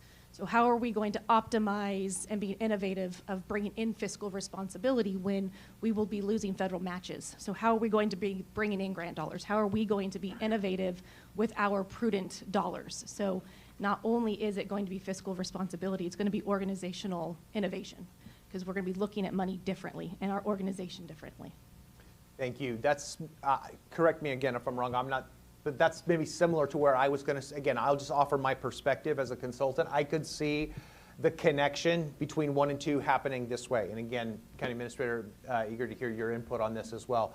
But if we're building, you could say building organizational capacity through technological or technology utilization and fiscal optimization. Because the fiscal optimization, it seems to me, supports building organizational capacity. To build organizational capacity for the county long term, you have to be fiscally optimizing, right? And the reason you're fiscally optimizing is not just because it's the right thing to do. It is the right thing to do, and I hear that strong ethic and in a sense commitment here. Kudos to you all in that regard. But the fiscal optimization is for supporting long-term organizational capacity is a connection that does not seem like a stretch in my mind. So to me, it seems like you're hiding the ball on that. Is you it? know, yeah. I mean, look at it this way. I mean, if you're the public, you're looking at this, and you have maintenance, directly balanced budget, fiscal, responsibility. And that is huge. I mean, I would want somebody to see that. I mean, because, hey, with your increased credit rating, it saves you on bonds, it saves you on taxes and so on. It's gotta be in 6th grade English. Yeah. Yeah. Yes. People need to see what we're doing and how we're meeting these goals. And if we meet these goals, I want the public to know what a good job, not this board, just this board, but everybody in this room is doing. Thank you, Supervisor. Your comments, I understand that and receive that. Can you call me professor, like Supervisor Ding? The good doctor, I'll start coming up with something for whatever. Okay, so yeah, but again, I want to enter into this with you all as supervisors. This is your call. I was offering a perspective. Take what Supervisor Rickman was saying, and this is for your discussion. Because here's the thing: if you do have agreement that we don't want to walk out of here with 8 or 10 or 12 strategic priorities, then there have been a couple of other suggestions. We either need to say, do these naturally, not in a forced way, connect to one of these other 6, or are we going to, we're either going to drop something that was suggested as an ad or drop. That's the question that I'm posing before you. Where are you at in that regard? And I'm not asking you to respond to me. I'm asking you to talk to one another about this. Okay, so I would volunteer that maybe we look at number 1, fiscal responsibility. Number 2, organization innovation. Number 3, public safety, quality of life. That's just the first 3. We can work on subtitles below that. Below those 3. Was anybody in favor of those 3? Yeah, I'm in favor of those. Being 1, 2, and 3. So just shuffle the deck a little bit, but keep it simple. Fiscal responsibility, 1. Number 2 is organization, innovation, and public safety, quality of life. Then we can obviously add homeless, water management, and economic development as the 4, 5, 6, if we want. I'm just volunteering that. Then we can start working on the subtitles. You need my 7. Yeah, where are we doing? You're not gonna be here. What's that? We need 7. He just did quality of life. Quality of life is public safety / quality of life. And we work on the subtitles below that. Let's find the 4, what do we have, average of 4 key points? A, B, C, yeah, each of them have mostly 4 key points under each of those. So if we just look at it, take those first 3, what would be the key A, B, C, D? So we're almost there to the point of getting to those subtitles from my perspective. I think we're close. So it seemed like from all 5 of you, there was a strong sense of consensus about numbers 1 through 3, as suggested just a moment ago, right? Fiscal responsibility, organizational innovation. Again, we can talk about some wording there, and then public safety and quality of life. Are we in agreement on that regard? I'm good. And then what about 4, 5, and 6? Are we going to incorporate some of these other suggestions, or maybe not include them? We either have to some of the other suggestions that were made here earlier today. I think homeless is definitely a factor without question or doubt. So that's number 5. Economic development, vitally important. Question I would have for Public Works is water management. Is that an issue?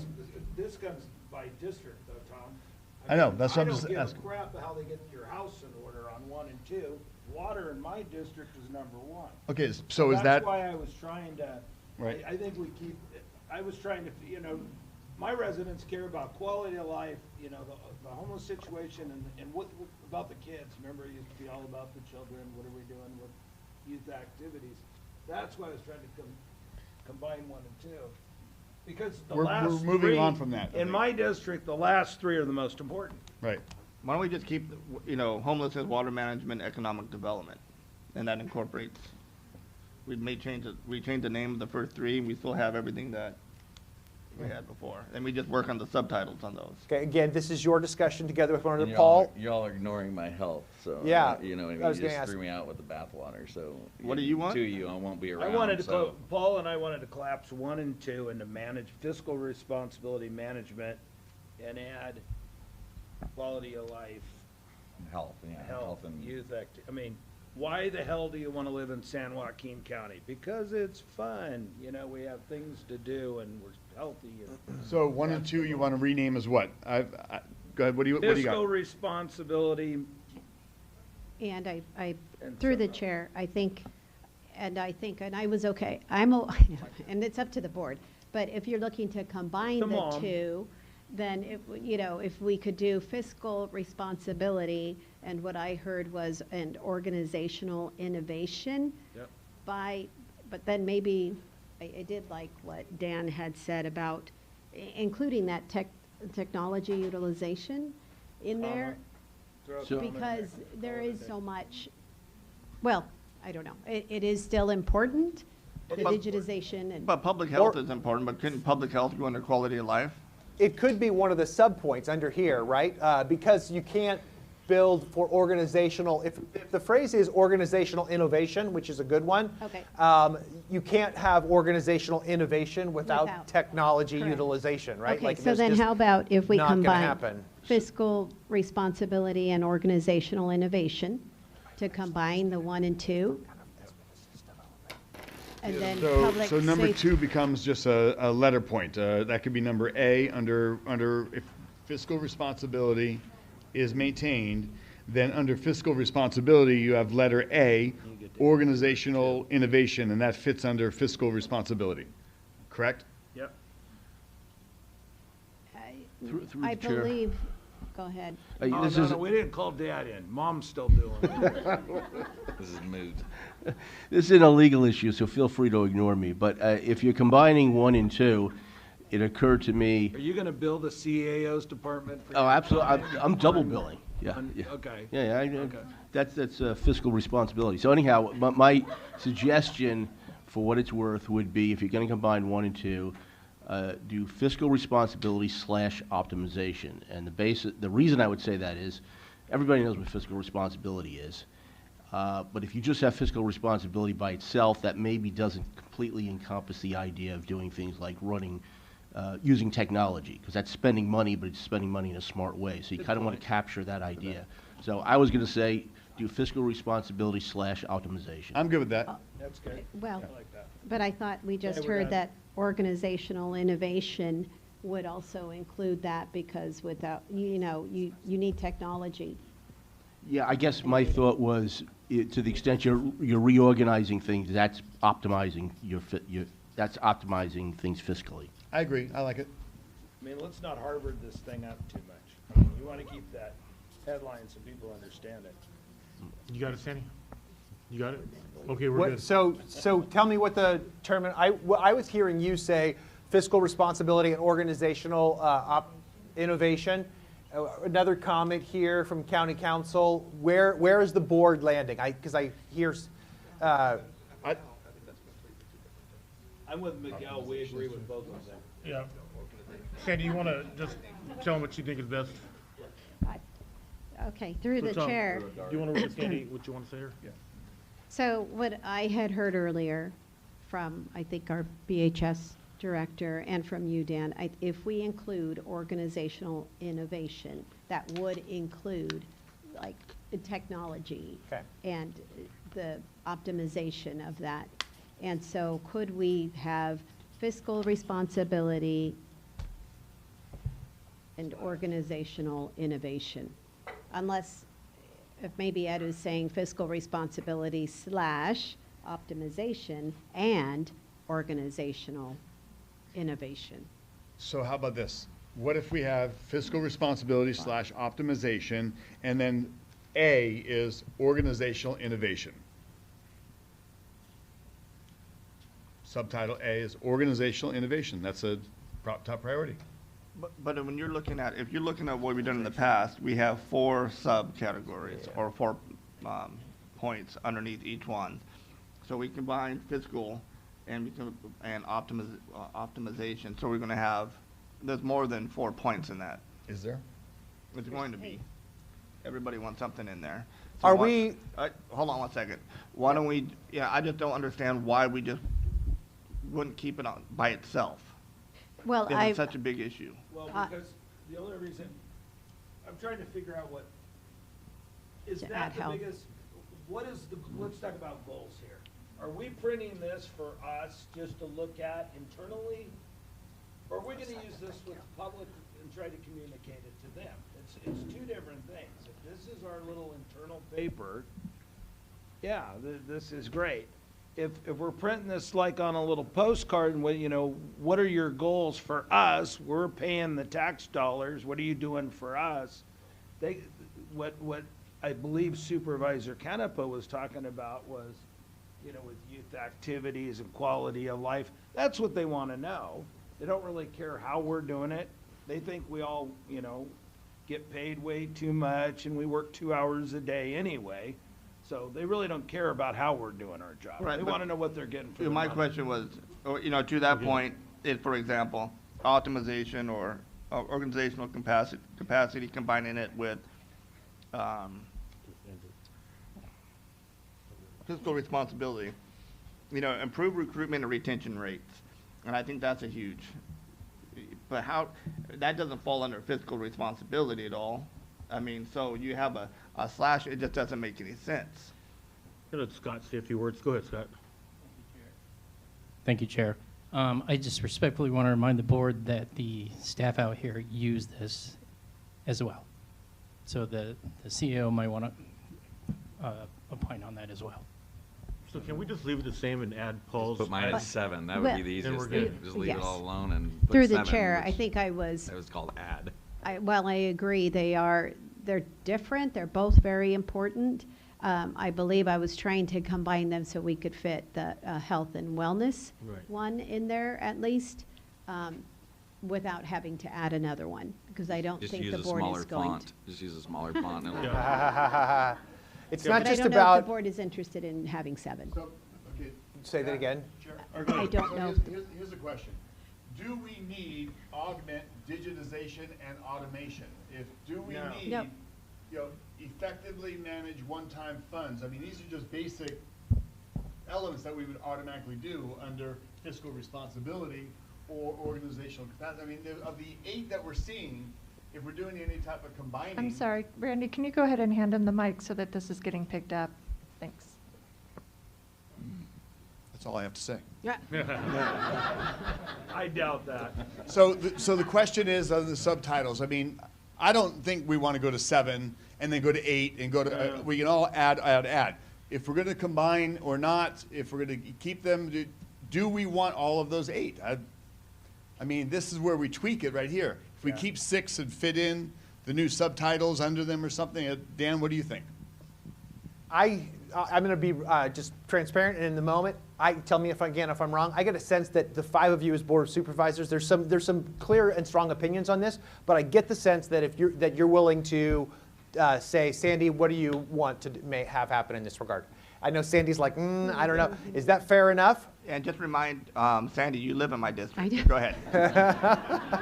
Sandy is saying, or county administrator is saying over and over again, I'll do whatever the board decides, which is structurally the way it is designed. These are the Board of Supervisors.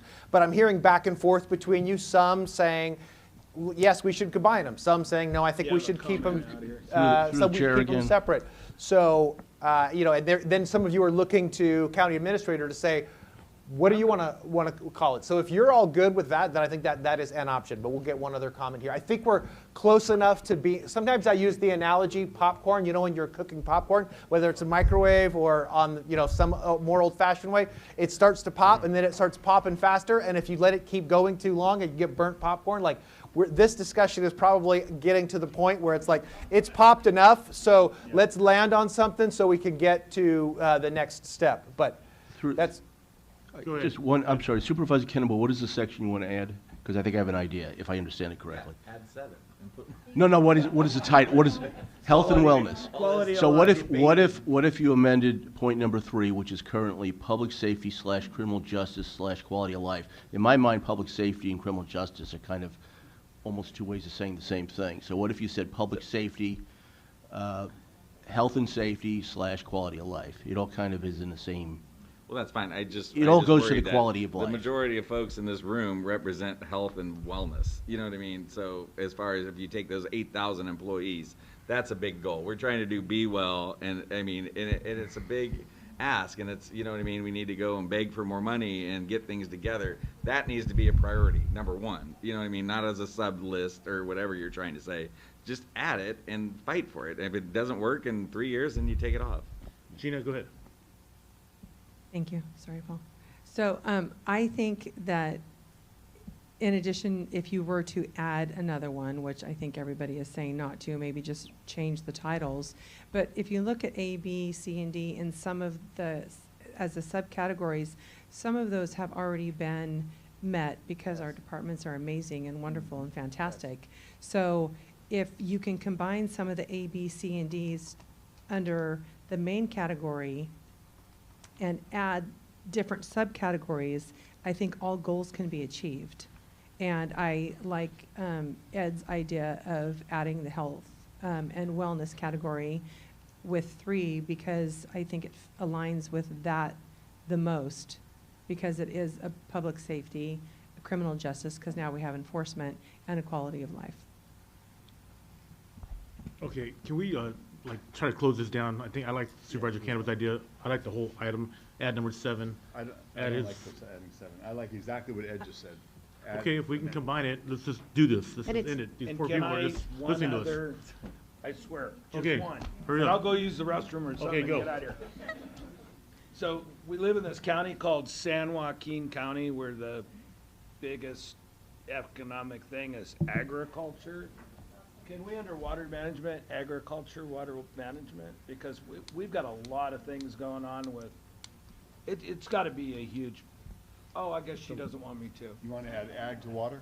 That's what I wanted to do, but maybe the ag Come commissioner on, go doesn't ahead. want me to. I would say that would go under economic development. Okay. So we can get rid of number 6 because Okay. that's the number 1 industry here. So I'm going to float, may I float something out, Chair? Please, Yeah, yes. let's do it, please. And so we can move on. Yeah. And this may be tweaked a little bit. Number 1, fiscal responsibility / optimization. We're going to keep or lose the word optimization. Number 2, organizational innovation. This is what we're talking, I believe. Number 3, health and safety / quality of life. Covers what Supervisor Canvas said. I think Ed made a great suggestion. Then you got number 4, homeless. Number 5, water. Number 6, economic development. As we flesh these out and add subtitles, it may get tweaked. But if we can do those 6, that's, I think, our framework. Okay, so let me make an ask to the Board of Supervisors. Can you all agree with that? Thank you, Yes. Supervisor Patty. And again, I would, yes, County Administrator, and then I'll have one other comment about that as well. I'm sorry, through the chair. I believe on number 3, Supervisor Patty, you had said health and wellness, criminal, I don't know, I think you said that, and the quality of life. I think what I heard would be, and maybe we could go to those departments, but maybe we could use public safety / health and wellness / quality of life and remove criminal justice, because I believe I had heard that it was similar to the public safety. I don't know, are we doing too much slash on there? If we do that, it's a health and safety, I think is what Okay, so County read Council again what said. you, is that what you said, Ed? County Council had suggests, I believe, health and safety / quality of life. Is that correct? I think the suggestion was health and safety / public safety / quality of life. So you're taking out criminal justice. Because But that's it- already Well, encompassed we're already in. saying But it would safety. be Because that's public- already encompassed in the idea of public safety. It So would you be don't need public criminal safety justice. and health and wellness, right? Whatever order you want to put it. Clerk of the board? The little sister would like to speak for a minute. Quick suggestion. Okay, Public health, safety, and quality of life. perfect. Let's roll with that. Okay. Is that a motion? Yes. Yeah, let's go with that. It's I like public, it. Clerk of the maybe, board came up with a great idea. it's public- Since I'm a Safety, team player, I will health, and agree to quality this of life. in a little bit of default, but it's okay. So we got mom, Okay. dad, and little sister. Very good. Here's what my procedural suggestion would be. I think we're close enough with the board on these. I would allow this to go back to, so these are the boards. If board is saying, yes, we're here with these, I would allow the CAO's office, my recommendation would be that the CAO goes and does some fine-tuned tweaking on this after they've listened to all the conversations. We might change this wording slightly and then bring it back for the board's approval, because this has got to come to you for your approval. But County Administrator, are you willing to take what's here? So thank you. And real quick, I like Rachel's idea. And but I would say You instead of former chairman. I would say I would play public safety, health, and quality of life. Yes, that's the way we have it. You said public health, safety. Okay. And so it's public safety. Everybody knows what public safety Thank you. means. That's fine. Kristen captured that on here, so we've got it. So let me just read for the Board of Supervisors what we have as our 6. Fiscal responsibility and optimization is number 1. Number 2 is organizational innovation. 3 is public safety, health, and quality of life. 4 is homelessness. 5 is water management, and 6 is economic development. And we're gonna, I think, did I hear correctly that under that would be where agriculture picks up, is under economic development? Is that, thank you. Okay, Great. so those are the 6 that are on recommendation, Board of Supervisors, by a nod or however you want to do it. Yeah, all in favor, say aye. Aye. Okay. Okay, we're good, 5-0. Okay, Move on. so, yeah, that's a moment of success right there. Remember at the very beginning this morning, I said what would be a measure of success today? This does take a process that feels a little sticky sometimes, but that's a measure of success. I know. Genevieve, Paul and I are going to be calling you here shortly. We're going to need some help. Okay, Just send the mobile unit. so my suggestion, again, simply my suggestion from my role here, obviously this will get recorded in something more official than this. Thank you, Kristen, for capturing these. CAO's office, County Administrator, will take this, and if there does need to be any word tweaking, they will do that. They'll bring that back to the Board of Supervisors for your approval of the actual wording. Okay.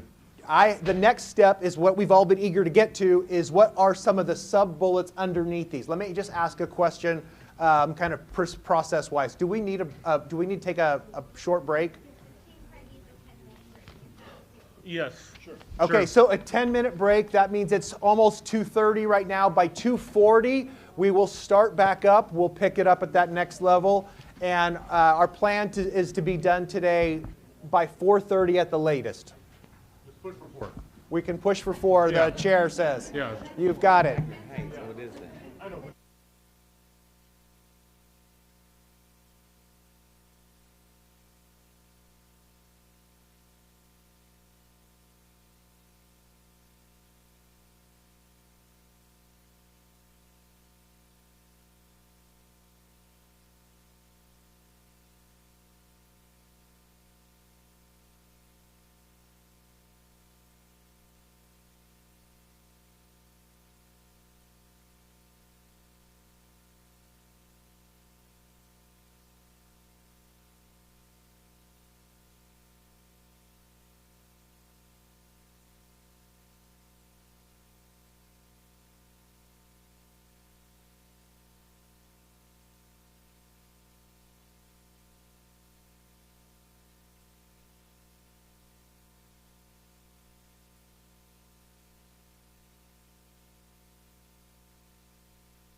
don't care. I'm fine.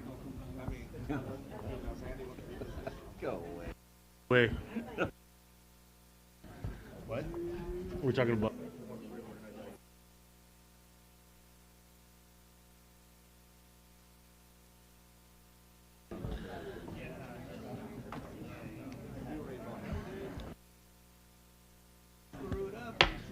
Meeting is back in session.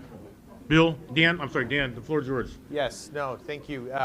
Okay, so nice to have the break, and sometimes it is helpful to come back and revisit and look at these. So just before the break, we had board vote on these 6 as the strategic priorities. What's on the screens now is just some kind of categories and elements that we want to think about for strategic priorities. Let me just do a check-in again with Board of Supervisors as well as County Administrator. Are we all good proceeding with these as they are? Yes, we are. Correct? Through the chair, I would look to the board. Yeah. Hey, we might, if we, you know what, that's something we might We can have to argue come about it back, forever. We're gonna you bring know, it back but and we'll discuss it again, but We're we gonna look do the good. subcategories, when there's like, under the public health and safety, when there's 45 subcategories, we'll Okay. probably want to break it up a little bit. So, For great. the record, I'm a lover, not a fighter, for all you know that. So just, Yes. Can I have the permission of the board to make a comment in that regard Yes. from my own perspective? Whether he's a lover or a No. Thank you for that clarification. Mr. Professor. Yes, right. Good. Thank you for laughing with me and at me as well in those regards. So there is strong resonance with what had previously been the 6 strategic priorities. I think that is a good thing, not a bad thing. The one new element, and I say this just as from my point of view, my perspective, because I'm not serving you well if I'm not at least offering it. You're free to reject it if you don't agree with it. But the one element that is new is this piece around health and wellness. And that piece that's new is getting embedded into this piece that used to say public safety, criminal justice, quality of life. I'm not saying that is, for the record, I'm not saying that's a bad idea. I'm saying that in the absence of intentional work from the Board of Supervisors to highlight this piece of health and wellness, it could get lost into those other categories. So that being the case, Board of Supervisors, I would say my recommendation, again, you know what you want, is if we take these 6 as they are, which I think is the movement, we're moving in that direction, then I think that my suggestion would be that you are intentional about continuing to highlight this piece that is new, that is really replacing the phrase here, criminal justice. No one's minimizing the importance of criminal justice. We've just moved from public safety, health and wellness, and quality of life in these regards. Okay? Yes. County Administrator, do you want to say anything about that as well? Yes, through the chair. I think I heard a comment as well. Once we start going through the bullets Yes. underneath, if we see, or if the board sees that under the health and wellness portion, that there are, 5 on its own, then maybe we will have to have a discussion. There can be some revisiting of that, But yes. if there's only a couple, then it can be combined. No, they're right here. They're right here over here to your left. This is we don't have it on the screens, obviously, but this is what was voted on a few moments ago as the new list. So the main part, everyone here is a part of this process, but this next section really falls specifically on the Board of Supervisors. What I'm going to ask that each of you do, are you beautiful? You're capturing a picture? Great. It's here. I'm going to ask that each of you write down some things again, and you don't have to operate from what's on there previously, like we had these letters A, B, C, D, things like that. I want you to write down up to 4 bullets. If you feel like I have to have 5 or 6 under each of these. I'm going to give you just a few minutes to do it, and then we'll capture those. Let me phrase the question this way. Certainly, I would invite all of us that are here as leaders in the county to be thinking of that so that you can contribute to the discussion as the Board of Supervisors highlights the areas that they want to target under each of their 6 categories that they voted on. If something is missed, as some of you have done already in the midst of the discussion today, you can raise your hand and speak into that. What about this piece of it? So my question for you, Board of Supervisors, is when you think of these as 3-year goals, write down some statements of where you want the county to be in 3 years. Again, remember these pieces. The CIO's office and the department directors and their teams will move these SMART goals and action items to track results. You don't have to get into that level of detail. But in 3 years, what would be the 4 or so bullets that you would want to be true about where this county is under each of these 6 categories? Does that make sense? Write down 4 bullets of where you would want the county to be in each of these headings. So, okay, so then I would say get a little bit more specific. Begin to move towards some of, just like, again, I'm not asking that you repeat what was here before, but before it was improve recruitment and retention rates, formalize succession planning. Maybe you'll feel like, hey, that one we've already settled. So basically, like, I'm asking you to not just copy these, but do a fresh start of what do you think are the most important areas that would be demonstrating fiscal responsibility. Our fiscal responsibility will show in 3 years by these sub-bullet points. Take a moment, jot those down, and then we'll capture those together.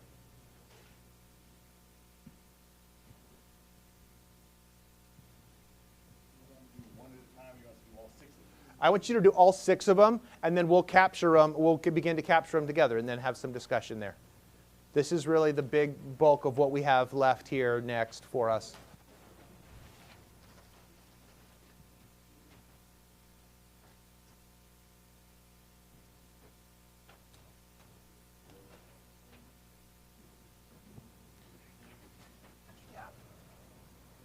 Do you think we'll be able to capture some of those underneath these?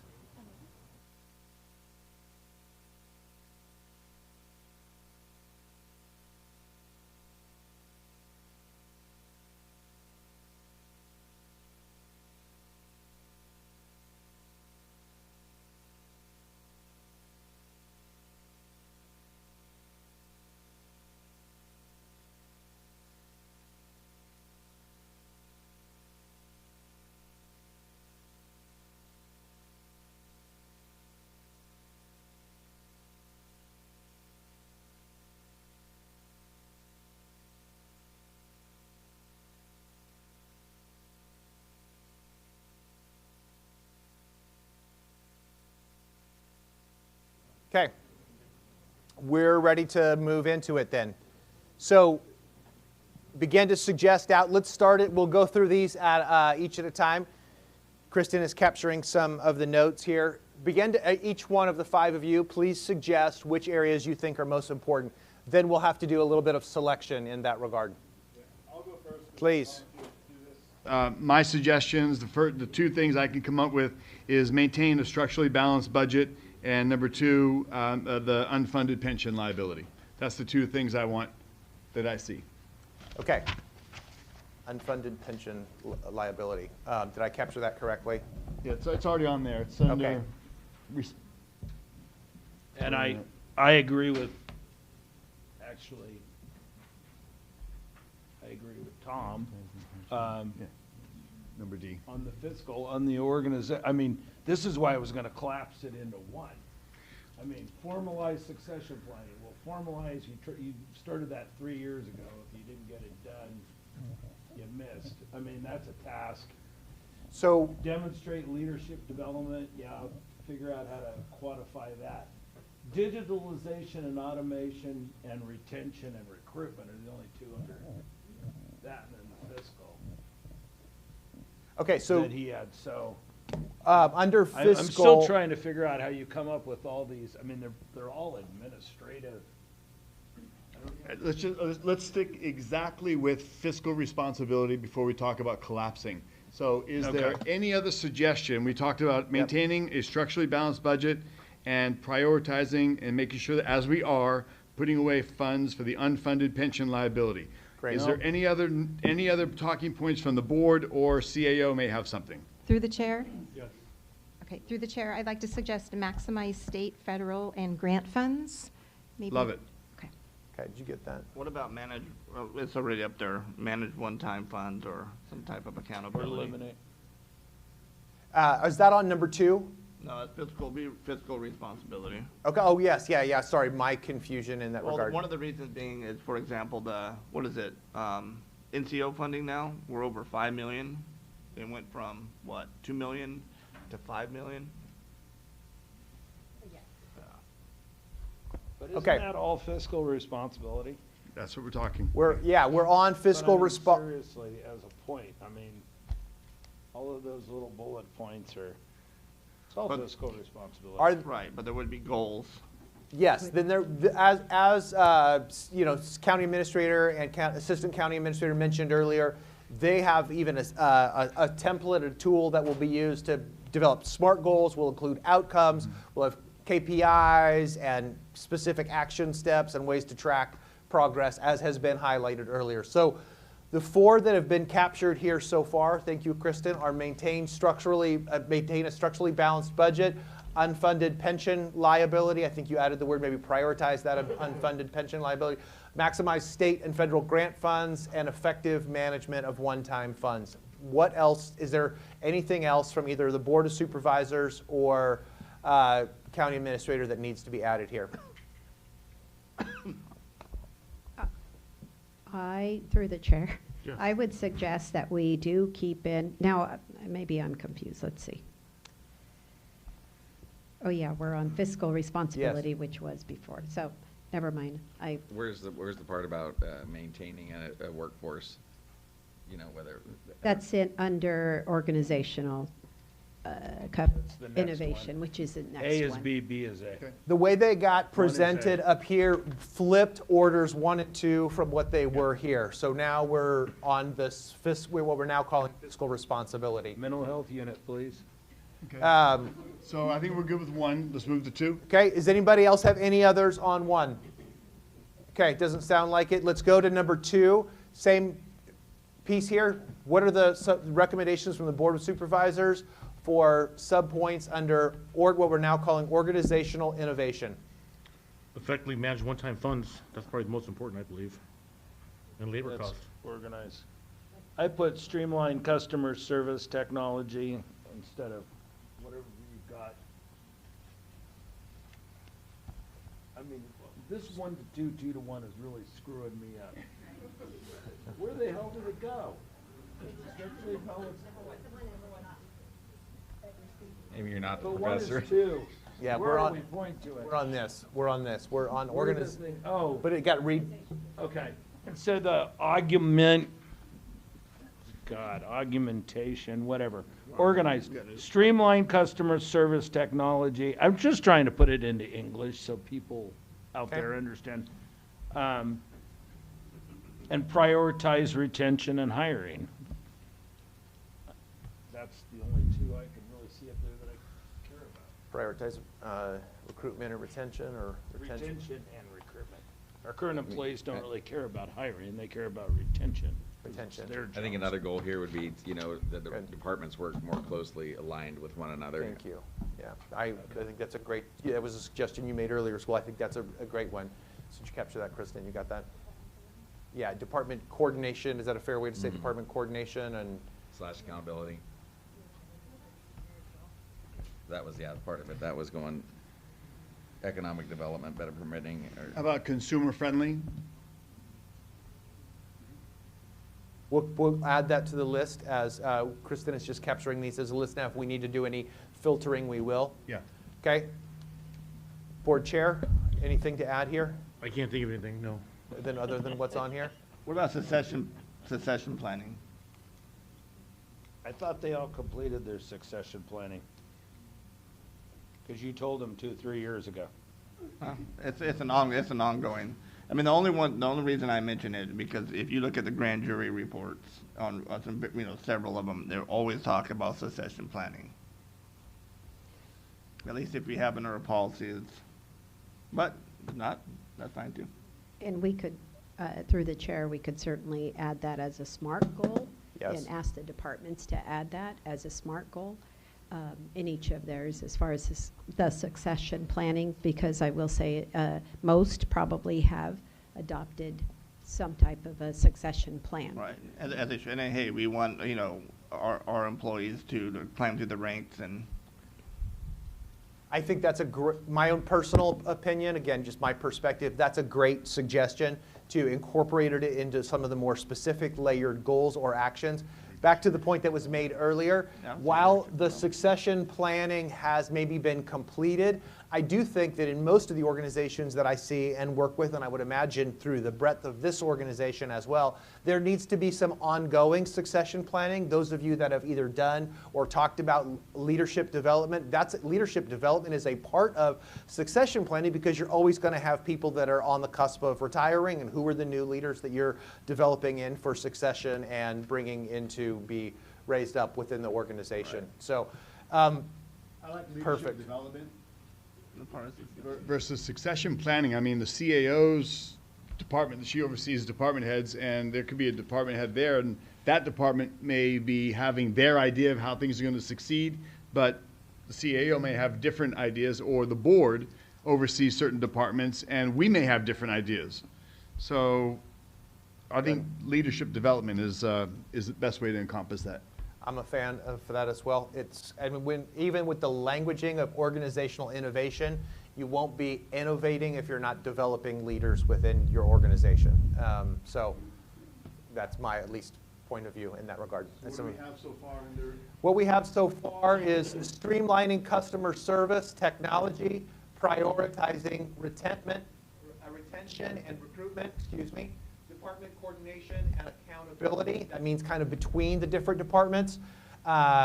Consumer friendly, succession planning, which it will be a department SMART goal. So maybe the term leadership development as a highlighted category here. 1 and 4 similar, right? 1 and 4. Streamline customer service. And then consumer friendly, which is the one who said consumer friendly? Discussion between the 5 of. Satisfaction or consumer friendly, whatever. Customer I think service? they said customer service. They had that- What's one that was again? suggested. Streamline customer service technology. And then 4 is consumer friendly. That would be kind of similar. It's the same. Do we want to streamline customer service technology, or do we want to implement technology? And we have customer service as one of the bullet points, because we've heard different departments talk about the need for innovating and using technology. Would you agree, CAO? Sounds great. Well, and I did want With some clarification. collaboration and, yeah. Through the chair, because I think one of them that is being eliminated is augment digitization and automation, and I wanted to make sure that do you believe, Supervisor Ding, that streamlining customer service technology includes that? Because I know that is still very important for. I just wanted to put it in English. Okay. Yeah, same thing. If I could ask a couple of our departments, do they feel that that would encompass for the assessors? He's still here? Went on vacation.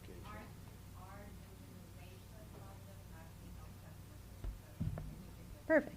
Okay, good. Yep. Thank you. Thank you, and County Administrator, good leadership in doing that check-in in that regard. I think, can I ask you, County Administrator, and your team, do you have enough here to be able to do the tweaking that you need on this? My sense, and I'm happy to do some follow-up with you all in that regard. Sorry for reaching in front of you. Some of these aspects of the technological implementation in that regard can get incorporated into some of the SMART goals or action steps, because you're not going to be able to streamline customer service without the use of technology in the ways that we're talking about under the heading of organizational innovation.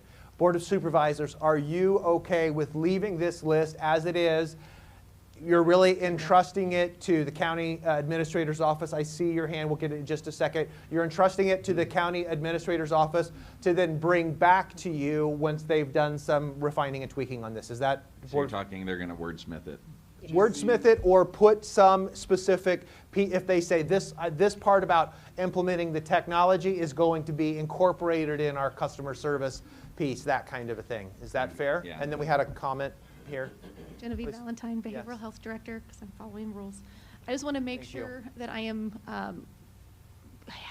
making sure that Supervisor Ding's comment that he's made multiple times today that awareness and presence of our services are included in that. So within customer service and friendly pieces of that, that's part of our innovation. So I want to make sure when we have that language is awareness and presence of services within that, and do we have to be clear in our language with our bullet points? Comments from the Board of Supervisors or County Administrator? I'm not sure what. So, Board of Supervisors, if I may, if I may suggest, if you're not clear on the comment, ask a follow-up to get clear on the comment, because then it's up to you. What are you talking about, Genevieve? So how about just based on what you said, so customer service and innovation? Ask her. Because that was Supervisor Ding's, that Supervisor Ding had brought up. Right. Something like that? But we have to make sure that we're actually, it's great that we're writing this down and we're gonna pass it around to each other, but at the end of the day, the biggest problem we have in this county is communication with constituents. And so, being able to communicate, I don't even know what the What hell about we like were throw a just word like talking about. efficient in there or something, efficient communication of efficient customer service or something like that.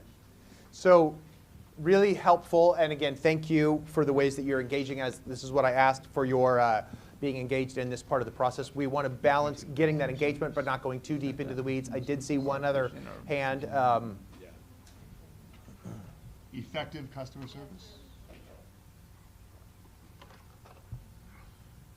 I think just prioritize customer service, actually, and all of the other things that we talked about falls under that, just to keep it simple.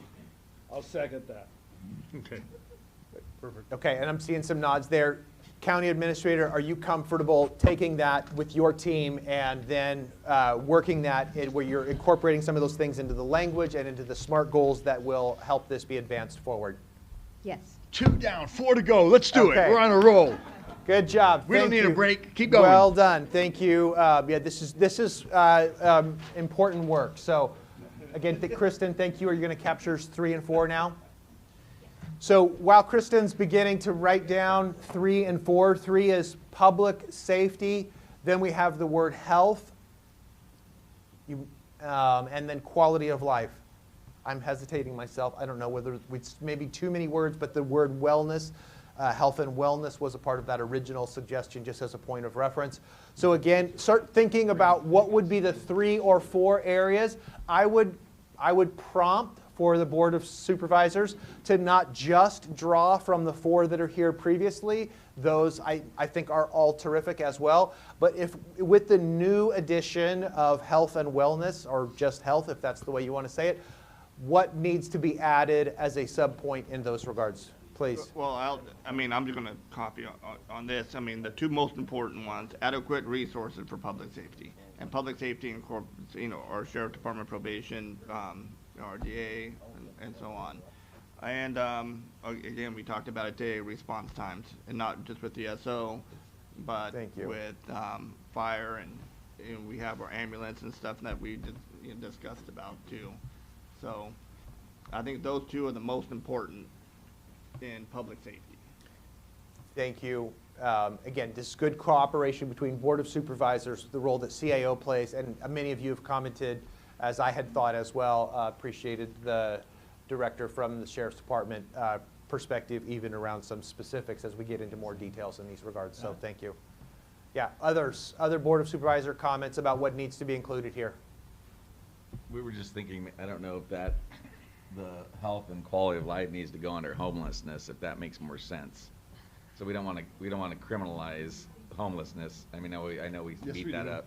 It just, no, but it's kind of. It's illegal to be. Yeah. No, but Tom, what we're saying, I mean, 3, especially when you're talking about the public, and it's great, we're digital and all that. We're taking some of our biggest categories and we're lumping them. What if you just did public safety, 1, and then instead of homelessness, you do health, quality of life, and then we have some homeless under that. I mean, public safety, you could have 4 just under public safety. Health, you could have 4 or 5. Add your 4.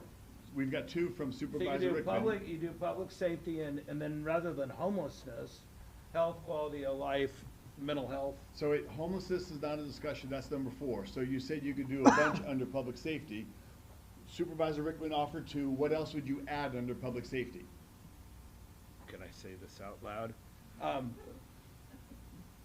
Collapse the fire districts in the north part of the county. Fire safety, public, first responders. I mean, we've got a big, over the next 2 years, that's gonna be a priority. Yeah, but that's. Where are you gonna put it? Because it's not a priority on our board right now. Yeah, but that's kind of outside of our jurisdiction too. I mean, they don't answer to us. So it wouldn't be our call. Our county fire departments don't answer to us? We don't have a county per se fire department. We have joint power authorities. We have, and they're not, they don't respond to this board. So, back to the question, for all of the Board of Supervisors, we have 2 on the board now under public safety. What others would we add from any of you? We have adequate resources for public safety and response time. So I would throw out awareness and messaging. Okay. We've got a fentanyl crisis. We've got public safety issues that come along. So we've just got multiple agencies that are engaged at different levels, from our health department, Director Dietrich, and our DA. So I think as long as we maintain awareness and messaging of the critical things that are happening. Yep. To the point that was made earlier, more broadly than just this topic, I made a note about this as well. Communication, once all of this is kind of finalized, is a huge part, and I think that's a part of what you're talking about there, awareness and messaging. That's really important. What about legislation? I know our DA, you mentioned that earlier. Legislation, I mean, in order for public safety, and that's a huge tool. I mean, for example, Prop 36 is what we're dealing with right now, the DA's office and the board, and oh God, all these crazy bills that are coming in Sacramento. So what do you want? Are you asking a question to? Yeah, I'm thinking. Legislative outreach? Yeah, what would you say? I mean, this is, you bring this up earlier, legislative outreach or legislative advocacy? Okay. And Hillary's doing a really good job at that. We've got state and federal, so we've got levels that are, I think that's a good priority. Would you agree, Supervisor Ding? Yep. You're the lion here in the den that knows all that. Stop. I will give you your money after the meeting. No, you're being in DC as you have for years, and No, it's gotta be a priority. And Hillary's got it covered. Excellent. Those are good comments. So where's retention and, because that's the biggest hurdle with public safety is training and retention. So That's I know number it's 2, somewhere, right? is it in one of the other, which one is that? Is it in? We have prioritizing retention and recruitment here under doesn't need to do organizational innovation. And have adequate resources. Great comment, County Administrator. If I may, Supervisor Canepa, so you were the one who suggested this health and wellness. What bullet points would you add underneath this that would speak to the health issues that you wanted to raise? We have Care Court coming online. We're trying to get Be Well campus. You know what I mean? We're trying to fix the healthcare clinics, which have been there's so many things that are Recreational opportunities. Yeah, I mean. Okay. Behavioral health for youth. I mean, we're working on programs for that. I mean, but I don't know how you're gonna. I have 10 things I could add. So let me say 3 years from now, if the county is at a different place than where it is today in regards to health and wellness, what would that be? Not just here's an individual program, because that's going to get to the specifics of what's going to get carried out as SMART goals or next steps of action steps. What would be true in San Joaquin County 3 years from now that's not today in regards to health and wellness? Yeah, the easiest thing would be wraparound services, because you could bundle it all there. I mean, as far as More category. recreational opportunities, which we're working on right now. What about, Supervisor Camp, what about services and partnerships, like with city, or, like, when you look at quality of life, if we're adding that quality of life, we just did, thanks to, you and I partnering with the city, we did the Swenson's miniature golf. That's a quality of life thing for families and such. Driving range. Yeah. Connie, go ahead. Yeah, thank you. Thanks for noticing that there were hands. Thank you. Connie, go ahead. I'd like to make a shameless plug for Parks and Rec. I don't think that they've been, oh, sorry, thank you, Rochelle. That, because it goes to quality of life by, I don't want that quality of life piece to get lost, because public safety is so huge, obviously, and so is health. I'd like to request that you consider providing adequate resources to provide beautiful, safe, clean parks, something like that. Great idea. We put the point recreational activities, facilities? Well, I wouldn't just say recreational facilities, because the parks encompass more than just recreational. We've got event spaces and that kind of thing as well. I think if we just did something like provide beautiful, safe, and clean parks, that would encompass the recreational activities that are amenities within those parks. Why don't we just say, get a South County Park? Well, that goes without saying, yes. Make South County look like North County? Oh. Yeah, County you could say it that Administrator, way. may I ask, thank you for that comment, by the way. As an aside, I'm working with some other Parks and Rec departments throughout the state and love that as well. So I think that's a really important space in those regards. That's just my own 2 cents. County Administrator, do you want to offer any comment on this regard to the comments that were made there about how we think about parks and services in those respects as it may fit in these regards, as it may fit in terms of like either recreational activities or other types of parks and rec resources? Through the chair, well, yes, I do think, now, it would be up to the board if they think that it's the highest priority that would Right. make the bullets under the public safety, health and wellness, and quality of life. I heard under the recreational activities, the partnerships with cities. I don't know if that's more in line, and it depends on what the board is looking for. Yes, I do think that we all want to provide safe and beautiful and clean parks. I guess I would ask the board if that would be one of the top priorities that we would be asking the departments to work towards. I would think so. I think parks are pretty important for the What community. about activities and facilities? We kind of condensed it. Recreational If activities. we condense the last two. I mean, because these SMART goals that you're talking about will all fit under recreation, and then you assign out the SMART goals on. Right, and so I guess I'm just thinking, when we do these broad, it's, in the SMART goals, you'll see, Yes. if you look in our budget, you'll see, multiple departments working on the same Yeah. goal. And I'm trying to just think of, okay, what other department, other than parks, would be working on the providing beautiful, safe, and clean parks? What if I throw out Sure. a term,